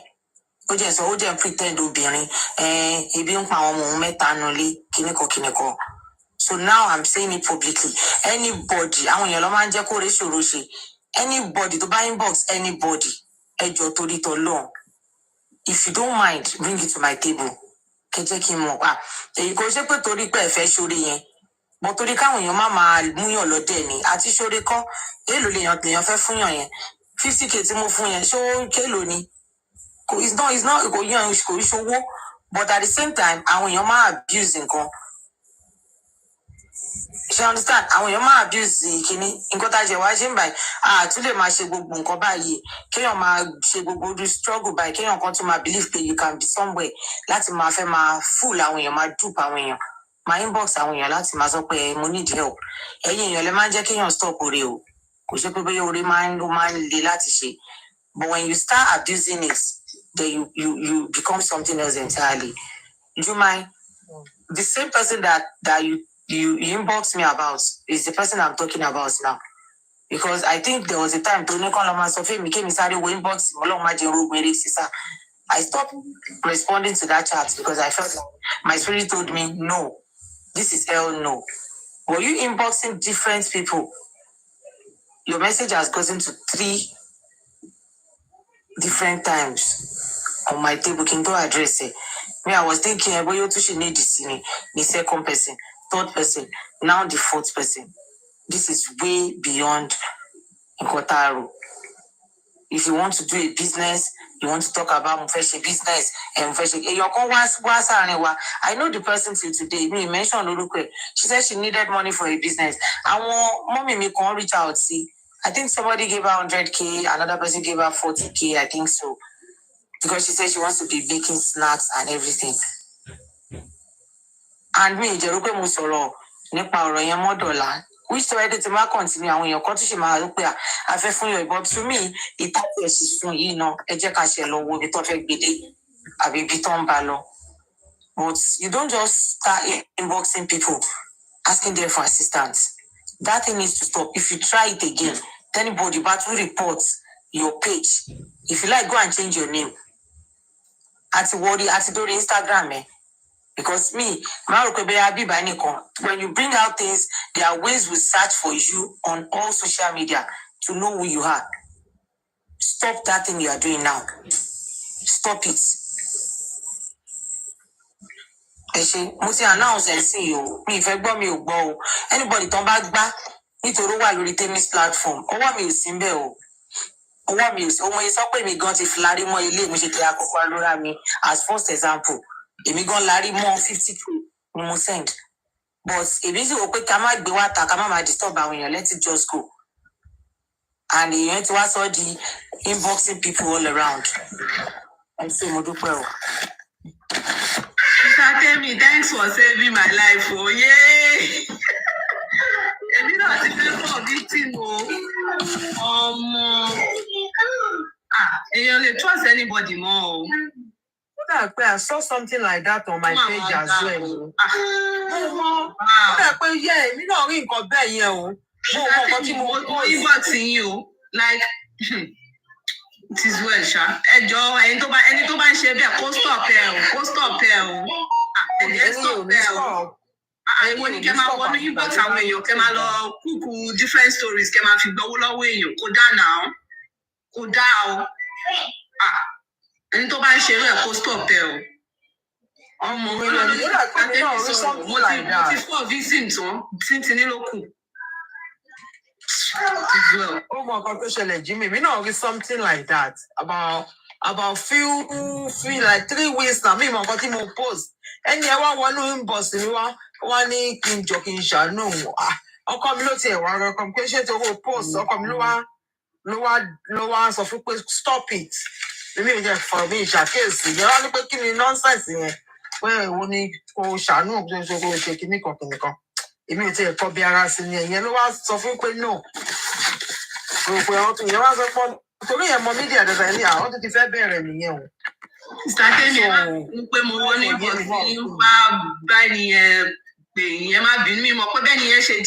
now.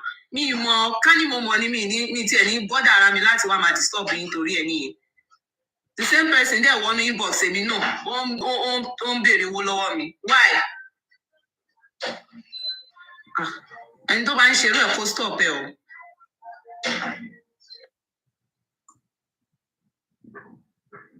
Oh, they stop. They can't stop because uncle and more ignore now. You will say it thought it will be a young giddy tofu. About to see anybody to buy looking you need that one alone. Because on the man she Tony got our and shame people, Tony got our my do. So the man that in shape our mamma around one sent to one my uncle. One more common yenny. So what a big boss. That's right.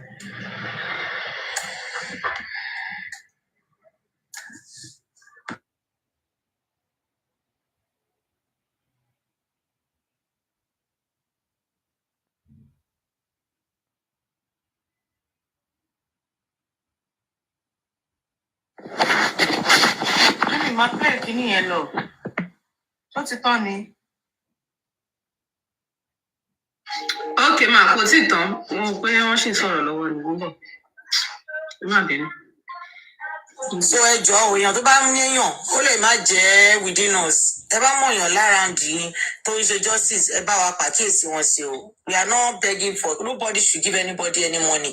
Téèyàn bá ti wá sí bọ́ọ̀sì tó tọrọ owó, please reach out to me. Reach out to me.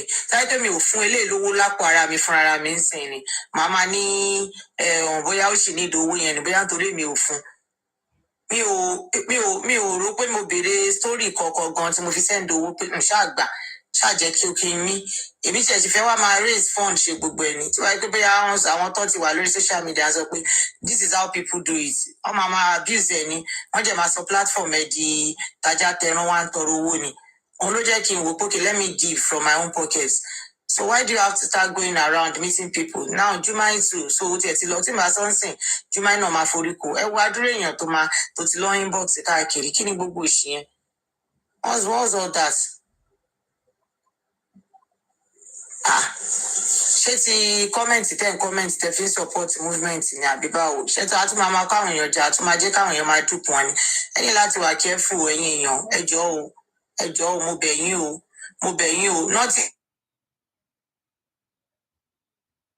Even that one yọ gbogbo ẹ gan nǹkan tẹ́ fi send owó orúkọ tẹ́ fi send owó ẹ ṣálẹ yìí tẹ́ wà labroad adépèjẹ ń sìn àwọn tó máa ń ṣe internet whatever ni so they are even easy to hack anybody bàtà lọ sí page ẹ síta lọ wo nǹkan tí iṣẹ́ yẹn tó ń ṣe pẹ̀lú iṣẹ́ yẹn gan so definitely àwọn tó ń hack àwọn tó ń ṣe kinní yẹn ni ẹ jọ̀ọ́ o ẹ ní bọ́ sọ́wọ́ àní ṣe justice for Mohbad kákábàámọ̀ o mo fi Ọlọ́run bá bẹ̀ everybody o ẹ má lose guard o ojú àánú ó ṣòro ṣe èèyàn bíi náà ló ti àwọn èèyàn lásán náà ti bàyàn rere jẹ́ àìbá ọlọ ẹ máa ń kọrin yẹn mo yẹ jí láàárọ̀ tí mo rí message of gbogbo nǹkan tó ti ṣe àti Instagram kìíní ẹ ló jẹ́ kí n announce ọ̀rọ̀ yẹn because nǹkan tí mo jí sí ni ó àná ìmì gan pé ṣé àwọn máa tún kó àwọn èèyàn jọ àwọn èèyàn á máa ṣe gbóró nǹkan báyìí ìwọ kan á máa wá sàníwá wàá máa gbá àwọn èèyàn wàá máa gbowó lọ́wọ́ àwọn èèyàn wàá máa inbox wọn wàá máa cook up story oríṣiríṣi oní court case ọmọ ẹ̀ tí ọmọ mẹ́ta ló bí wọn ò tí ì jẹun ló kọ́kọ́ sọ fún mi tí mo fi send owó ó padà dé oní court case tó ní kémi advice yẹ onídìí lọ́ọ̀yà onídìí kíníkan mi ìjẹ́dẹ́ ló mọ̀ pé àbárelé yìí yá ni mo jẹ́ 1 million ó sọ pé wàá máa san fún 10,000 lóṣooṣù àbí èlò ló tiẹ̀ ló fẹ́ máa san the story was just not nǹkan pa ṣé fún lélẹ̀ ìpè mi ni tí wàá pa àwọn ọmọ tó involve pé bí ń pa àwọn ọmọ the first time do you think I will anything ọmọ ni ò kọ bóyá ayé tí mo kọ́kọ́ wá ọ̀rọ̀ ọmọ ni òun ló yẹ kí n ṣe o má rò pé bóyá mo gọ̀ o má jẹ́ pé bóyá o gbá mi o má rò pé bóyá o gbá mi if you do it again I will call you out. Get out from this platform. Go Lord change orúkọ gan tó bá tún try it. I will call that your particular handle. I will call it out. So you stop that rubbish right away. The same tactics tó lò fún yín náà ló lò fún mi náà. Can you imagine? So. You know when you messaged me and said, èèyàn yìí ní wà urgent kí n lọ wò. You know I told you money don't mind that lady. You know, that was the reply I gave me. I told you straightforward, pé don't mind that lady. I don't even want to know what she had to explain to me. The story she wants to cook up again. But my own is just mo kàn sọ fún yín pé má dá lóhùn. Mo rí message mi kò attend sí message money. And mo rò pé with that, you should be able to guide yourself. Mo ṣe click, mo ṣe lock ọ̀rọ̀ yín ọ̀dọ̀ yín yẹn. Anike apps now, I need to go and inbox Anike apps because ó ti message yẹn náà rí. Mo kàn ṣe wá lọ́rùn wo gbogbo àwọn tó ti message tán ti screenshot message wọn pa. Èèyàn yìí ti ń go far gan náà. Kí ló ṣẹlẹ̀? Ṣọ́ ara ẹ̀ wò. Message mi náà. Ọkọ mi block ẹ̀ mo ṣẹ̀ṣẹ̀ rántí ń ṣe ó block ẹ̀ ni. Ṣé ìwọ́n tí nǹkan tó sọ fún mi? Ó ti message mi náà. lẹ́nu àná sí ni mo ti gba messages bíi 4 kí ló dé. a tún wá máa rán yín létí ẹ mọ̀ kan tó fọ́ ni mo gba account number lọ́wọ́ ẹ̀ ó tún ẹ mọ̀ àwọn máa sáré press pé ẹ gbọ́dọ̀ gbàgbé àti ẹ mọ̀ èèyàn ń tọrọ owó ó tún ń disturb èèyàn tó promise ẹ lówó. Mo gba account number mo ní can you give me your account number bóyá bí ta ti ń ṣe live mo kàn tiẹ̀ gbàgbé hello hi ma hello ma hi ma ó kàn ló ń send ó kàn ń dàbò mi máa pé what kind of iye ẹ̀gbọ́n tó ti ọkọ bí mi nù sí nìyẹn but torí mo ti ní lọ́kàn pé I want to give this person that money mo kàn decide láti mo kàn lọ send ẹ pé no I don't want to mi ìfẹ́ sí torí nǹkan tó ṣe yìí kí n sọ pé mi ò fún mọ́ mo jẹ lọ fún mo jẹ send mo ẹyẹ send in fact later mo sọ star bẹ fẹ́ pé mo ti padà fún èèyàn yẹn mo fún 50,000 tèmi olówó kíní kan pé àwọn people máa abuse ẹ ní àwọn ọmọ nǹkan táwọn ń sọ fún ẹ àwọn ti ṣe rí lórí page àwọn jẹ́rìí báwọn èèyàn ṣe fọ́n fẹ́ fi kíní yẹn ba page jẹ́ fún anything tó bá ti ń di owó àwọn èèyàn máa fi ba page jẹ́ fún yàn ni that I should stop it mo yẹ dáhùn ní eléyìí ọkàn ìgbà tó ti involve àwọn ọmọ ọ̀rọ̀ oúnjẹ jẹ kíní kan ló jẹ́ kí n fún okay Cindy sí látànà àbí nǹkan tẹ̀tí tó ti ń bọ̀ Cindy ti ní àwọn ní problem issue ní kíní o iná and everything don't worry I will reach out to you òun lẹ́ ń gbọ́ yẹn wọ́n máa da message bọ̀ ẹ́ pé ó yá send nǹkan yẹn ṣé wọ́n ló ṣiṣẹ́ sáwọn èèyàn lápò ni you need to stop that if you don't want me to call your name you need to stop it mi ò sọ pé káwọn èèyàn má ṣe ìrànlọ́wọ́ o àwọn èèyàn yẹn má get me wrong but àwọn èèyàn ń abuse it this very one since tí ó bá yẹ kó abuse it I don't have problem with ẹ lọ help àwọn èèyàn ẹ help but gba tá má lọ wo ó tiẹ̀ dangerous fún àwa gan tá à ń send owó sàkáǹtì because àwọn hackers kìíní kan ló kójọ sórí Instagram ẹ so it's very dangerous for us tá à ń fi orúkọ wa àbí nǹkan tá a fi ń send owó sí.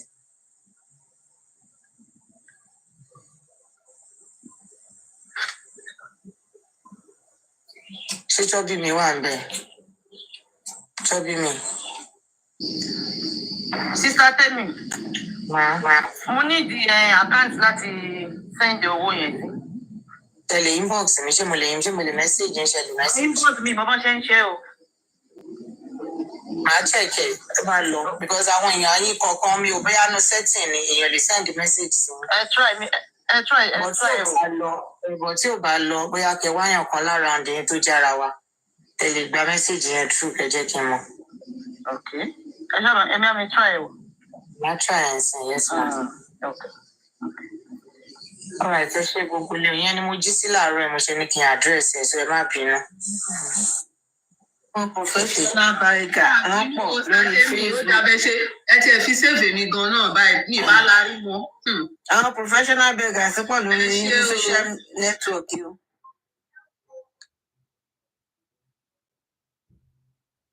Ọ̀rẹ́ mi tún ti gbé e dé kí ló gbé wá fún aláàárẹ̀. Bí mo ṣe ń kéyọ̀ nìyẹn. Ṣé bó ṣe ń kéyàn nìyẹn ò kọ́kọ́ kí mi kó kí mi lọ sọ́ọ̀tì kó kí mi lọ sósì. Àwa àìgbọràn àṣàlà. Ẹ wò máa fẹ́ jọ yín sí godmother mi o. So kẹ́rẹ́ àwọn pẹ̀ṣẹ̀ máa bú mi lórí platform yìí o. Godmother mi máa fẹ́ jọ gbogbo yín sùn. Báwo rí a máa lé ẹ lọ sọ́dọ̀ godmother ẹ̀ sì. Ọ̀dọ̀ godmother ló sì máa lọ stream. They play. Mọ̀mí Lace ẹ káàárọ̀ mà. Ṣé Sister Temi ṣe wà online nígbà tí godmother mi fà já lánàá? Mi ò sí bẹ́ẹ̀ o. Ọ̀lọ́ ẹ lọ túṣù yẹn wò. Ẹ túṣù yẹn wò. Bọ́lá ti fẹ́ wò báyìí. DNA is a motive, wọ́n rẹ́kọ̀dì lánàá. So ẹ pè wọ́n kọ́kọ́ wá stream fún yín. Tí ìjọba stream ẹ̀ tẹ́ bá rí bí godmother mi ṣe ń sọ̀rọ̀ ẹ jọ̀ọ́ ẹ ṣáà máa bá mi ṣàdúrà fún godmother mi kẹ́ máa bá mi pàṣẹ. Mo sì máa wà tọ́sí ẹni ìgbìmọ̀tì wọ́n bọ̀ àwọn èèyàn máa gbèdé tó bá wọlé wẹ́rẹ́ ń sin ọmọ gbèdé ni. Wọ́n ti resume padà sí streaming o. Kúlù fún godmother. Òfò bí omi dùn ní godmother máa ṣe. Sister Temi àtẹ́wò wò lẹ́yìn pa. Àtẹ́wò wò lẹ́yìn pa. Wọ́n náà fẹ́ wá gbaṣẹ́ streaming. Ẹ fẹ́ ń sáàkì ní èdè ń pàtẹ́ wọn. Wọ́n ti mú náà.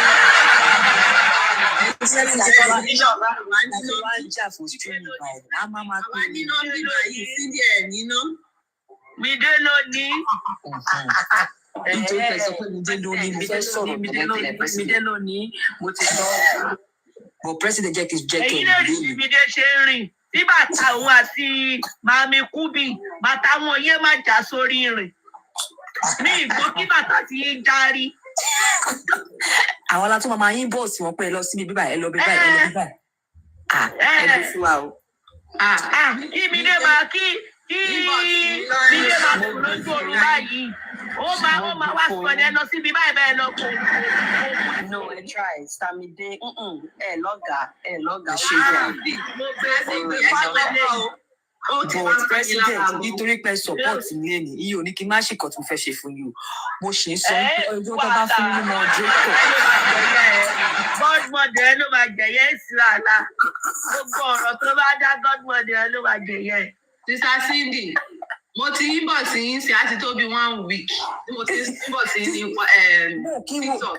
Ọlọ́run kí wọ́n òfin fún ìmọ̀dà lèmi máa ń tẹ̀lé fún ìmọ̀dà bó bá ilé bú fún ìmọ̀dà yóò ràn ọ́ lọ́lé lọ bá wọ̀ pọ̀ rí ìyọlọ́jọ́ ọ̀ni. President ẹ ní sùúrù mi dé máa wá bá mi ní inbox ṣe júmi sáré sọ fún sílẹ̀ kó stream báyìí àwọn máa ká mi lára mi nílé comment mi ò ní ṣòwò màá wá lọ sí inbox sí Cindy ó yá ẹ stream báyìí ẹ fún mi ní nọ́mbà yìí.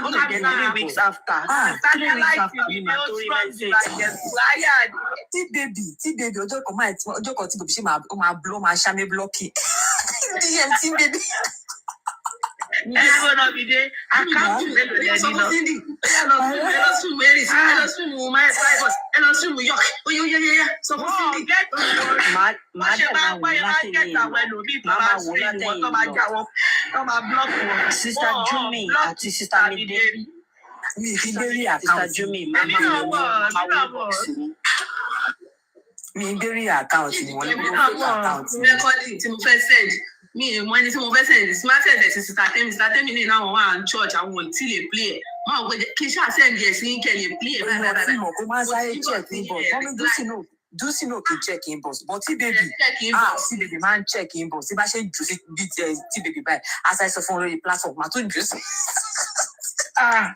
Àwọn eléyìí FBI tó comment section ni wọ́n. Mo lágbájá sí bèbí. Tí ò nírú ẹ̀ nínú tíìmù ẹ̀, àwọn lọ́pọ̀lọ́ ẹja, àwọn fi rọ́bà mú fóònù. Àwọn tó wá ti sẹ̀ǹdẹ̀ sí tí bèbí ẹ máa get in touch pẹ̀lú mi lórí WhatsApp ìyẹn wà faster.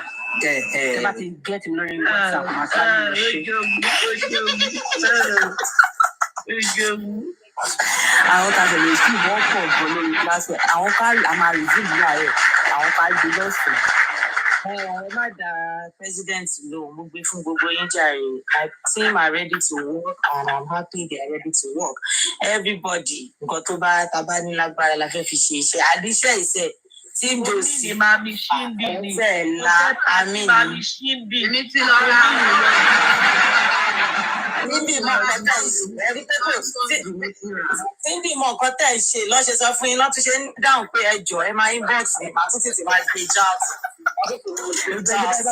Ẹ bá wa wá DNA Zemotive kọjọ kan wá play show àwọn DNA Zemotive náà ìyá yẹn kọ̀ jẹ́ wọlé wá wẹ́rẹ́ àwọn náà kọ̀ jẹ́ sọ́ra wọn ní streamer mo ní mo mọ rí àkáǹtì wọn o voice wọn kọ̀ mọ́ tó lọ. Ṣé nílé ayé yìí ìwọ tó bá sọ pé tiẹ̀ bá kan ó jẹ́ bá kan wàláhì Ọlọ́run á fi ọ̀pọ̀lọpọ̀ èèyàn á fi ẹ̀rọ pọ̀.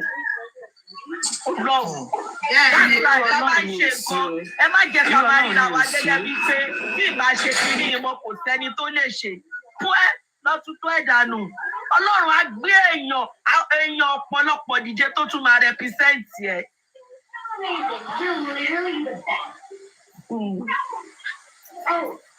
Mo fẹ́ béèrè question kan. Cause ní kò yé mi o, ó dà ìpòrí ikúrí ti yí dànù. Ṣé ẹ̀jẹ̀ ṣàánú ìgbà owó ní ẹ̀rọ wá sí?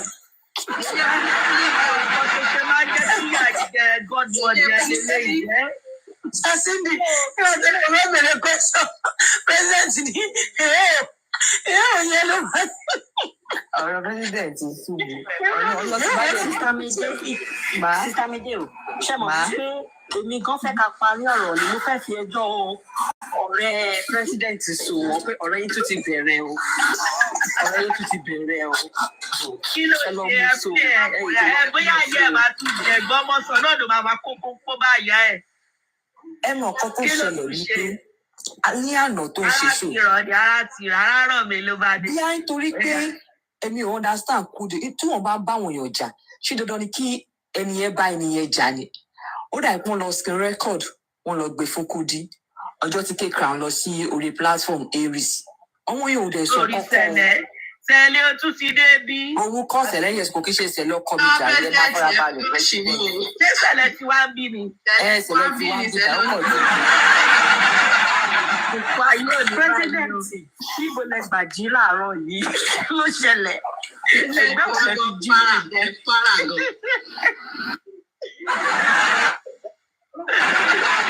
Ẹjọ́ mo ti give up mi ò fẹ́ sọ̀rọ̀ wọlé ni ẹ bá mi gbé position seat mi yẹn ẹ bá mi jápọ̀ wọ́n ti president káyé lè gba president èmi máa mú ìtú for now torí ibi tí president kọjá.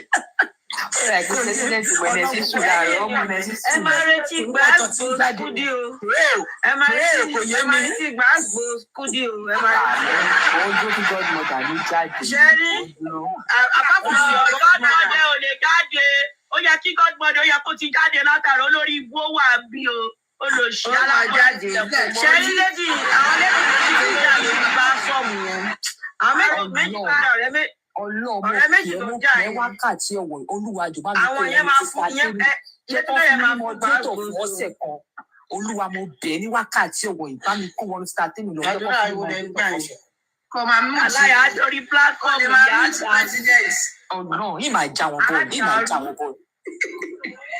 President kílẹ̀ rà gbà mí dé báyìí. Èsì wàhálà bọ́nà bá bí sísá tẹ́mi báyìí lè gbàgbára fún ọ. Èsì wà lèmi náà lágbára tí ń dà. The play agbára tèmi ájú agbára tí ń lọ ẹ jẹ́ di moderator lórí platform yìí ẹ rí ìran ẹ fẹ́ bẹ̀bẹ̀ pa. Lọ sí wàhálà. Bí mo ṣe ń bọ̀rọ̀ mi lọ kí crown. Ìjọba gbé moderator sókè ló máa lè ṣiṣẹ́ owó ẹ̀. Má máa gbẹ̀yìn gangan sókè nǹkan.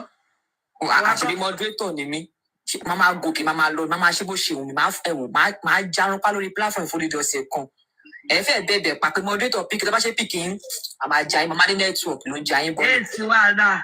Wà á tún ṣe tún sọ̀mù gan lórí platform. God bless you ọ̀rẹ́ mi ìtú wá sọ̀rọ̀ God moderator. O ṣé ọ̀rẹ́ mi what are we friends for? Àbí náà. Kò sí nǹkan tí Musa ò tí ì rí lórí Facebook.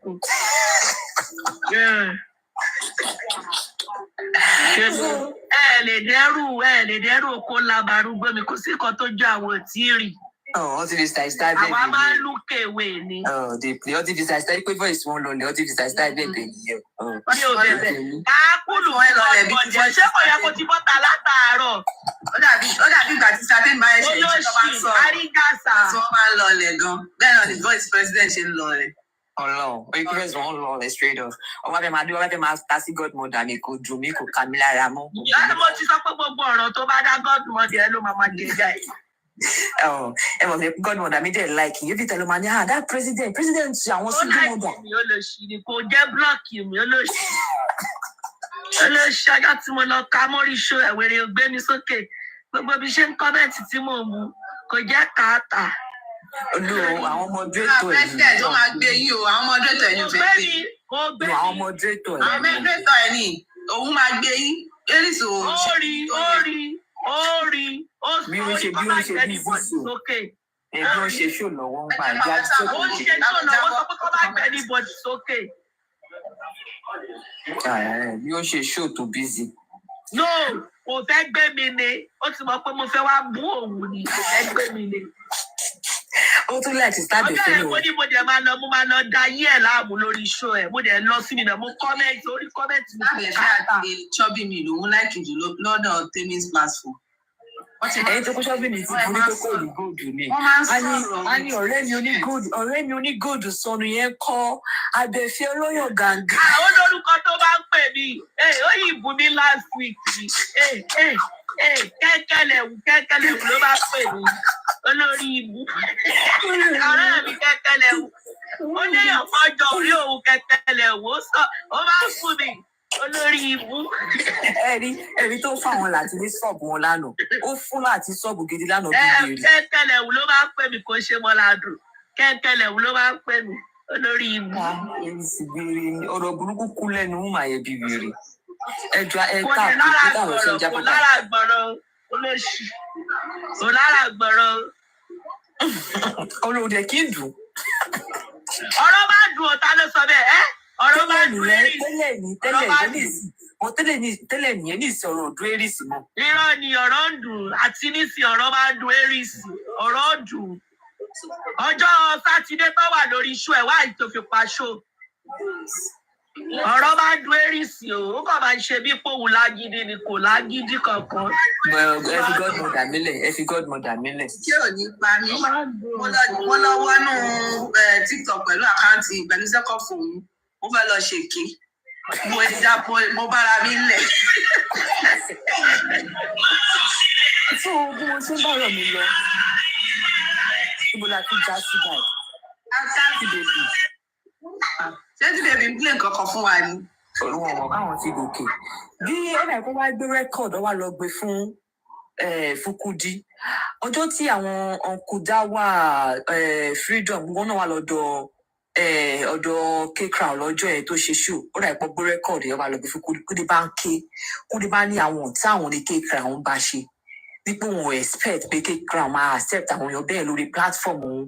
Àwọn tó gbé picture ìyá àwọn tó gbé wọn ṣépè K-Crown ti darapọ̀ mọ́ àwọn tí wù mí ló bá ń pààrà ló bá níyẹn pé kò Uncle Dawa there leave me now you be Uncle Dawa. Okay, máa pẹ́ dájú Dawa ń gbà náà. Àyíká ó sùn mí bí akéde gba àṣà Dawa. Ló bá ṣàpàrẹ pé ohun expect nǹkan tí K-Crown ṣe ní pé K-Crown ní pé ó dalẹ̀ òun. I was like tó pé ṣebí ìwọ ò fẹ́ ó sọ pé olórí burúkú ni ẹ́ òun bá gbogbo èèyàn jà kiri ṣé K-Crown náà máa bá àwọn èèyàn jà kiri K-Crown náà ò jà mọ́ òun fẹ́ wà neutral òun á ké lánàá òun á ń bú ọmọ yẹn. wọ́n bú K-Crown. Nà ó ń sọ̀rọ̀ lánàá. ọ̀rẹ́ mi ni ọ̀tá mi ni nǹkan tí Kúdí fẹ́ máa ṣe. Pé kí ló ṣẹlẹ̀? Ìṣẹ̀lẹ̀ lòun máa lọ sí ọlọ́pọlọ dúdú. Àṣẹ̀ṣẹ̀ wá fẹ́ bẹ̀rẹ̀ láti wọ̀ lọ platform ẹ̀. Ó ní K-Crown wọ́n ní Wùmí tí à náà supporting K-Crown náà. Ṣé kí ló kàn wá? Ṣé ká máa bá ẹ bá K-Crown jà ni? Ló ṣì bọ́ strategy èké àdúgbò. Kí K-Crown máa lé wa kúrò lórí platform ẹ̀ tábà ti gòkè. Ìkọ́ tó fẹ́ nìyẹn pé tábà ti gòkè kí K-Crown máa dùn wá. Ṣe bẹ́ẹ̀ rí bẹ́yẹn kan náà ṣe ló ń complain lọ́dọ̀ Aries wípé ó wà láwọn àwọn tí mo lè. Ó ní ajá nìyẹn àwọn burúkú Zainab pé we can dialogue. Why are you saying they shouldn't come here? They can come. Àwọn oníyẹn náà Aries. Ló mọ̀ ṣẹ́. Zainab ló lọ sọ bẹ́ẹ̀ jìbí kọ́kọ́ tí Zainab náà ṣe lánàá lọ́dọ̀ Papiano nígbà tó ti síta Tọ́lá níbẹ̀ àti Classy Baby ló ṣe gòkè tó bẹ̀rẹ̀ pé olórí burúkú bẹ̀ yẹn gbèrè lọ́mọ yẹn anyway tó bá ti rí pé àwọn tí mò ń wà bẹ́ẹ̀ bá dẹ̀ dédé. Wọ́n ti ní smooth conversation bẹ́ẹ̀ yẹn lánàá wọ́n ti ń dialogue like ṣẹ́gẹ̀ matured minds pé okay let's look for way forward for this justice for Mohbad. Ó dẹ̀ gòkè ó dẹ̀ bẹ̀rẹ̀ sí ní ṣe pé nǹkan tó mọ̀ ṣe láyé ẹ̀. Nǹkan tó fẹ́ lọ ṣe lọ́dọ̀ the music náà lọ́jọ́ tí àwọn sista Abẹ́fẹ́ ọjọ́ tí àwọn Uncle-Dawa sista Abẹ́fẹ́ òrìṣà àbọ̀lé bí gbogbo wọn àbẹ̀ tí wèrè ẹni pé kí the music kó gbóhùn gòkè tí the music ní pé rárá kò kí ṣe àwọn sẹ́ẹ̀ tẹ́lẹ̀ wà lókè. Àwọn máa bọ́lẹ̀ ọtí Zainab bá fẹ́ gòkè àwọn gbọ́dọ̀. Ó fẹ́ lọ dájẹ́ rú mi nǹkan tó máa ń ṣe nìyẹn tó bá ti rí ti wù mí. Àwọn tí wọ́n gán ti mọ̀ owó ọjọ́ tí Aries gbé sókè náà ní mi ò fẹ́ pè ń bí o torí mo mọ̀ pé ló máa ń ṣẹ́ kó tó di pé Aries ṣẹ̀ṣẹ̀ wàá gbé sókè. Ṣé that name no fit Uncle-Dawa ni Uncle-Dawa náà àbí ẹ̀fínmílẹ̀ Uncle-Dawa lọ́kùn-Dawa ń jẹ́. Ó ní náà bẹ́lẹ̀ pé yìí lélẹ̀ kí ló fẹ́ Uncle-Dawa àṣàlà. Mi ò fẹ́ pè ń bí o torí pé èpè ló máa ń ṣẹ́.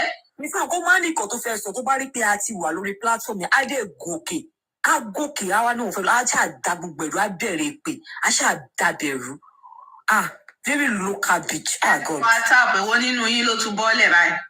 Ọ̀rọ̀ ẹ̀ pé títọ́ pé àtàpù ni kọ́ tẹ̀ má lọ jábá bó. 49 látàárọ̀ 49k 9k.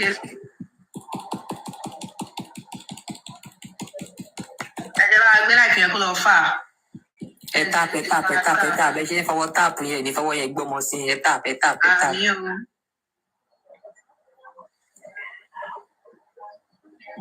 Mo play show kan lọ lánàá. Òun àti Debbie. Àti mo padà rí píṣọ ọmọ olórí burúkú yìí. Mo ti ní píṣọ ẹ̀ ọmọ òṣì ọmọ játijàti Debbie onísàm 20 kìíní kan. Àwọn ọmọ òfò. Àwọn tẹ́ pé wọn ò ní láìfù ayé wọn ti bàjẹ́. Wọ́n wá jókòó sórí justice for Mohbad. Wọ́n wá fi ń pa thinking, wọ́n fi ń pa gbogbo ìrònú ayé wọn.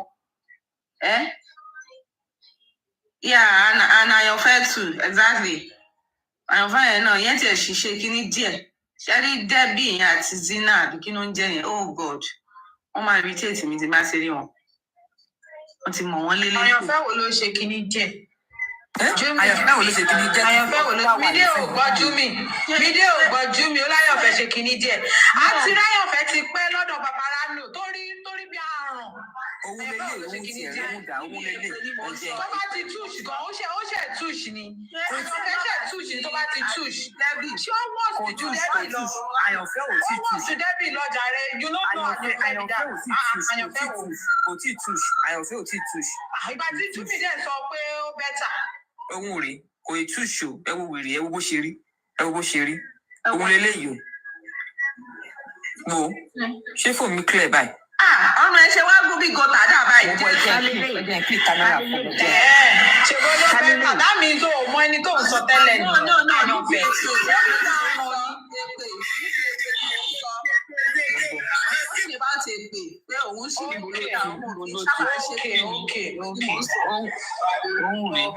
Ohun rèé ọmọ ẹ bó ṣe rí. bó ṣe rí wò ó.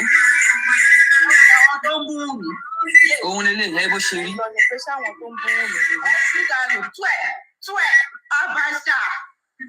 Ẹ wò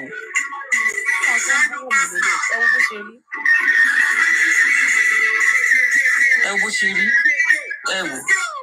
Jésù.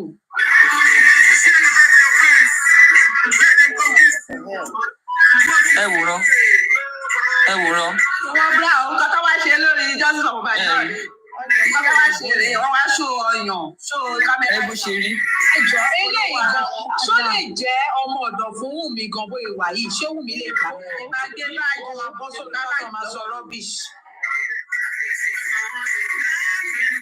Underage rárá kò dáa kò ẹ̀rí sẹ́mbà ètò mi yẹn lé pé ó Torí ṣe tẹ́lẹ̀ alákàrà kan oúnjẹ tí mo fẹ́ jẹ gan, àyà máa rìn mí. alákàrà ìsọnù ẹ̀rí wèrèwèrè wọ́n fi odidi àpò ìwòrè odi style wòlewòle lè ràn ètò ìyọlọ lórí style wo ni wèrè yìí ràn olóṣèlú rèé o ẹwà àkàrà àpòrè fi ẹ̀rí style ṣì ṣé àwọn yìí ṣe wọ́n style. Amúratọ́ lójú ara ẹ̀ bẹ́ẹ̀ yẹn. Kọ́tà èèyàn búkì jẹ́sì bí ìbàdí sí your message àdé kan wọ́n ti tún gbé mi. Rádaràda, ẹni bọ́ ṣe rí. Àwọn olóòrùn àwọn smello. Àyànfẹ́ dé mò ń bọ̀ ẹ jẹ́ sáyẹ́nsì wọ́n gbé dé bí ìbàdàn sí. The same Àyànfẹ́ tó bá wà lọ́dọ̀ láti sinẹ́ lépè sọnù. Òun ìwé ìyàwó bó ṣe rí. Aago fún mi kí wọ́n ti send picture. Àti àwọn bó ṣe máa rí nínú ilé. Ìránú Abacha.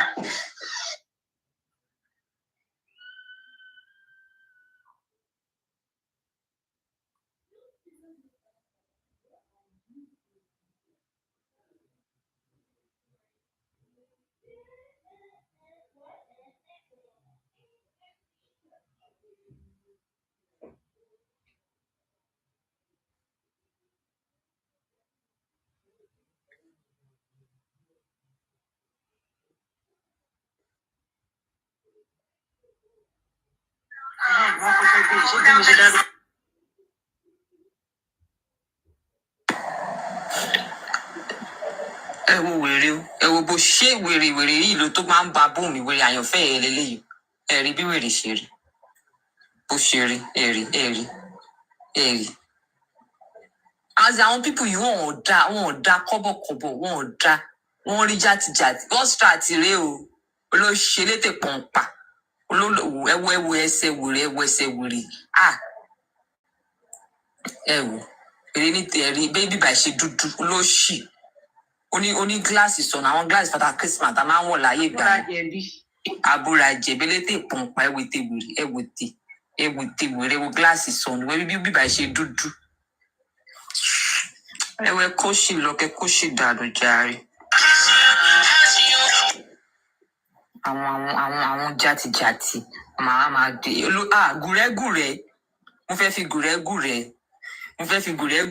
fi gùrẹ́ sí ìràn yìí o mo fẹ́ fi gùrẹ́ sí ìràn. Mo wà lọ Facebook mo rí mo ṣe gùrẹ́gùrẹ́ dà á. ṣe òun náà ṣe Kí ló ṣe wá ṣe justice for Mohbad?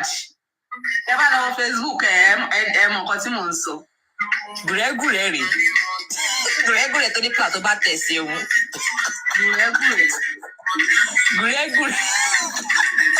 Gùrẹ́gùrẹ́ ṣó jẹ́ wúkọ́ bí àbò jẹ́ wúkọ́ bí. Ṣó fi go tilẹ̀ àbò fi go tilẹ̀. Ṣó fi go tilẹ̀ àbí ó fi go tilẹ̀. Ṣọmọ tí yà fún ọmọ tí yó. Ṣọmọ tí gùrẹ́gùrẹ́ rèé. Wèrè náà tó bá tẹ̀ sí ewu. Gùrẹ́gùrẹ́ rèé o. Gùrẹ́gùrẹ́ tó náà tó bá tẹ̀ sí ewu rèé. Gùrẹ́gùrẹ́ dúdú.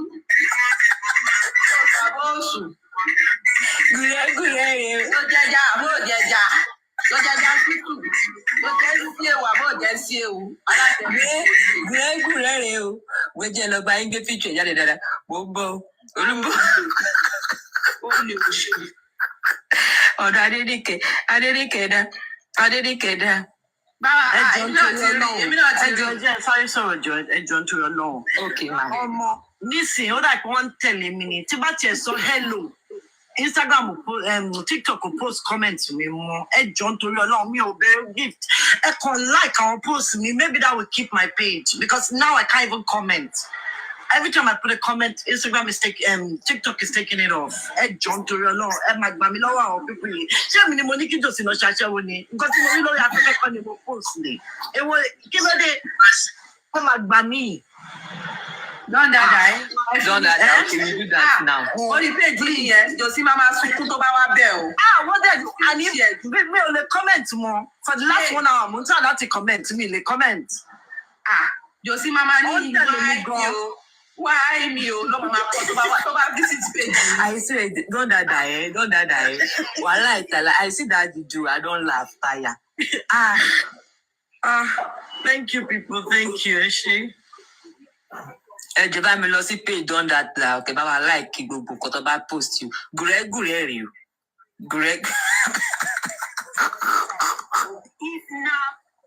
Sí gùrẹ́gùrẹ́ rèé o. Gùrẹ́gùrẹ́ rèé o, ẹ wo gùrẹ́gùrẹ́.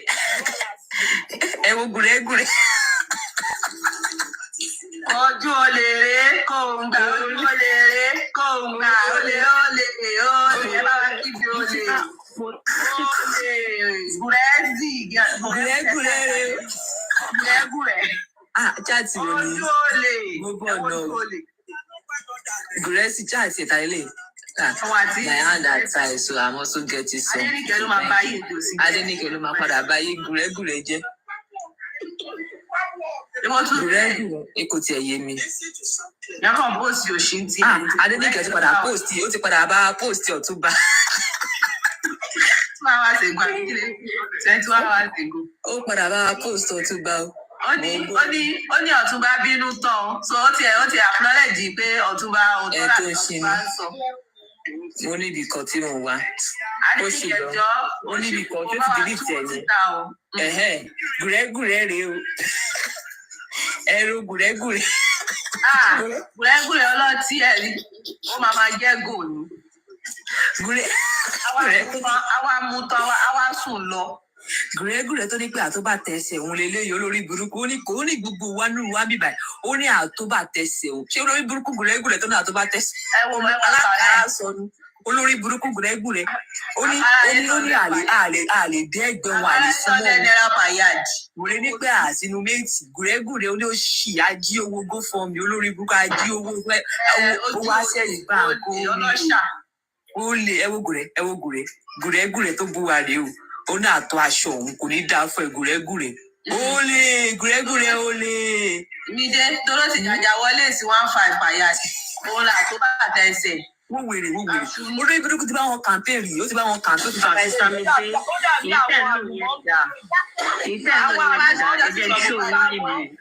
Oyè tí bá wa gbé jáde. Gùrẹ́gùrẹ́ ó lè.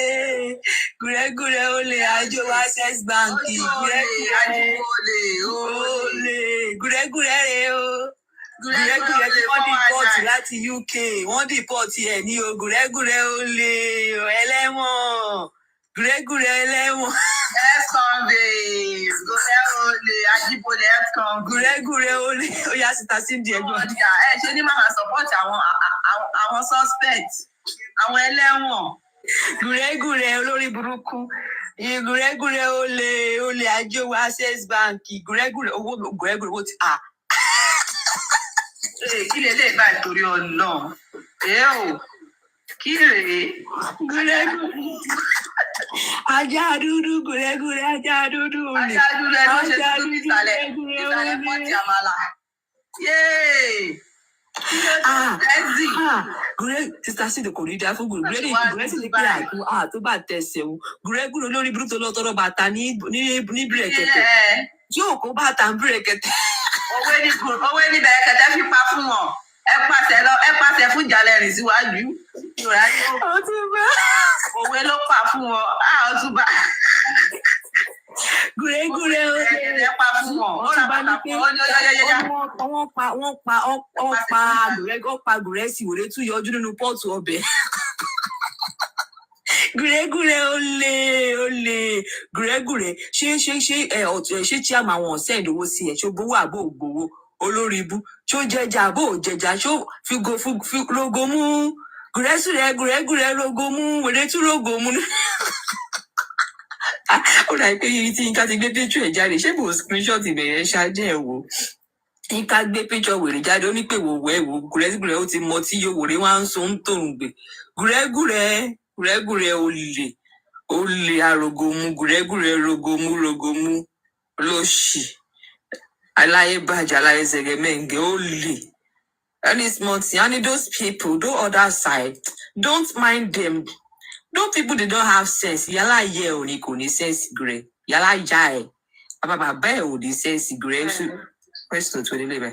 Àwọn tó wa àtàwọn tó jù wá lọ nínú ilé ẹ̀ ni ò ní sense. Àwọn yàrá ìyá ò ní sense, kò ní kúre. Gùrẹ́gùrẹ́ olórí burúkú, á lè máa fún Buhari tó bá tẹ̀sẹ̀ o. Wọ́n wèrè tó náà tó bá tẹ̀sẹ̀ o. Bàtà tó ti já. Olóyè náà àtúntò aṣọ ọrùn pẹ̀lú àwọn aṣọ olórí burúkú aṣọ àbókí tó lọ ń kó kiri tó ń wọ̀. Apárí olórí ibú. Wọ́n tún ní kókó wá jẹ́ dáwò fún ìwéré ní pé náà pé ìwọ fẹ́ ṣe lọ́sọ̀ ìjọba olè gùrẹ́gùrẹ́ olè wíìgì godmother mi dájú aṣọ ẹ lọ wíìgì tí godmother mi tó sórí ó dájú aṣọ wòrè tó ń wọ̀ lọ.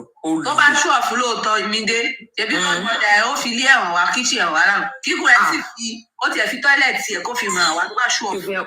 Ó fẹ́ pa gùrẹ́gùrẹ́. Kó fi tọ́ílẹ̀tì ẹ̀ kó fi ràn wá tó bá ṣú. Tọ́ílẹ̀tì godmother mi fàìn ju yàrá gùrẹ́gùrẹ́ lọ. Gùrẹ́gùrẹ́ olè ajéwò Access Bank ọmọ àfúgùrẹ́ sí ní 200k pé bàbá wa fún jòsì olóṣì ayọ̀ 100k sápò wá fún jòsì 100k olè ajíbolè gùrẹ́ olè ajíbolè gùrẹ́gùrẹ́ olè. Ẹ mọ̀ bóyá òun náà ti ṣe tiwọn mọ́ṣẹ́. Ó ti dàgbà àwọn arífà tó ti gbé tí wọ́n fi píṣọ̀ yálà ìtàn. Ó máa tì tì kù sí. Ó ń pápá tó máa tì tì ẹ̀. Ó dàbí òun náà dàbí arífà àti Westo tó gbé píṣọ ìyá láìtọ tó gbé lọ sílé babaláwo ayé ìyá láìtọ wàá sanwó kù ni. Ó máa ta rẹ́sọ́ráǹtì ẹ̀ fi sanwó kù ni. Láìtọ ó máa sanwó kù ni píṣọ ẹ ti wà lọ́dọ̀ babaláwo píṣọ ẹ ti wà lọ́dọ̀ aláàfáà yóò sanwó kù ni láìtọ àti tatú ló tún máa ń sanwó yẹn náà o láìtọ Detola náà akúṣẹ̀ ní Detola elétè tó ń pa oníwíìgì sọnù. Wíìgì godmother mi ga ó dájú wíìgì mi. Ojú abẹ̀bẹ̀. Àwa lè ran ojú ìyá máa fò lókè wá gbọ́ kí. Ó dàbí àjẹ́ ọ̀sọ̀ gbogbo. Tàtú ni láìtọ̀. Ẹnájí kùn yẹn ló fẹ́ pé. Àwọn ní ẹnájí kùn yẹn ló fẹ́ fi kámẹ́rà dàn tó fẹ́ fi dálé arífá lórí burúkú ẹnájí kùn. Ó dà pé sí ẹnájí kùn yẹn rìnà. Ọ̀rọ̀ tó ń ṣe protest tó ṣe kámẹ́rà. Kíní nǹkan tóun náà tó ń fẹ́ Westo. Yes and amen. Yes and amen ló fẹ́ ṣe bí Western yes and amen ní Westo ẹ̀ ní Westo tó sọ pé kó lọ parọ́ pé òun ni Dọlápọ̀ àbúrò Fendi ṣèbí yes and àwọn pípì tí ní dating story gan-an. Wọ́n ti ń jèrè ẹ̀ báyìí. Ó wá parọ́ wọn àti Westo wọn jọ parọ́ ọlọ́mú ìyá kan wá láti abúlé yes and amen náà ṣe bí pé òun ni Dọlápọ̀ fún un. Ìyá Fendi. Ni àbúrò Fendi yes and amen lọ́lọ́ àkáǹtì ẹ̀ tó fi gbawó bẹ́ẹ̀ ni tó fi ń gbawó yá.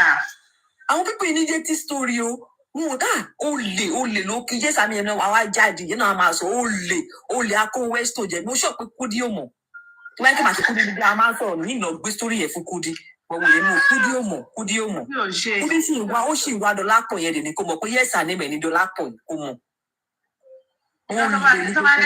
Oh God.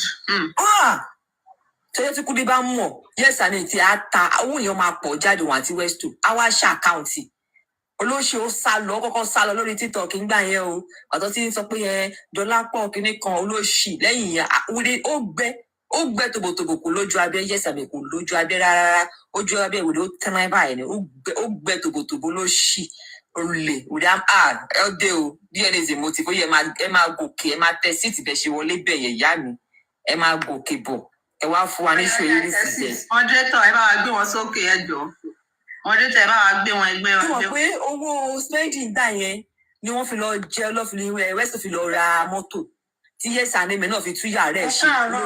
Ẹ káàárọ̀ mà. Ẹ káàárẹ̀. Wọ́n kọ́ mo lọ́dọ̀ àkáǹtì mi mo fi ń kọ́ kò mí mo wáyé tí ọba ń táìpù kò kì í ṣò. Wọ́n sì ti kọ́mẹ̀ntì yìí ni gbogbo ojú tó sì ti kọ́mẹ̀ntì tó bá lọ́ bá fogun yẹn bú. Ó ga o mo ń ṣàrùn kọ́ síbẹ̀ pé tí bá délé láti ibi iṣẹ́ pé màá bá yí play ẹ̀. Okay, ma àdèwà rí kọ́mẹ̀ntì yìí kò ṣò. Ó ti délé. Please tap o. Oya tap. Ẹ̀ka kan tó di pé wọ́n máa play show yẹn please you guys should tap o show yẹn ní agbára ó tẹ sísá tèmi dẹ̀ ti lọ sùn padà báyìí. Tó bẹ̀ pọ̀ sùn. Nígbà mo ṣe lè tún play fún wọn.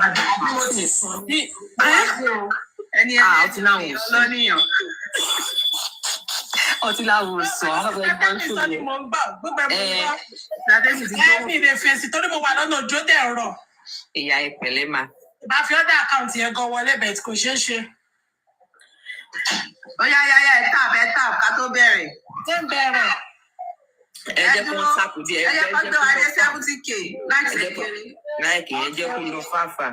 Ẹ jẹ́ bá ní popcorn, juice, zobo ẹgbẹ́ tira o. Ẹ lè máa fi Iris sọ ti tọrọ lánàá o. Ó sọ ti tọrọ lánàá gan. Ẹ dẹ̀ máa pàtẹ́wọ́ fún godmother mi. Cause Màlẹ́kà tó bá godmother mi ṣiṣẹ́ lánàá Màlẹ́kà gidi ni. Mo ní dákú godmother. Mo fún godmother Màlẹ́kà tó ń dára ni. Ẹni ọ̀pọ̀ mo tọ́ ni, Eris mo tọ̀.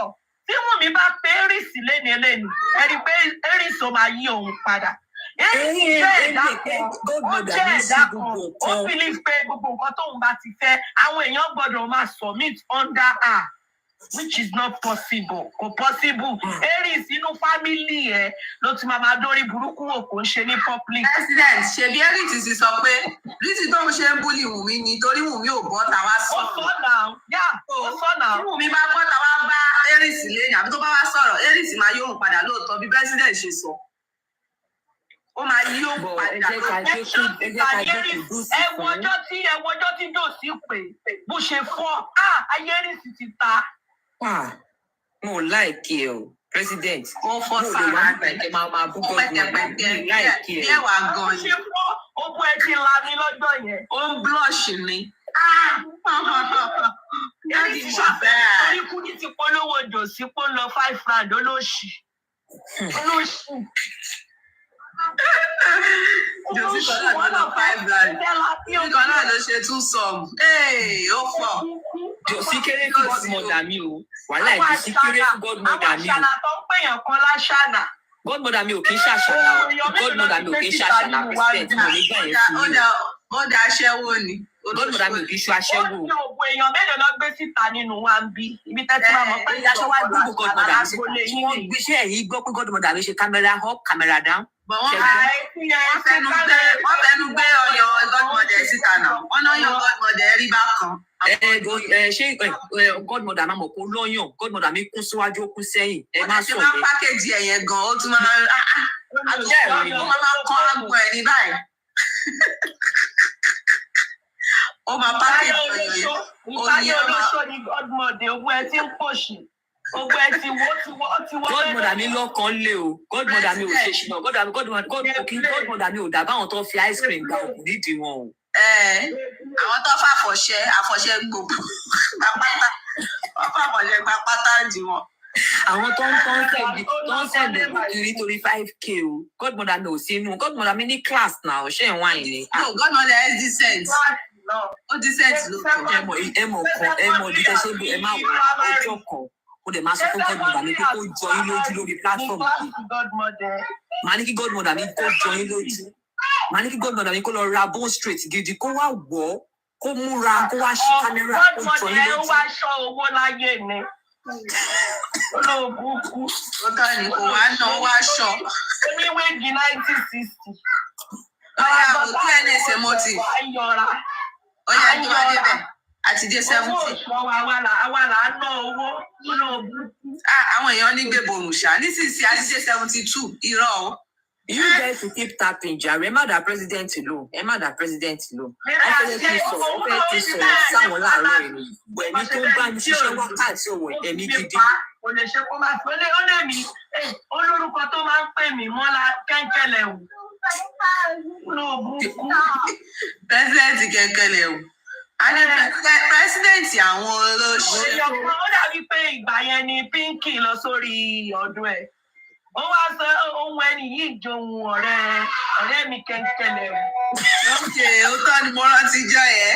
Mo rántí. Ọwọ́ ẹ̀mọ̀ bó kò bá bá èmi máa ń mọ̀. Bí ọba sọ òkò tó bá jẹ́ ti tèmi, èmi máa ń mọ̀. Ọjọ́ kan tó àyíkú dì nìyẹn. Ó máa gba ṣé ń jí èmi ò kàn ní fún ẹlẹ́sẹ̀kẹsẹ̀ ni. Wàá gba ṣé ń jí ẹ̀. Olóògùnkù, olóṣì. DNA ṣe motive.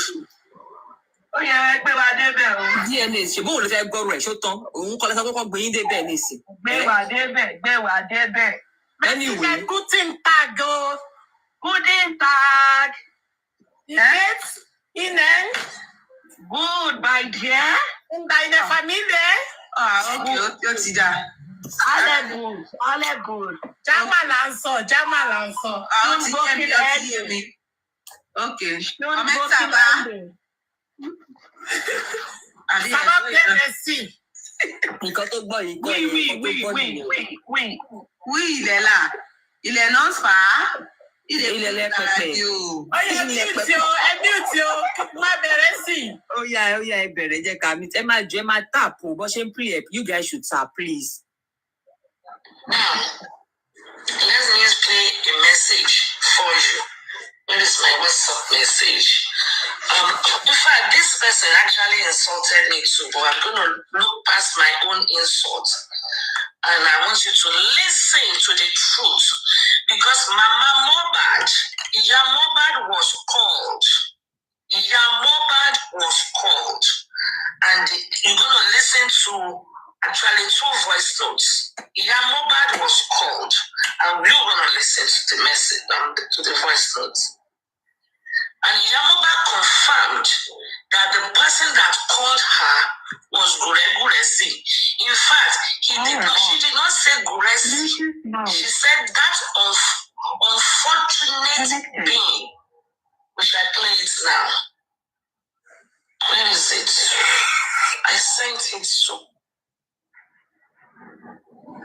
Mo fẹ́ connect Bluetooth mi. People. So. Ẹ jọ̀ọ́ ṣe lè sáyé pọ̀ DNA is the motive. Ẹ jọ̀ọ́ ẹ jẹ́ ká sáyé gbọ́ ẹ jọ̀ọ́ ṣèbí yẹn wà on record ni ẹ jẹ́ ká sáyé gbọ́ bọ́sítà tó fẹ́ sàn kankan ẹ jọ̀ọ́. For the past 3 hours, I'm still in bed. Ó ní pé ká pè òun láàárọ̀. I was here before. She was the one that called again. And then I went off and I came back here. Like I said, I am not going to support anyone in this matter. I've been very, very diligent trying to avoid myself from this controversial situation. But the truth is the truth. I'm always here for the truth. But like I said, he got a call, crying like a baby on the phone, that marriage is at stake. Her husband picture is live there, and it's affecting her husband as well. She has been banned from coming on TikTok or any platform for now to talk. And then she has been explaining herself. Yeah, so there's so many things she said.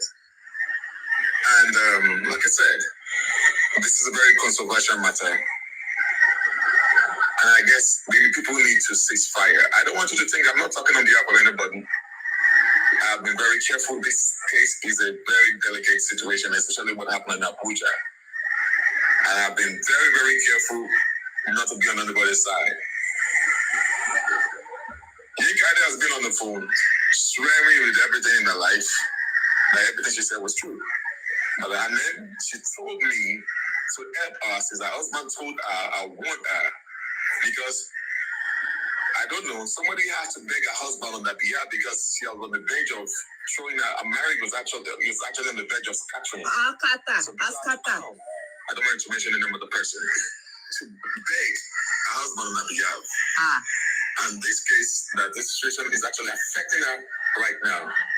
See, I guess whoever that is angry, I guess it's high time we need to cease fire. At this point in time, we need to cease fire. I'm not saying that she's right. I'm not saying Garessa is right. I'm not saying that Sherman is right. But at the same time, we don't need to drag on one another. Regarding to this case in Abuja, we don't need to drag one another right now. We won't want somebody's home to break over this issue. On our own part, I have told her that, Nika, what you said that trigger everyone about something that you said, this was wrong. Even though if you caught Baba Mobad, you saw him doing it, or you heard from Goreksi, people didn't hear it from Goreksi, he heard it from you.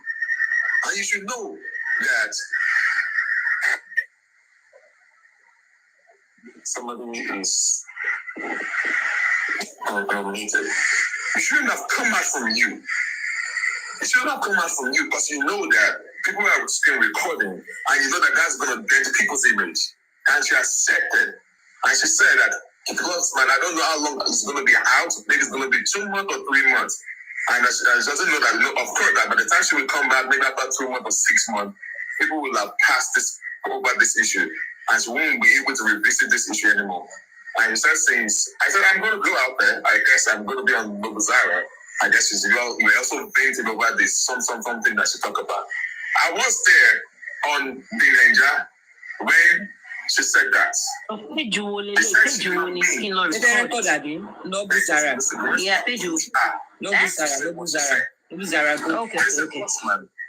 she said, that it was true that Mr. Gomez said that.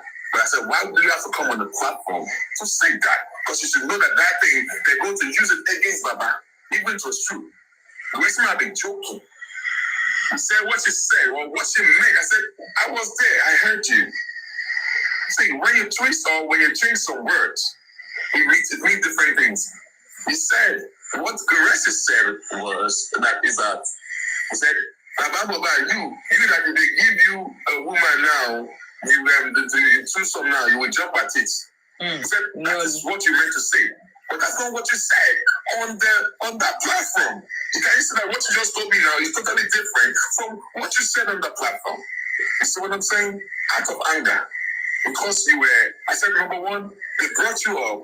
They saw how you were so angry that you just want to attack Goreksi. Now, out of anger, you mistakenly said what you're supposed not to say because you didn't want to nail Goreksi. Now, look at the problem that it has caused you. She's crying. She was crying on the phone. I spoke with her husband as well. Her husband was not smiling at all. Her husband was a politician. The picture of her that Comfy, yes, Comfy was angry because I guess she was there too. So I said, see, whatever you said there made people, even people that like you, it blew people's mind. And they said, well, of course, they will attack you. Oh, but why did they come for my husband? Why did they come for you? They said they will use everything to come for your husband because they know what the damage that what you just said caused. She asked me to talk on her behalf that she apologized, and I told her those blogs that picked what you said, they will not hear my own voice saying that you're apologizing right now. The damage is so far done. It has damaged Baba Mobad. It has damaged this Justice for Mobad thing. Out of anger. When you're angry, you have to talk. Sit down. Boss man, please, sorry to interject you. If she can't come live on TikTok, she can call on people that where she be destroying Baba. She can call. No. She should go and make a call. She visited. No, her husband, let me not hear what I just said. Her husband has banned her. I said, her marriage, this lady has been crying on the phone. She woke me up 3 hours ago. I'm still in bed. I'm still in bed. But you know what? She's actually still affirming that all what she said is actually true. And you know, and I think some of the things that she's saying is true. But the thing is, we cannot put what Gracie stands for. Because, you know what? This is just controversial, but the fact is that she said that there's something that she said she apologized. She said her husband had given her a warning, which I understand, and I want you to hear me clearly. Like I said, I am not here to talk on her behalf. I'm only here to tell you what she said to me. I was up here, she called me back. I dropped because I was, you should have said I was busy. I was on the phone call. So it was one that called me. And I've been talking to her for the past 3 hours, saying her own side of the story and whatever. And I told her, and I pointed to her that even if they asked you or they invited you or my mom asked you to come with the chairman, why did you talk about it? Something? You should know that. They said I should not know that she's going to come out like that. I said, you should know better.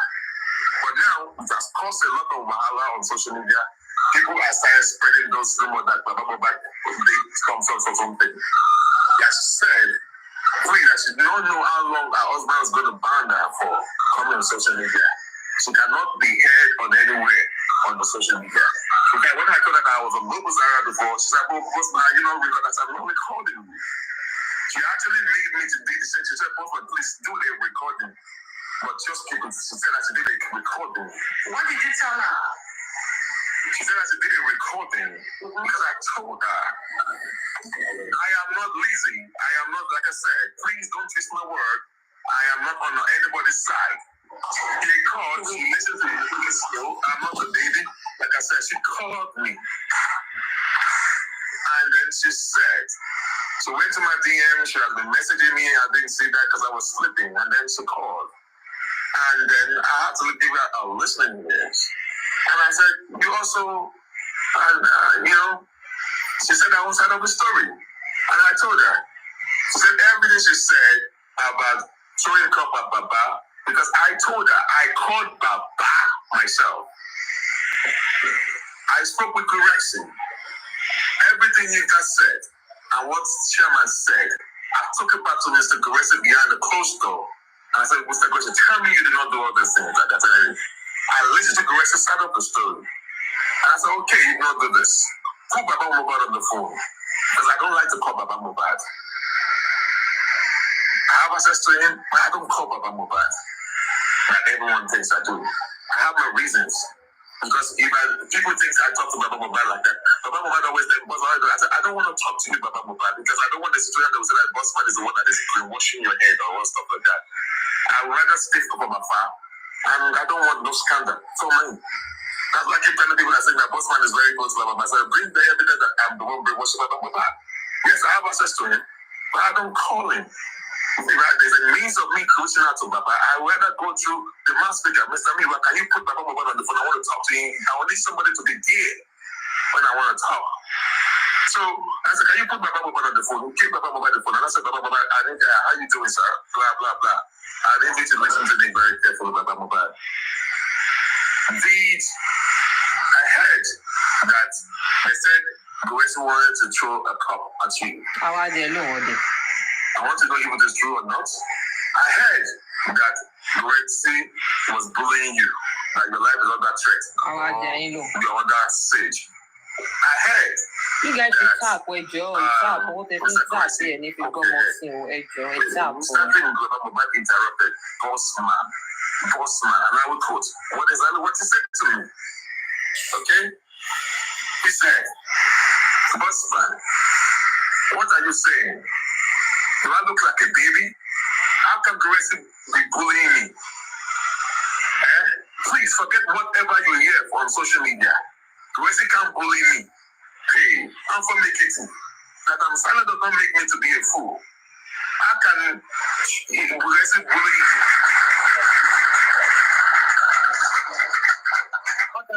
pulling in, I will not be able to talk. Please and please, forget about what you heard on social media. Resident cannot bully me. So, I said, he tried to throw stuff at you. I said, no, there's nothing like that. So there's nothing like that. It's okay.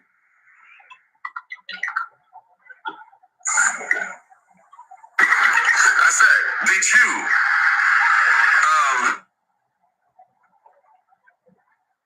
it's not for him. And I ask, did you speak with Mama Mobile? Power tap, everyone, please. Power tap, 1 minute. I asked, did you? I'll be back in a minute. Please, power tap. Keep talking. I'm coming. Okay, no one share the see Bossman back. Oh yeah, what Bossman just said now. Can we debate on that?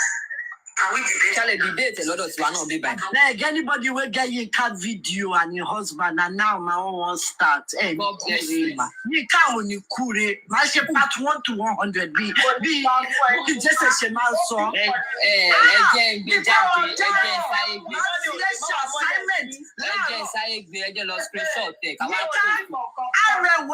Our communities we are going to drop it in Abuja. That Abuja community.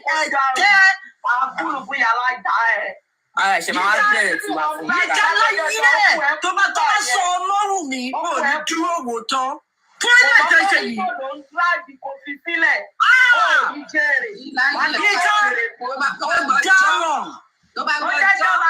Anybody that has Yinka's picture and I want to go and bring it. I will bring it now. Sit at the table.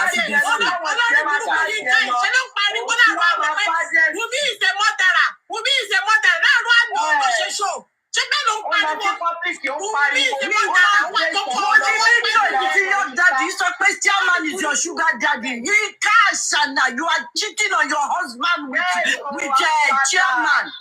Yinka Shana, what is a married woman doing with a man in his house at night?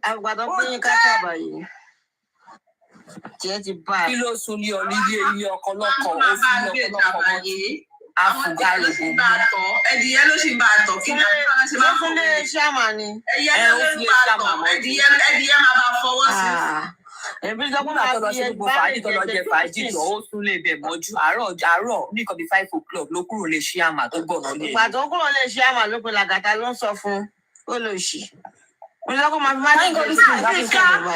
you for leave them, make them they drag you. Make I no enter this matter. Yinka, you should have left them. Yinka, you're finished. Now you are going to take do video. Shut up, Papa Mobile that face before. Josie, go and leave. Yinka, it's me and you now. I'm coming, no, that I will send it to you. I will send the video. No bet, tẹ́lẹ̀ adìyẹ ti fẹ́ bẹ́ẹ̀ tẹ̀ báyìí.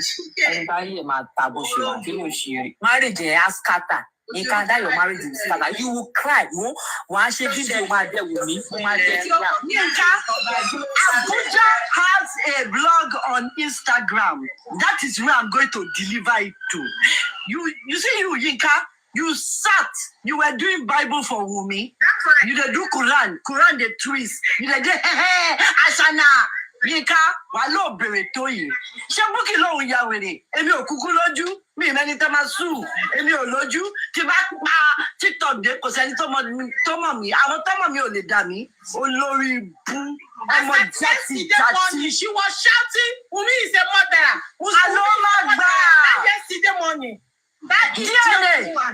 DNA is a motive. Yinka is an Ashana. She's not a virtuous wife. Drinking origin and palm wine. Yinka, are you sure you're not the one that they did threesome with? Because I know that Soma's mother is 1.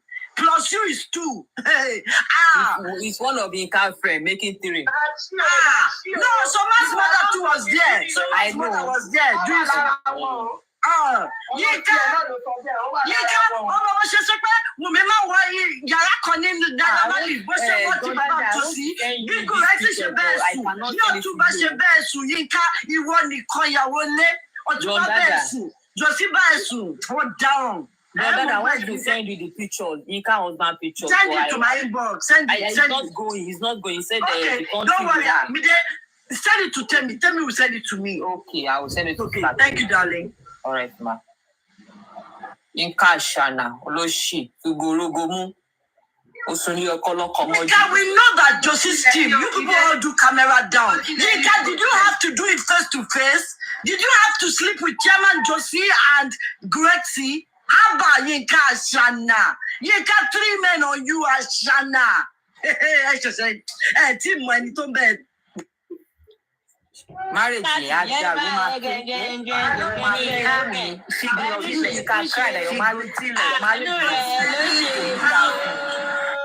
lọ́jọ́ kí n bá ẹ dámọ̀ràn Adéyínká àánú rẹ̀ ló ṣe mí o. Aláyọ̀ wọ́n ń bá ní aláyọ̀ ìwọ́n ń bá jẹ́ wá fẹ́ láyọ̀. lọ́jọ́ kí n bá ẹ dámọ̀ràn ó yẹ kó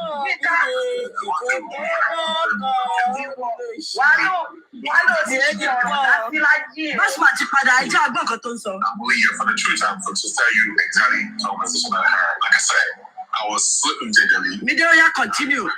Continue. Okay, ma. Okay, ma. Mo ń bọ̀ ma. Ẹ jẹ́ padà sórí TikTok. Next I look picture ọkọ Yinka ni. Jesus take over what has been. Ẹ má bínú, I need to go back to the TikTok. Mo fún yín gbóná.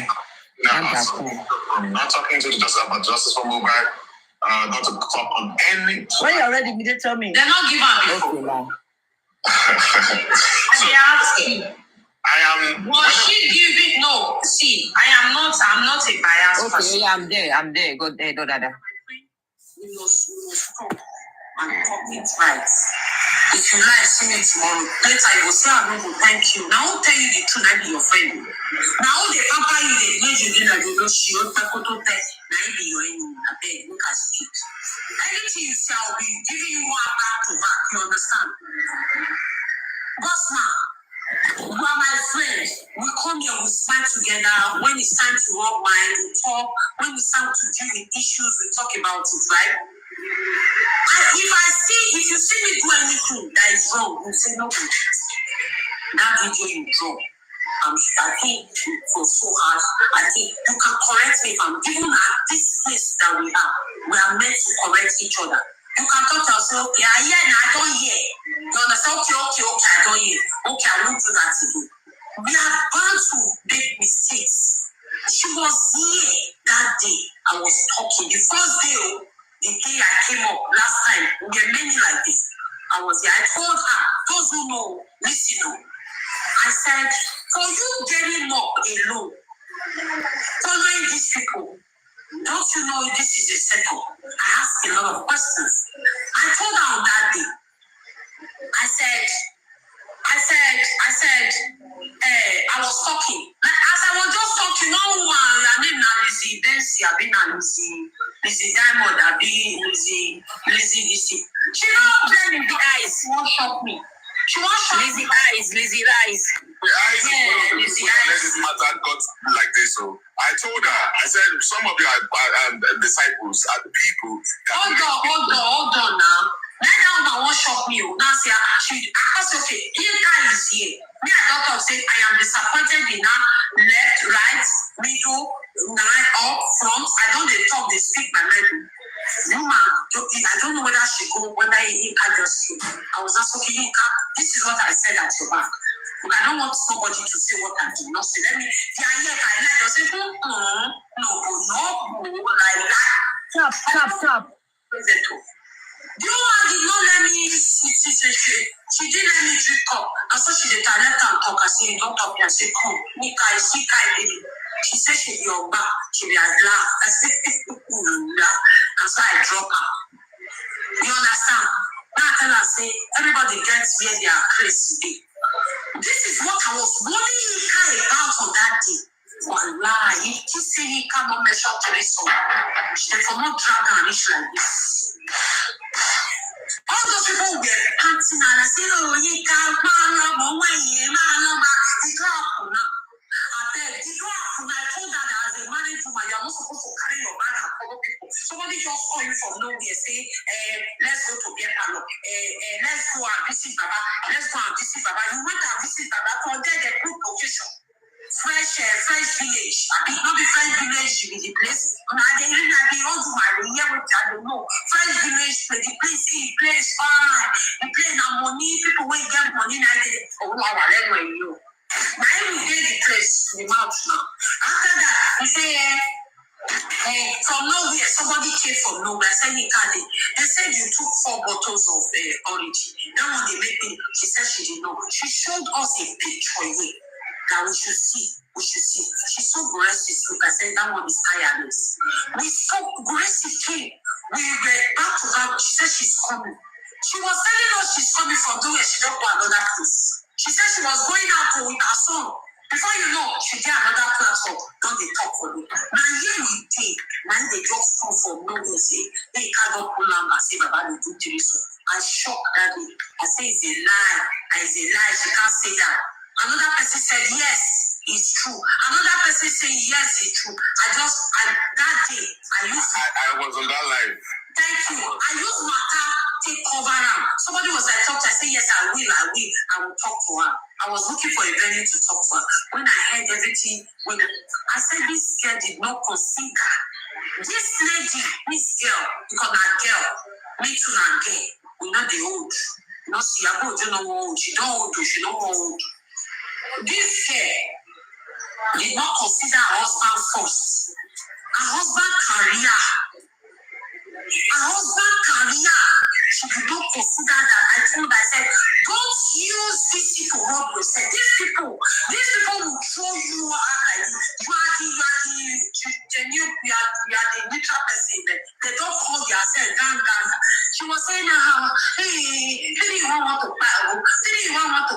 I said, let's bring in. If they don't carry out for me, they should come and call me. That's the way one part will tell you, say one part, not will tell you now. That's one part I will tell you, someone, I want to buy myself, I want to buy my. You don't drop letter or the same person. You don't hear, I don't go. Let's say, I'm sorry, take care. And he told us that, this 3-1. He has many houses in Abuja. He has a lot. He did not come because of Baba Mohbad. He came because of that. Said, what do you know? Where we get so? They say if old woman use their mouth to tell you something, even if the man is smell, do like it. Yeah. I want that I talk to her like a sister. You called me my paddy. She said here for years. She said, no, my paddy. This one she do for me now. You see, no, that's the same as my paddy. They say, oh, your friend, they follow, they say, I just to Baba to make it. Oh, no, magic. This one what we get so. This one what we get. My paddy, we deal with the God man here together. My paddy. They don't go say, see no paddy. No paddy. They cannot talk.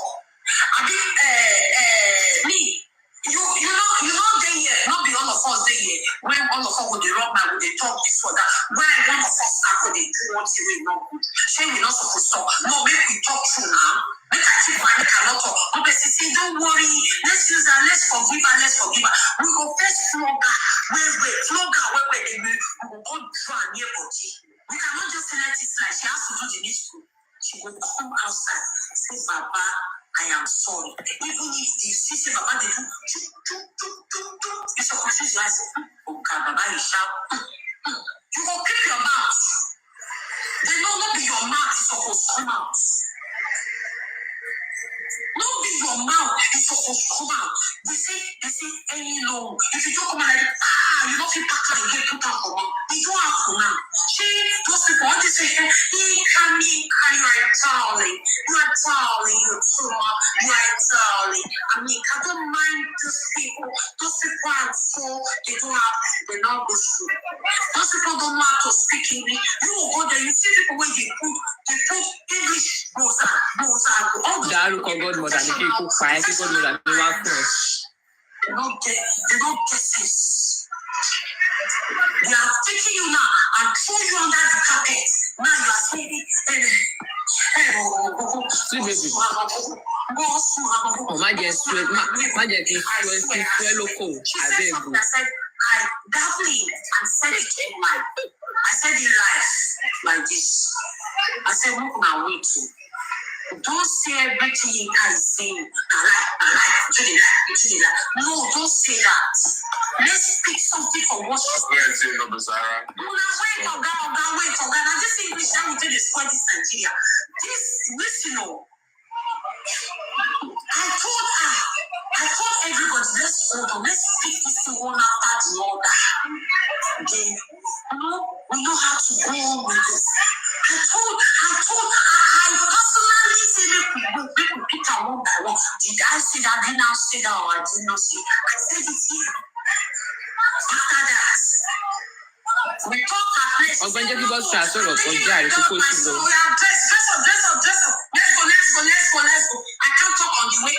You go carry your go give lamba there. Now the lamba we did now. Now, if the hospital will come away this way, and go over the year, they don't hear come. They do no sense for me, they shout for me all the time. Yeah, I saw Moba. He minds. For in mind, they look you one after the other. He never forgive you for the same way you go. For the days where this man not take parachute. He never forgive you. Because they do for one place or the other. Let me talk to ourselves now. Because they say you swear. Even if they talk so for your present, that should be so. Now your man is supposed to hear. I take us all to the door. Because of some people like you, I will see the we will see do the same mistakes. There's some things you see. Man, not always fun. You will not even consider that will be dragging for me. You hold it like this. Ọgbẹ́ni jẹ́ kí bọ́sù aṣọ ọjà ìkókó ṣì lọ. Jẹ́ kìíní kan, Madam stop interjecting, let the guy finish his analysis. You are going. Oh yeah, everybody say, oh delay. This is why some people will do some things. You see all these people in the comment section, they are the problem of this justice. They are the one causing calamity up and down. They will comment, they say, make I stop, make it do something. I told you, hold on for me, make I quick